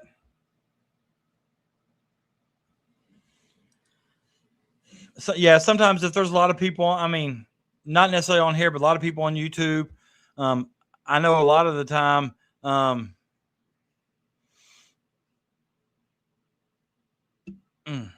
mic was going. I know a lot of the time that YouTube does it some very few, but it does it on my TV too, and I'm on YouTube. And I know my daughter's in bed by now, so I know she's not up streaming. I'm the only one doing anything.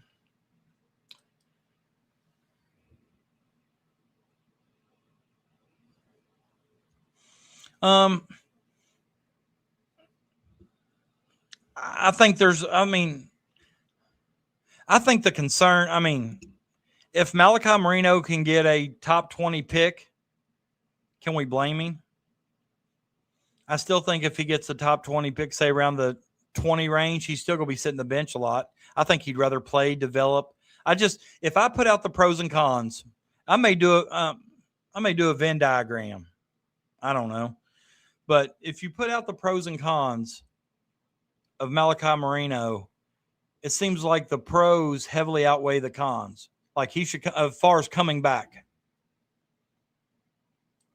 Appreciate you, Rick. Thanks for stopping by, brother. I watched a cute girl play guitar on YouTube Live. She made over $600. I saw just playing. God, I wish I had I put it all over Facebook. I put it on. You can click the little bell notification. It'll tell you when I go live. It'll notify you if you go. So if you go out to YouTube and go back, you'll see it. Click that bell, it'll notify you. But send me a Facebook request on. I put it on my personal Facebook. And if you're on Twitter, send me a friend request on Twitter at PT Kelch. Hold on, it's down here in the bottom. See down here in the bottom. My bottom right, it tells you how to follow me on Twitter. That's what I'm saying, Peanut. I don't really think he can develop more at Kentucky playing in the SEC than he can in the G League. I said it. SEC is better than the G League.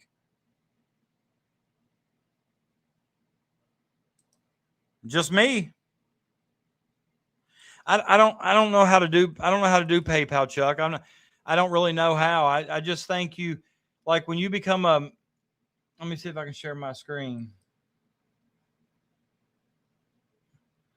For example, I don't know if Kruger's got his. I'm trying to find somebody. Let me see if I can join Krug. Krug may not have his set up.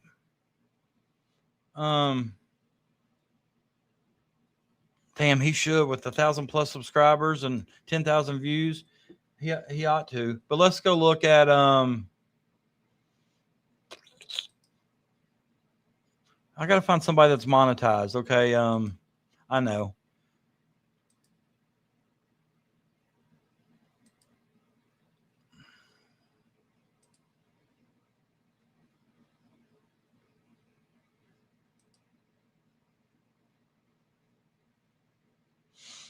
Let me see something here real quick, and I'll share my screen.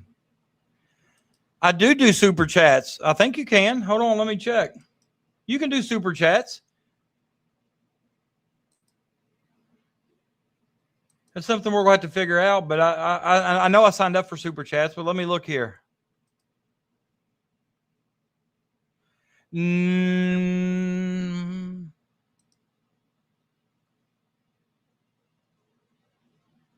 All right, hold on. Let me share this screen with you. I mean, if a member is just 99 cents a month, Rick, it's not like it's a lot. Agree, Peanut. Very good point. But hold on. Rick, stay here a minute. Let me share this screen with you. I don't think it's got any of my information on it. All right, here's what I see. When you become monetized on YouTube, you have a section called Earn, okay? And up here, you have overview, memberships, supers and gifts, and shopping. So, like memberships, it gives me a list of them here if I want to see them all. It hasn't updated yet. That was from 3 days ago. It only updates like every 30 days or something. I don't know. when it is. But like if you go to supers and gifts, right here, turn off super chat, close. Super chat should be on, but I'm not 100% sure how to do it. Let me see if I can go to somebody that's live. I don't know if I got anybody live on my. All right, if I go here, that's just my lives. I'm on my channel. Let's go home. Now let's go live. Right here. Here's some of these DoorDash. Okay. See, Rick, DoorDash, we're just worried can you about see here what says join? Yeah, that makes sense. I mean, Let me turn him off. This car to do DoorDash in. He's picking up something in the drive-thru, but he puts his earnings for each one. Today he's earned $255 through DoorDash, and he's trying to pay off his debt. I think he's got. I don't know. I've been watching him for a while. He's out in Oregon. That's why he's on so late. But Rick, you see right here where it says join? When you click join, it gives you the option to join the channel. Okay. Here's where you do the super chat, Rick. Hold on. Rick, are you still here? No, you don't have to do $20. No, but look, can you see my mouse? See this little dollar sign right here? If you click that, you can do a super chat and you can pick. You see what I'm saying? So super chats are cool. A lot of guys, and I'll tell you how a lot of people do it. And it's not me right now because I'm nowhere near. But I watch a guy. I followed a murder case in Massachusetts. Karen Reed. If you watch Dateline, you've probably seen. I watched the entire trial. Trial 1, trial 2. Trial 1 was a mistrial. Trial 2, she was acquitted. Obviously didn't do it if you watch all the shows or whatever. But there's a guy that's got like 300-some thousand followers. His name's Turtle Boy, and what he does is, if you pay a super chat, he'll guarantee to read it on the air. If you just chat regularly like we do, he don't ever read them. But he gets like 9,000-10,000 live viewers every show. He just did a 3-hour stream tonight, but he gets a lot of live views. So he can't obviously go through the chat because there's 9,000 people on there. So if you do a super chat, he calls them turtle chats. If you do a turtle chat, he guarantees to read it, and you can donate whatever you want. Marino's only looking at 3.2 million at current projections. He can easily get more at UK. I read he was offered $4 million in the standing offer. I think he was offered $4 million, but I wish Crash was here because he knows. No,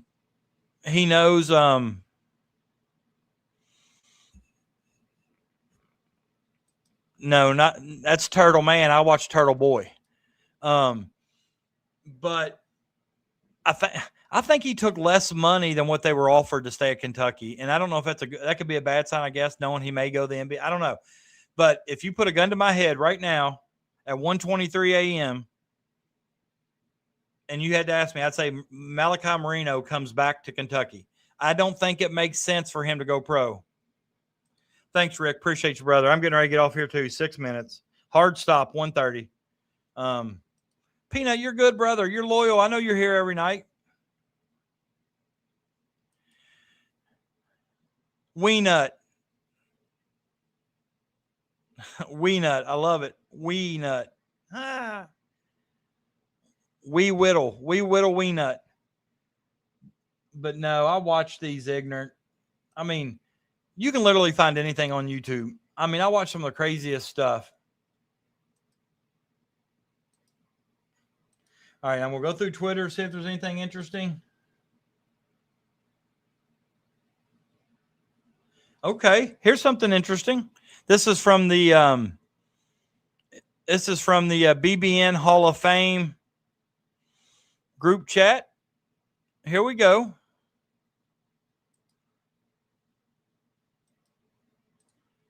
What about this interesting information? Alex Wilkins, Markel Fultz, and Jalen Pickett are the only freshmen since 2008 to have an assist percentage of 35, shoot 60% at the rim, and above 40% from the mid-range. Dude, we got a stud. I'm telling you, I'm a firm believer. Alex Wilkins is a stud.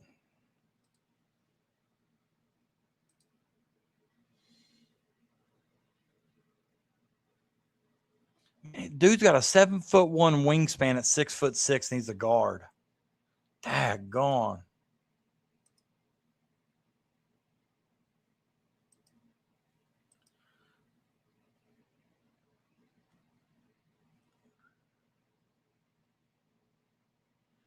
All right. There's a guy on Twitter that claims to be a Kentucky fan, but his Twitter name is Ken Whiffy. Ken Whiffy Jr.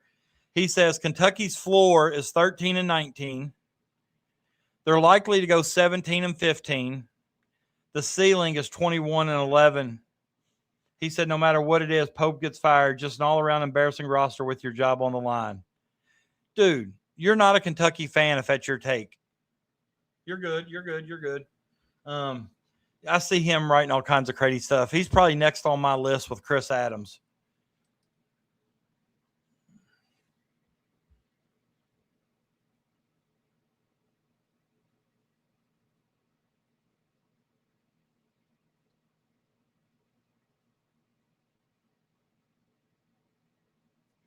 Ooh.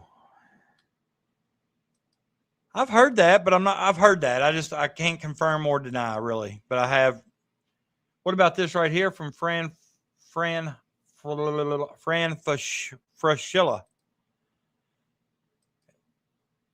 Look at this comment. Fran Fraschilla says, my NBA international scouting friends are sick of these young college assistant coaches texting and asking if a certain international player is good enough. They get an answer, and the scout doesn't hear from them for 3 months. Not a way to develop relationships. See, when he says stuff like that, I'd like to know who he's talking about. Well, true. Chuck, good seeing you. I'm out in 3 minutes, so I'm going to go ahead and shut this down. Guys, if you remember, I think the last time we went long, it was a Tuesday. I think Tuesday's a good time for shows because we don't really have anybody else going late. I appreciate each and every one of you. To the 11 that joined today, become members, forever grateful. I will see you probably maybe Friday. Not sure. Never know. I may do tomorrow, maybe do Thursday, but they'd be kind of later. But I appreciate each and every one of you guys. Good night. As always, stay hot. Salute, crew. Appreciate you, brother.